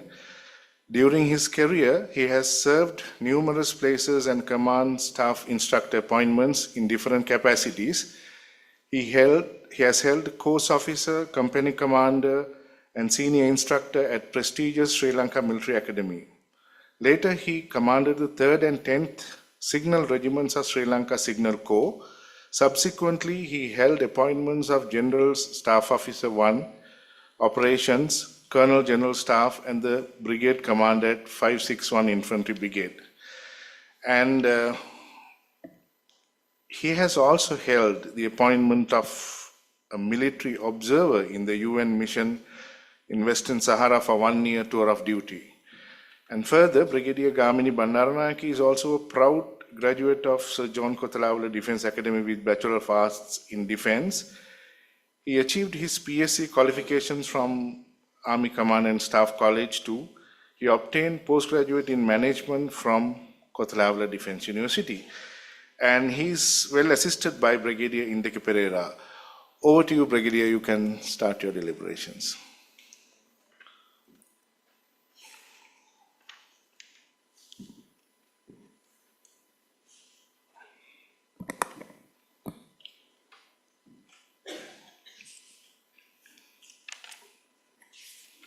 Thank you very much for the kind introduction, sir. Distinguished gathering, and ladies and gentlemen, good afternoon. Next 15 minutes or so, I'll be presenting the role of emerging technologies in shaping the warfare and national security. My presentation will be unfold the sequence as shown on the screen.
The rapid evolution of emerging technologies such as artificial intelligence, AI, autonomous systems, and cyber capabilities is transforming the landscape of warfare and national security.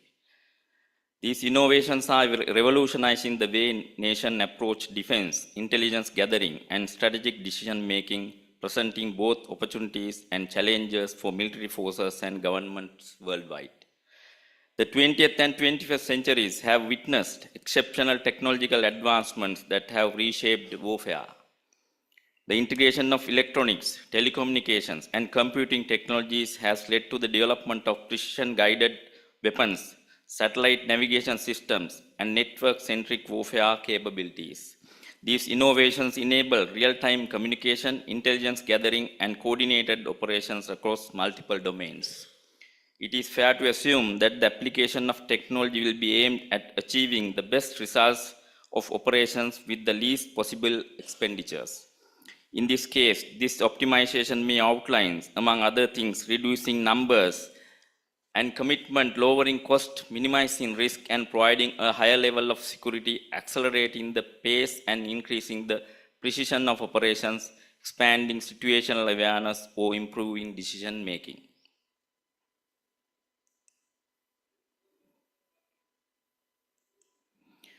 The development of artificial intelligence combined with machine learning, the Internet of Military Things, the exploration of big data set and the development of broadband networks will open up opportunities for the armed forces to optimize the temporal process of their operation and performance. In principle, this will allow to raise the capabilities of combat potential and at the same time increase protection and resilience against negative impact.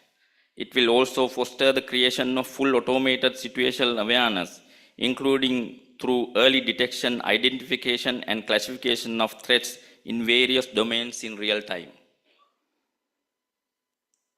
As a result, technology will be conducive to building information and decision-making superiority over the adversary. One can assume that thanks to artificial intelligence, practically all functional areas of the armed forces, such as command, reconnaissance, striking, protection, and survival of troops or logistical security of operations, will be subjected to far-reaching optimization. Artificial intelligence, along with the Internet of Military Things, will enable better management of resources and their flow, save energy, improve military logistics, and ensure optimization of procurement and service process. It will also play an increasingly important role in the information space, especially in terms of conducting information warfare and countering its effects. The development of robotics, various types of autonomous systems, and unmanned platforms will result in the increasing robotization of the battlefield and cause a change in the tactics and operations of troops. Already today, unmanned systems have increasingly widespread application and are having a greater impact on the way military operations are conducted. Their further development will certainly translate into increased freedom of maneuver for troops, flexibility of their operations, and preserving of economy of effort, or ensuring the safety of the military during ongoing missions. Robotics and autonomous systems will improve soldiers' mobility in difficult terrain, reduce their involvement and physical burden, and provide better protection, but also allow for an increase in operational awareness. Robots will most likely to take over a significant part of the entire spectrum of tasks, not only in the area of combat or reconnaissance, but also in the security of operations or logistical support. The Internet of Things is also applied in the armed forces. In the military and defense field, it involves linking weapon systems, ships, aircrafts, tanks, drones, satellites, as well as military headquarters and bases with soldiers into a common network, allowing for information exchange. Sensors and computing devices worn by soldiers and embedded in their equipment collect a variety of static and dynamic biometric data. As a result, the cooperating devices improve perception, increase situational awareness, shorten decision-making process, and maximize the speed of action. It is fair to assume that this technology will lead to the development of a new open organizational feature in the armed forces called the Smart Army. The use of virtual reality is also spreading in the military environment. Simulations and training support the development of skills in both the individual soldiers and entire military units. By creating synthetic training environments, troops exercise in real situations with real weapons and equipments. It is highly probable that the influence of immersive technologies such as virtual reality, augmented reality, or mixed reality will continue to advance and remove classical training methods.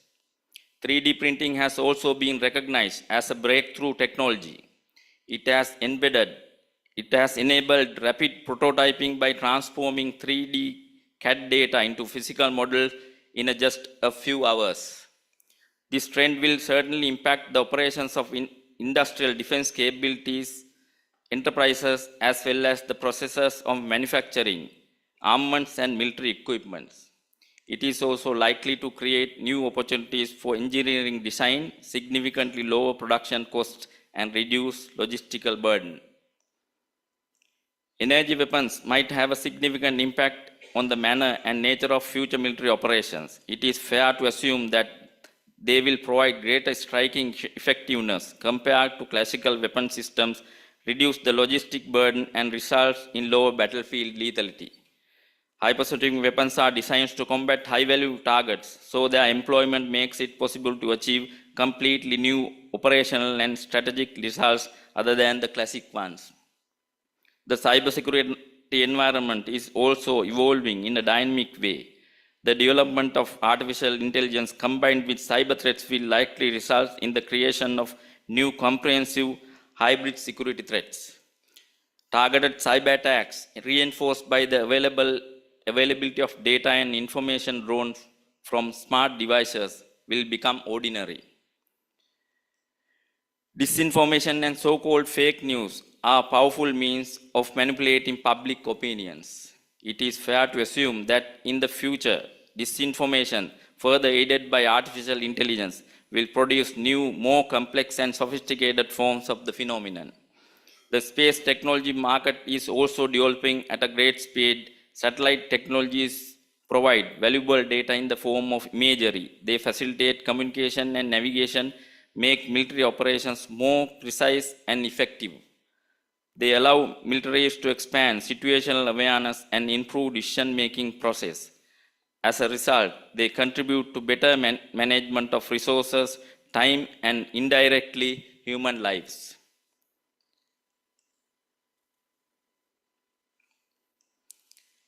I will use DIME framework to explain the impact of emerging technologies on national security. Diplomacy, enhanced communication and collaboration among nations, real-time responses to global crises, increased transparency and trust in diplomatic process. Information, more effective influence operations and public diplomacy, improved information warfare capabilities, enhanced protection against misinformation and cyber attacks. Military, increased operational efficiency and precision, new forms of warfare and military strategies, heightened focus on cyber and space domains. Economy, new economic models, disruption of traditional industries and job markets, improved efficiency and productivity in economic activities. Finance, evolution of global financial systems, enhanced financial inclusion and cross-border transactions, more robust financial regulations and fraud detection. Intelligence, more accurate and timely intelligence, enhanced capabilities in cyber espionage and counterintelligence, more new challenges in maintaining data security and privacy. Law enforcement, enhanced crime prevention and law enforcement efficiency, improved capabilities in tackling cybercrimes and terrorism, ethical and privacy concerns regarding surveillance and data use. Emerging technologies used in conflicts, Ukraine-Russia war. Russia and Ukraine deployed suicide drones like Switchblade and Harop for precision strikes and surveillance. Satellite internet enables Ukrainian military with reliable internet for operations despite damaged infrastructure. Facial recognition. Ukraine has used facial recognition technology to identify Russian soldiers killed in action and notify their families. Israel-Hamas conflict. Israel's Iron Dome air defense system has intercepted thousands of rockets fired by Hamas, demonstrating the potential of advanced missile defense systems. Israel is developing high-energy laser weapons to improve the Iron Dome system. The Iron Beam laser system is designed to intercept drones, rockets, and mortars. Azerbaijan-Armenia conflict. Azerbaijan effectively employed Israeli Harop and Harpy drones against Armenian forces, showcasing modern warfare effectiveness. Both factions employed drones for surveillance and attacks. Azerbaijani Bayraktar TB2 provided notable efficient.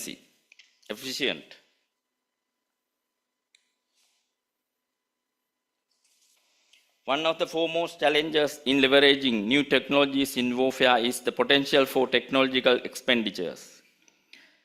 Potential technological dependence. As military operations become increasingly dependent on AI-driven decision support systems and autonomous platforms, there is a corresponding risk of operational disruption or failure if these technologies malfunction, encounter unforeseen challenges, or fall prey to cyber attacks.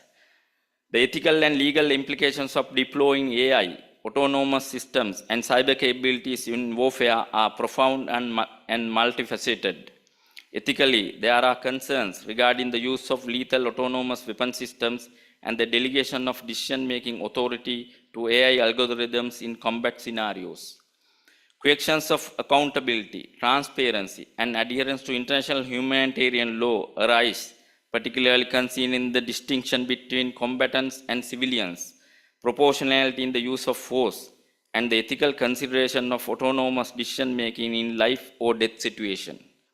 Cybersecurity vulnerabilities present significant challenges in the use of AI, autonomous systems, and cyber capabilities in warfare.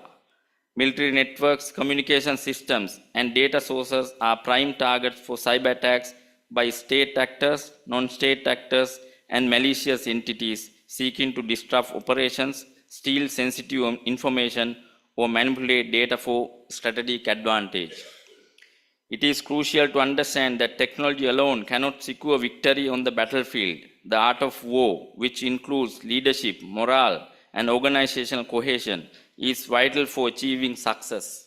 Effective leadership, well-trained soldiers, and cohesive units are essential for military effectiveness, enhancing technological capabilities to ensure mission success. Technology cannot substitute for socio-cultural, political, and historical knowledge. This knowledge is critical for understanding a conflict, formulating a strategy, and assessing its implementation. Anticipating the future implications of emerging technologies is crucial for developing effective countermeasures, fostering international cooperation, and ensuring the responsible development. So as per the analysis, I present these recommendations. The development of systems that enhance human-machine collaboration, ensuring that autonomous systems augment human decision-making rather than replace it. Develop frameworks to ensure the ethical use of AI in military operations, including guidelines for autonomous weapon systems. Military doctrine needs revision to effectively address emerging technologies, especially AI and autonomous systems. Maintain robust offensive and defensive cyber capabilities to combat increasingly sophisticated cyber threats. Establish regulations, laws by using the current IHL framework, adding AI and autonomous specific regulations to existing rules, or developing a new system of regulations. Enhance international collaboration to govern the use and proliferation of emerging technologies. Investing in research and development to stay ahead of technological advancement. In conclusion, the integration of emerging technologies such as AI, autonomous systems, and cyber capabilities is transforming the landscape of warfare and national security. These innovations offer several advantages, including increased efficiency, improved situational awareness, and enhanced flexibility. However, they also present several challenges, including ethical concerns, cybersecurity risk, and strategic competition. As nations continue to develop and deploy these capabilities, it is essential to address these challenges and ensure that these technologies are used responsibly and in a manner that align with national security goals and values. The future of warfare and national security will be shaped how nations navigate the opportunities and challenges presented by these emerging technologies. As we move forward, international cooperation, ethical considerations, and robust cybersecurity measures will be crucial in ensuring a stable and secure future. With that, I have come to the end of my presentation. Thank you for patient listening. Thank you, Brigadier Bandaranaike. It was very difficult to, lay down in 15 minutes. It's a very broad, but you're so successful in line them up about the combat edge, the theater change, and the revolution in military affairs. So let me introduce the next speaker, Brigadier Janak Premathilaka.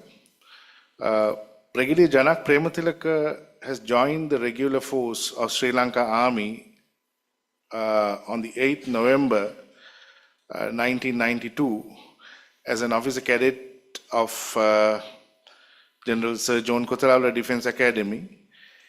He is a distinguished alumnus of Bandaragama Central College. He excelled in all command, staff and instructional appointments during his illustrious military career. He holds a Bachelor of Arts in Defense Studies from KDU, 2 master's degrees from University of Kelaniya and University of Madras, India, as well as a postgraduate diploma in management from the Open University of Sri Lanka. He is currently pursuing for his MPhil at the KDU. Brigadier Premathilaka is also decorated with prestigious past staff college at both Defence Services Command Staff College in Sri Lanka and in India. He is the first Army officer to be awarded with the distinguished Golden Awl and Golden Pen accolades from DCSC. Additionally, he earned an honorary credential from the Senior Command Course in China. Brigadier Premathilaka has served as a visiting lecturer at the University of Kelaniya and Open University of Sri Lanka. His instructional roles include positions of directing staff, later head of training team at DCSC, senior instructor at the Army War College, and commanding officer at the Army Training School in Madhuya. Throughout his career, Brigadier Premathilaka has commanded 2 brigades, and under his leadership as commanding officer, his battalion earned the Best Battalion Award in Sri Lankan Light Infantry Regiment. Therefore, Brigadier Janak Premathilaka was a member of Sri Lanka's inaugural UN peacekeeping contingent deployed to Haiti. He also made history as the first military assistant to the Secretary of Defense following the Easter Sunday attacks. So very illustrious career, Brigadier Premathilaka. So let me invite you to the stage to talk about the strategies of Tamil diaspora in shaping the international perceptions, its implications and complementary interest to Sri Lanka, well assisted by Air Commodore Manoj Galapati.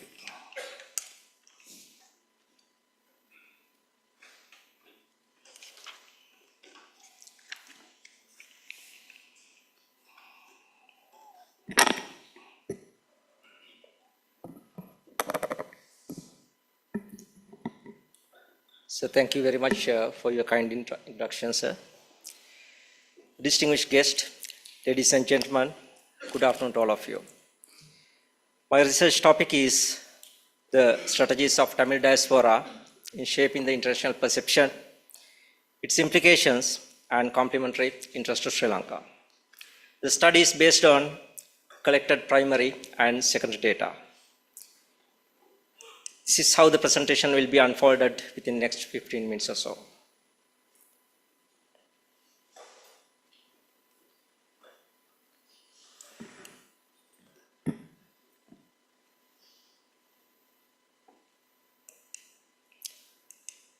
Who is diaspora? The migration from the homeland, a collective memory of their origin, the strong connections to their country of origin, a shared group identity, and kinship with diaspora communities worldwide are the major characteristics of any diaspora in the world. Coming on to the Tamil diaspora in particular, the Tamil homeland concept as Elam, the ethnic and cultural identity as Tamils, the nationalistic ideology as people of nation with rights, the consciousness as a group, made this Tamil diaspora as a nationalistic movement with an ideology. Also, we need to know that this diaspora consists of 2 main elements, the extremist elements and also moderate elements. These extremist elements are the most vociferous, powerful, and organized as groups against Sri Lanka. The rapid growth of communication and mobility, the migration, have intensified these diasporic activities, creating a new phase of conflict for Sri Lanka, especially after 2009. To foster a win-win situation for Sri Lanka, we should focus on minimizing this conflicting interest and maximize on complementary interest. The financial and moral support for establishing an independent Tamil state, merging north and east provinces of Sri Lanka, keeping this as the primary objective of Tamil diaspora, They also capitalize their slogans on the issues which we can identify as conflicting interest, which we can see on the screen. Human rights issues, demand for 13th Amendment full rights, single Tamil extremism, then law and order problems, language issues, social mistrust, ownership of ancestral lands in North and East, military presence in the North and East, and merging North and East, and these are the kind of conflicting interest we have. This is the grand strategy formulation model which can be used for any country. In that we have global environment and domestic environment. Any stakeholder or the actor who will influence these two, domestic environment and the international environment, need to be taken as a key stakeholder in forming whatever the grand strategy for Sri Lanka or whatever the country. In that, Tamil diaspora, as an actor, externally, they influence on shaping and influencing the international perception, strategic culture of host countries, and internally, role in financing, fueling the conflict here, and influencing the internal state political affairs. Coming on to the analysis, these diasporic activities can be well explained through the theories of transnationalism and deterritorialization. So these activities are driven by cross-border political, social, and economic connections, along with global institutionalization and leveraging globalization coupled with the technology. Now let's examine how this Tamil diaspora has shaped Sri Lanka's external environment by adopting various strategies. Shifting the strategy from winning India to lobbying in the West. So initially, Tamil diaspora adopted the strategy of regulating the central government of India through Tamil Nadu factor. And thereafter, they shifted from the Indian factor to the Western countries for lobbying. Then long-distance nationalism as a strategy. The Tamil diaspora systematically engaged the international political scientists and conceptualized the concept of long-distance nationalism as an effective mechanism to pursue their cause. Exploiting host countries' political parties. The mostly left-wing political parties like Communist and Ecology parties in France, then Labour Party in the UK, Liberal Party in Canada, and those parties were comprehended well by the Tamil diaspora extremist elements. And also, those parties' vote base is also immigrants. Merging with host country issues. This is another strategy that they use to couple this Tamil struggle with host country political issues. For an example, during the vote for Brexit, the most of the Tamil diaspora community supported and voted for Brexit. Focus on global organizations. As a strategy, they are in the process of gaining the support from European Union and United Nations. This is to gain a wider political footprint globally. Single issue voting bloc is another strategy. So before certain UK elections, they used to interview the candidates of these candidates of their parties, and they seek the stance on the Tamil cause, and thereafter they publish a database of their opinion to guide these Tamil voters. And legal strategies and voice on human rights, we can say warfare to lawfare. The Tamil Legal Action Project, TLAP in UK, and Tamil Center for Human Rights, TCHR in France, they focus on two main objectives, that is to legally isolate Sri Lanka on the human rights grounds globally, and also to justify these allegations with the support gained from the Tamil legal experts globally.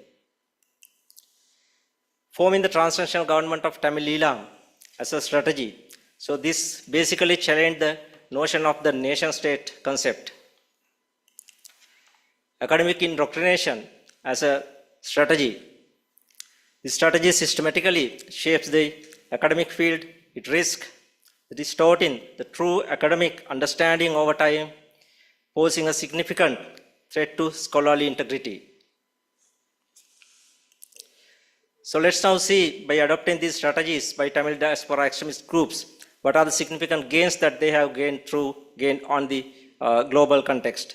So Canada declaring January as Tamil Heritage Month in 2016, acceptance of as a distinct cultural group in Canada, then the largest British labor union, Unison, they accepted Tamil rights in the UK, and launching Tamil Elam Freedom Charter by TGTE in USA in 2013, and Canada imposed sanctions on 2 Sri Lankan presidents, and Canada declared 18th May as Tamil Genocide Day of every year. And the present UK Premier is from Labour Party, and he made a recent statement saying that Sri Lanka to be referred to the International Criminal Court. Now let's see how to turn the tide back.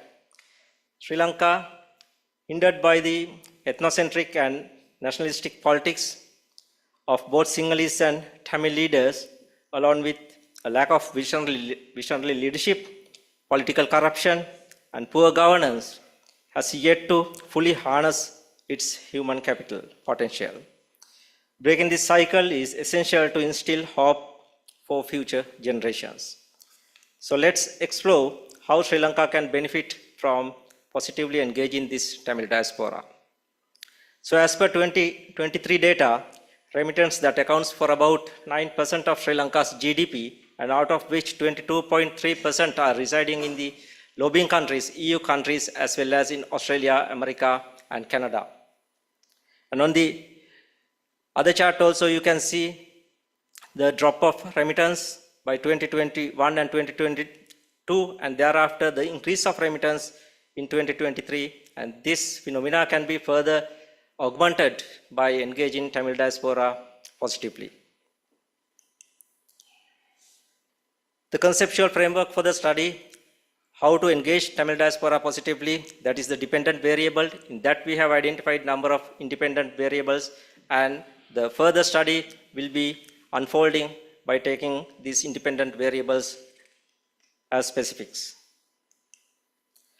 So in that we have identified number of complementary interests, the foreign investments and remittance, technological transfers, education domain, tourism, right to intervene with the internal political matters, and access to global markets, peace, stability, and economic development, interest on rebuilding North and East.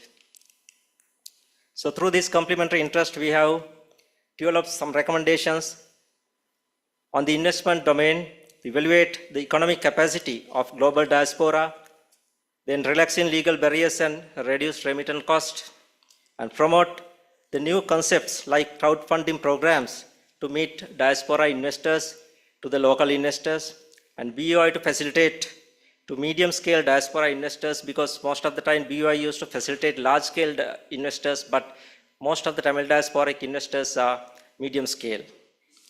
And diaspora tourism, and also we need to encourage diaspora to invest on tourism in Sri Lanka. And diaspora-centric bond schemes. Now, this is a very effective strategy used by Israel when they develop their country's economy at the initial stage. And diaspora philanthropy. Brain drain to brain gain. Now, knowledge and skills possessed by diaspora to be obtained to Sri Lanka, and expand school alumni associations of leading Tamil schools, especially schools in all schools in Jaffna. We can open a new avenue to the education domain here, and organize seminars, podcasts, and workshops to involve Tamil intellectuals. It's a timely requirement. And introduce concepts like scientific diaspora. Now, this concept is very successfully utilized by Latin American countries recently. And engage new generation through soft power. They have skills, wealth, and also the technology. Networking is another area we need to develop. Link Tamil, Muslim, and Sinhala communities outside Sri Lanka to lobby for Sri Lanka, not against Sri Lanka. And this has to be initiated by the diplomatic community outside Sri Lanka. And maintain an updated database. We don't find enough details of Tamil intellectuals and the market conditions, market footprint that they have globally. So we have to have updated database on this. and the Office for Overseas Sri Lankan Affairs, USLA, which has been established under the guidance of the President's Office, and the effectiveness and the efficiency need to be enhanced. Shaping the geopolitical landscape, managing the Indian factor to counter the pressure from these lobbying countries and UN and EU is a requirement. And redesignate Tamil diaspora as Sri Lankans living overseas. It's a long-felt requirement, long-felt suggestion. And recognize the heterogeneity of diasporic groups, different diasporic groups, it's a demand of them. And professional diplomatic engagement with proactive strategies, long-term proactive strategies is requirement. And also we need to identify the challenges of diaspora. They also have their limitations where the government can help in that. The cultural preservation, the intergenerational gaps, legal and immigration issues for refugee status. Also, we need to study new concepts of other countries like diaspora coordinating councils, diaspora excellence groups, business forum, investment forums, and scientific diaspora. Now, in this chart, you can see the Moldovan model liaised by UNDP is a very good model to engage diaspora. We can see by engaging this, the GDP of Moldova has risen to 16.3% of the GDP. Shaping the internal environment is a requirement, political stability, then promote Sri Lankan nationalism and patriotism, not as ethnic groups, but as a country.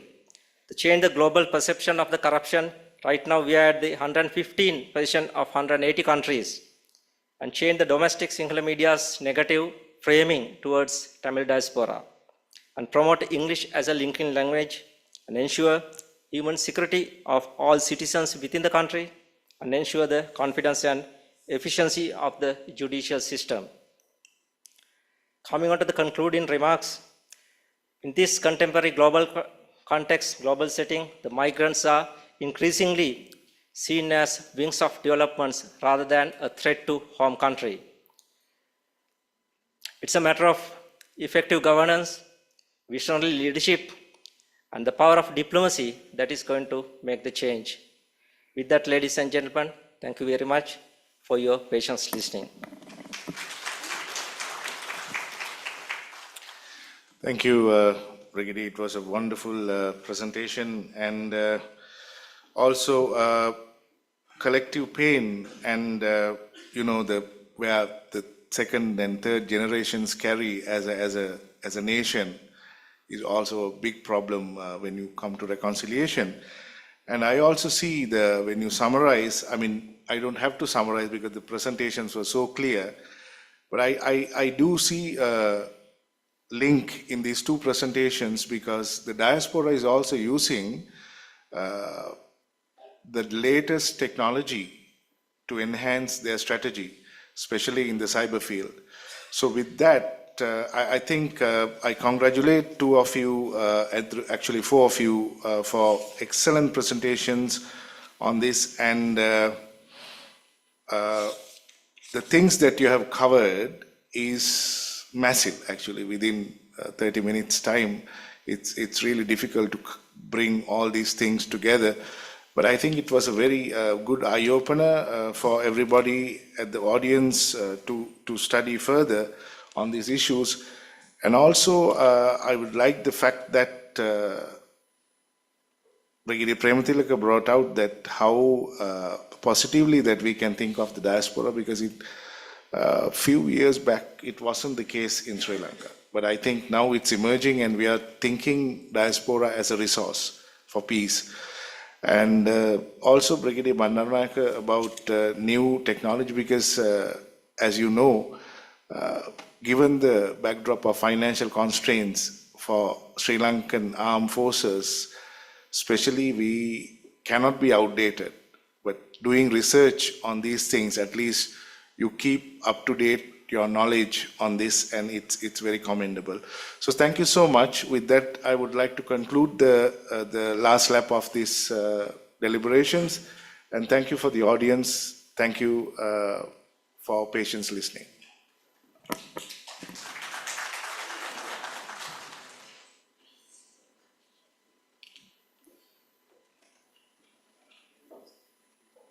All right.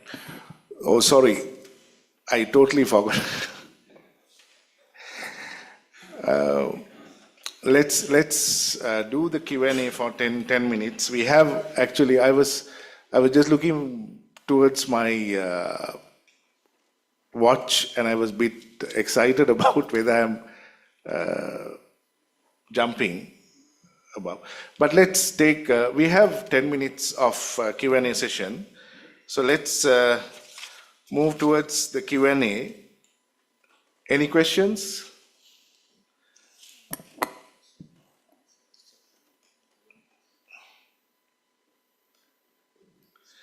We have Directing Staff of Sri Lanka Air Force, Mr. Vijay Singha. Yakamado, Vijay Singha. Are you in the audience? You can, yes, please.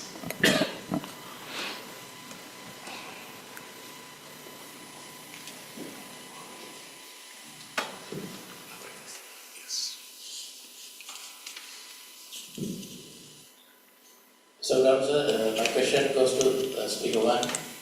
So, the tendency of the non-state actors acquiring the technologies like drone and the directed energy weapon and access to the cyberspace is also a growing security challenge. So, my question is that what sort of a strategy can be adopted by a country like Sri Lanka to countering such threats?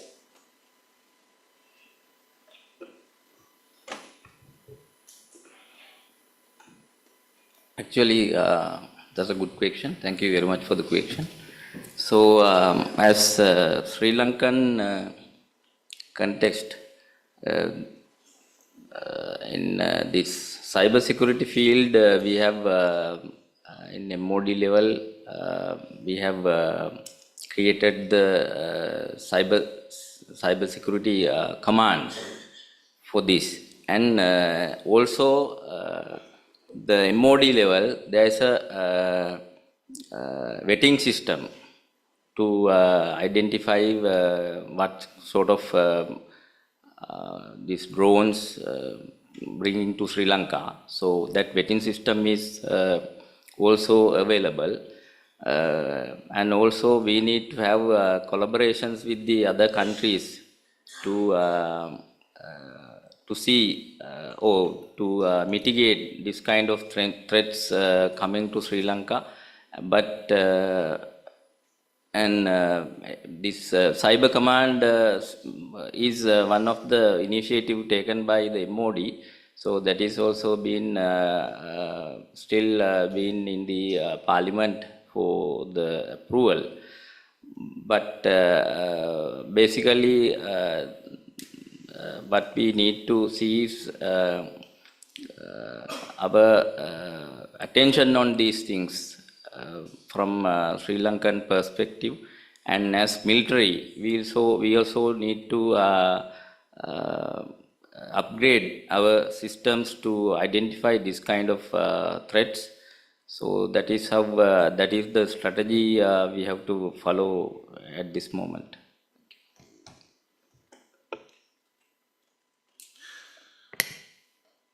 There's a question online. It's Major R. Randenia is asking, unity and division within the diaspora. How do you different perspectives within the Tamil diaspora affect the overall strategy and impact of advocacy efforts? Are there competing agendas that may hinder unified approach? This is going to Brigadier Premathilan.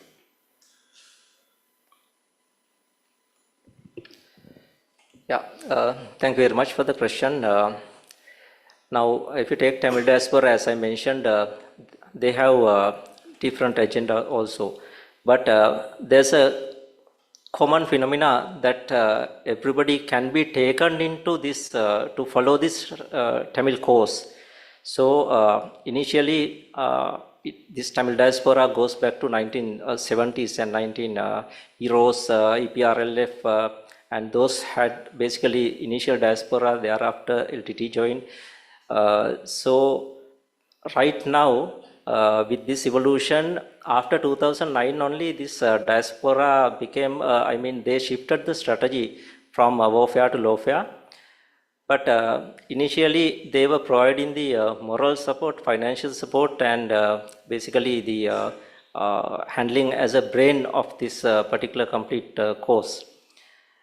But now, even though we say that Tamil diaspora formed this transnational government of Tamil Eelam also, it also could not garner the complete support of the whole diaspora elements, because it has a moderate diaspora, and some of the diaspora elements, the real challenges right now they have, as I mentioned in the presentation also, the cultural preservation and the new generation getting into the same track like the previous one.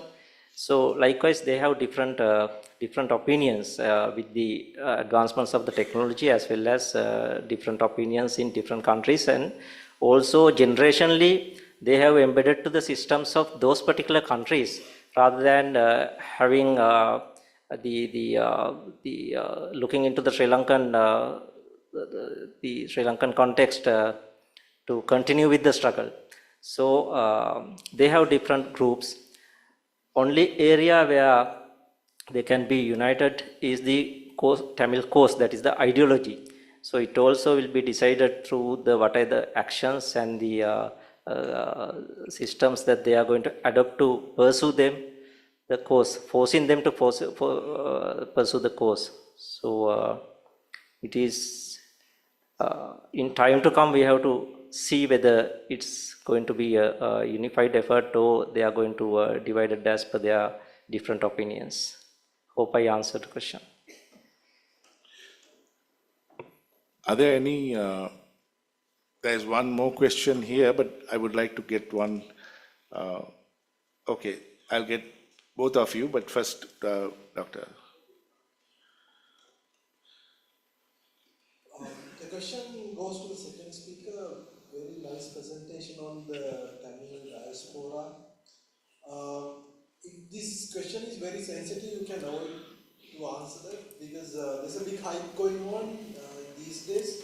One big media tycoon in Sri Lanka is funding a political party or a political process, and some who oppose that party says he has links to the the LTT and this and all. Is it just a political gimmick that's happening, or is there a real threat to the national security in this whole scenario? What's your assessment on that? So thank you very much for the question. I clearly mentioned in my diagram the grand strategy formulation model of any country, which can be used to any country. So in that, I indicated the domestic environment and the international environment. So any player which has the ability to influence these two environments in whatever the way to influence the interest of that particular country has to be taken into consideration when we formulate whatever the grand strategies. So when we have our interest, when we formulate as a country the interest of particular country, and through which that we go for objectives, and there are security objectives, there are security interest in that. So in that, we need to identify in our strategy what we are going to play with that particular player without hindering the national interest and the objectives of our particular country. So specifically I can't say, because I don't have enough information or intelligence to prove that they have funded. Yet we need to be aware about the security situation of our country with the kind of interest and the objectives that we have. So to preserve the national security, definitely we have to look into this in a more comprehensive way, exploiting and expanding the foreign intelligence, sharing foreign intelligence, and also adopting long-term strategies to deal with, manage these type of things globally, because as non-state actors, they have become more influential than other state actors in the global context. So that's what I have to say right now, sir. As a country, we have to take precautions on whatever. Okay, thank you. I think we will get two answers, if you permit. There is a question from Sri Lanka Police, Mr. Chandrasekhara, Nishant Chandrasekhara. How does current legislation addresses the use of emerging technologies such as artificial intelligence and cyber tools in warfare, and what gaps exist when compared to regulations governing traditional warfare? Brigadier Bandarak, I think it's for you. Thank you, Nishanta, for the question. So this is actually now, in 2024 February, the online Security Act was passed, but that was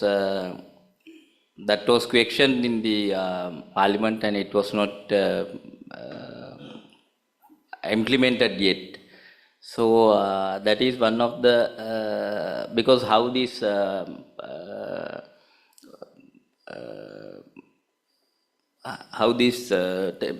especially the social networks, how they are using this technology, so it was a problem. And other thing is the most of these legislations are not covered in this legislations. So even in the globally, it's a problem. So UN is also trying to include these rules to the legislation, so and the global arena. But the problem is these number one countries, they are not because of the rivalries they are not supporting at the moment for this one. So this is actually a problem for. So there are gaps in this regarding this regulation. So need to address with global cooperation. Thank you. Just the final question, be very specific and short. Thank you, sir. My question goes to Brigadier Pemathilaka. Sir, during your presentation, you brought the fact, the strength of the Tamil diaspora, and also we cannot, if we are going to integrate the Tamil diaspora's strength to our development of the country, definitely they will claim the full implementation of the 13th Amendment. In such occasion, do you agree with the opinion that we can give all these land powers and the police powers when we implement the 13th Amendment? Thank you very much. Now, 13th Amendment is suggested and which is implemented to resolve this issue, and that was released by, given by as an option by the Indian government. So under 13th Amendment already we have established provincial councils, and we have Northern and Eastern provincial councils also. In that, what we have not given in the 13th Amendment is the concern, that is the demand of Tamil diaspora, and that is land powers and police powers. So now why these powers are not given is the concern.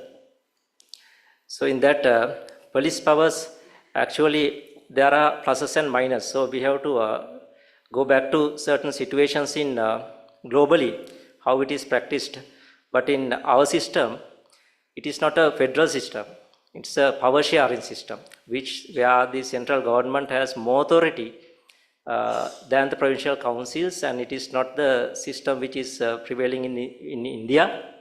India, they have a quasi-federal system, cooperative federalism, but in Sri Lankan system, central government has more authority because it's a power sharing system.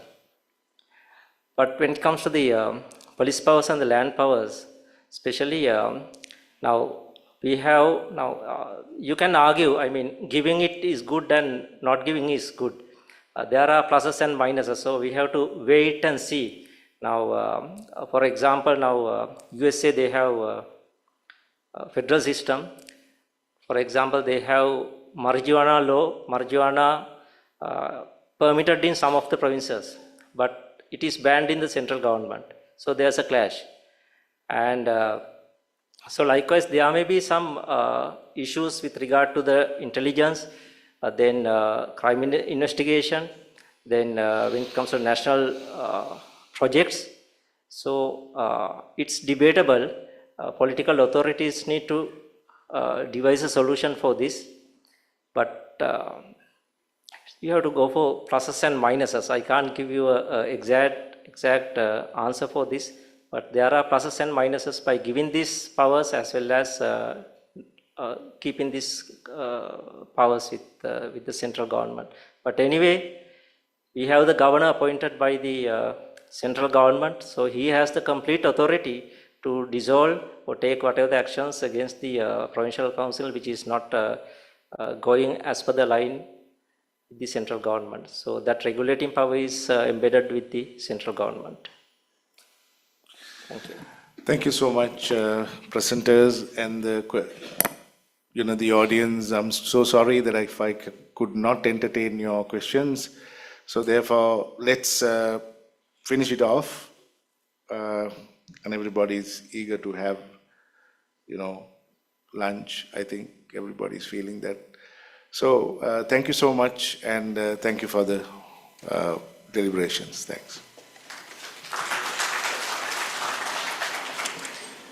Thank you very much, Dr. Sanath De Silva, for moderating the session. And the panelists, thank you very much for presenting the insightful papers and clarifying the doubts of the audience. Ladies and gentlemen, may I now invite the Commandant of NDC, accompanied by the Secretary NDC, to present the token of appreciation to the moderator and certificates to the panelists.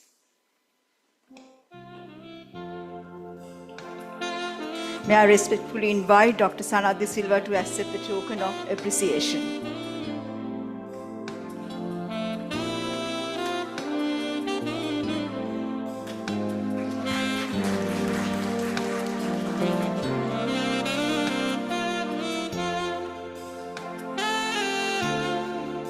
And the panelists to receive the certificates. Brigadier Gamini Bandaranayaka,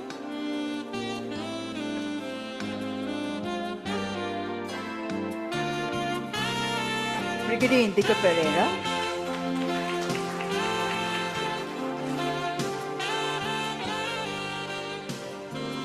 Brigadier Janak Premathilaka,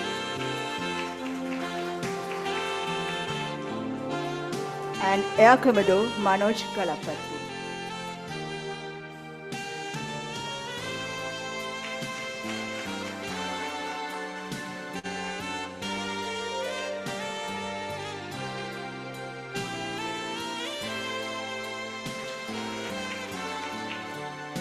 Thank you, sir.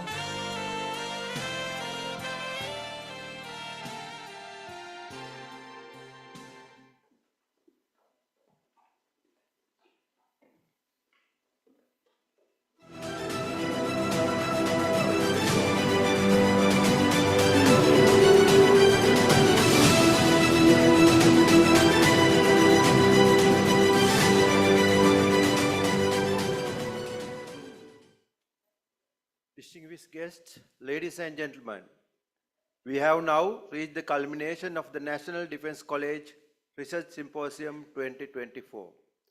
Such an extraordinary event is the result of unwavering dedication, commitment, and the tireless efforts of a responsible team that has worked in harmony, fostering collaboration and communication every steps of the way.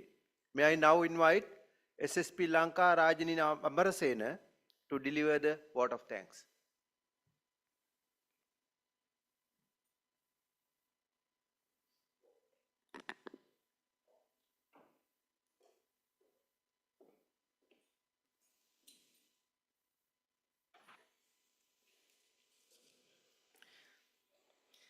Distinguished guests, the Commandant, senior officers, my dear colleagues, ladies and gentlemen, good afternoon.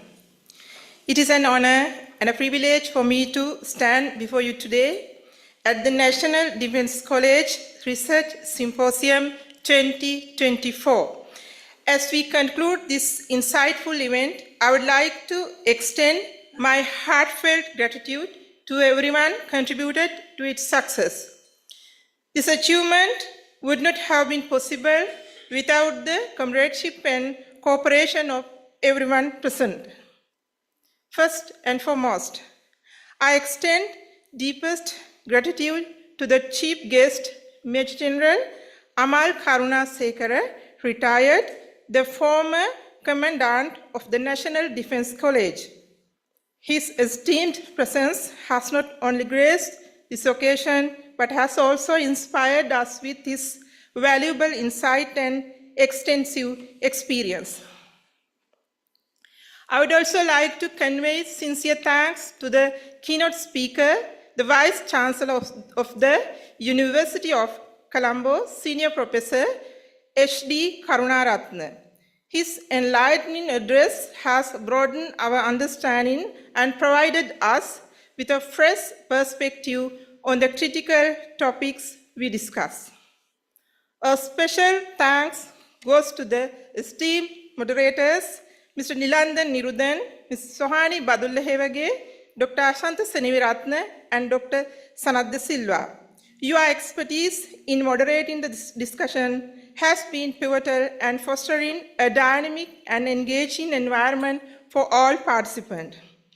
I am immensely grateful to the Vice Chancellor of Kotalavala Defense University and staff for providing all administrative support and facilities, including the modern auditorium and technical support, which greatly enhance our experience here in Kotalavala Defense University.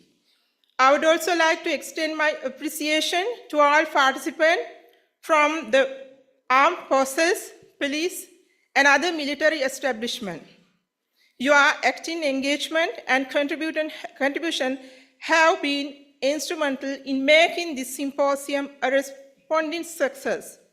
Your dedication in advancing the knowledge in the field of defense is truly commendable.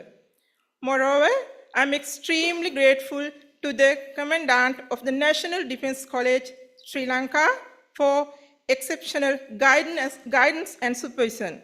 Additionally, we National Security and Strategic Studies course number 3 immensely values the throughout guidance by the faculty, the exceptional support from the Secretary and rest of the staff of the National Defense College in making this event truly successful.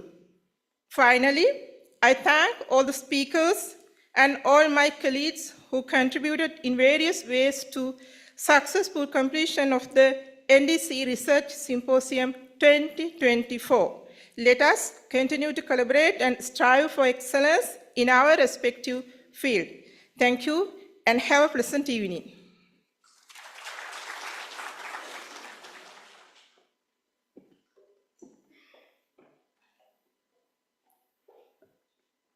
Ladies and gentlemen, as we conclude the National Defense College Research Symposium 2024, themed Achieving Economic Resilience and its Implications for National Security, we extend our heartfelt gratitude for your participation. Your engagement has enriched our discussions immensely. We eagerly anticipate reconvening in 2025 for another enriching academic exchange, where together we can continue to explore the vital intersections of our fields. This officially marks the culmination of another successful event on the NDC calendar. I kindly request all invitees and participants to proceed with lunch arranged at Officers Mess KDU before your departure. Thank you very much and have a pleasant evening ahead.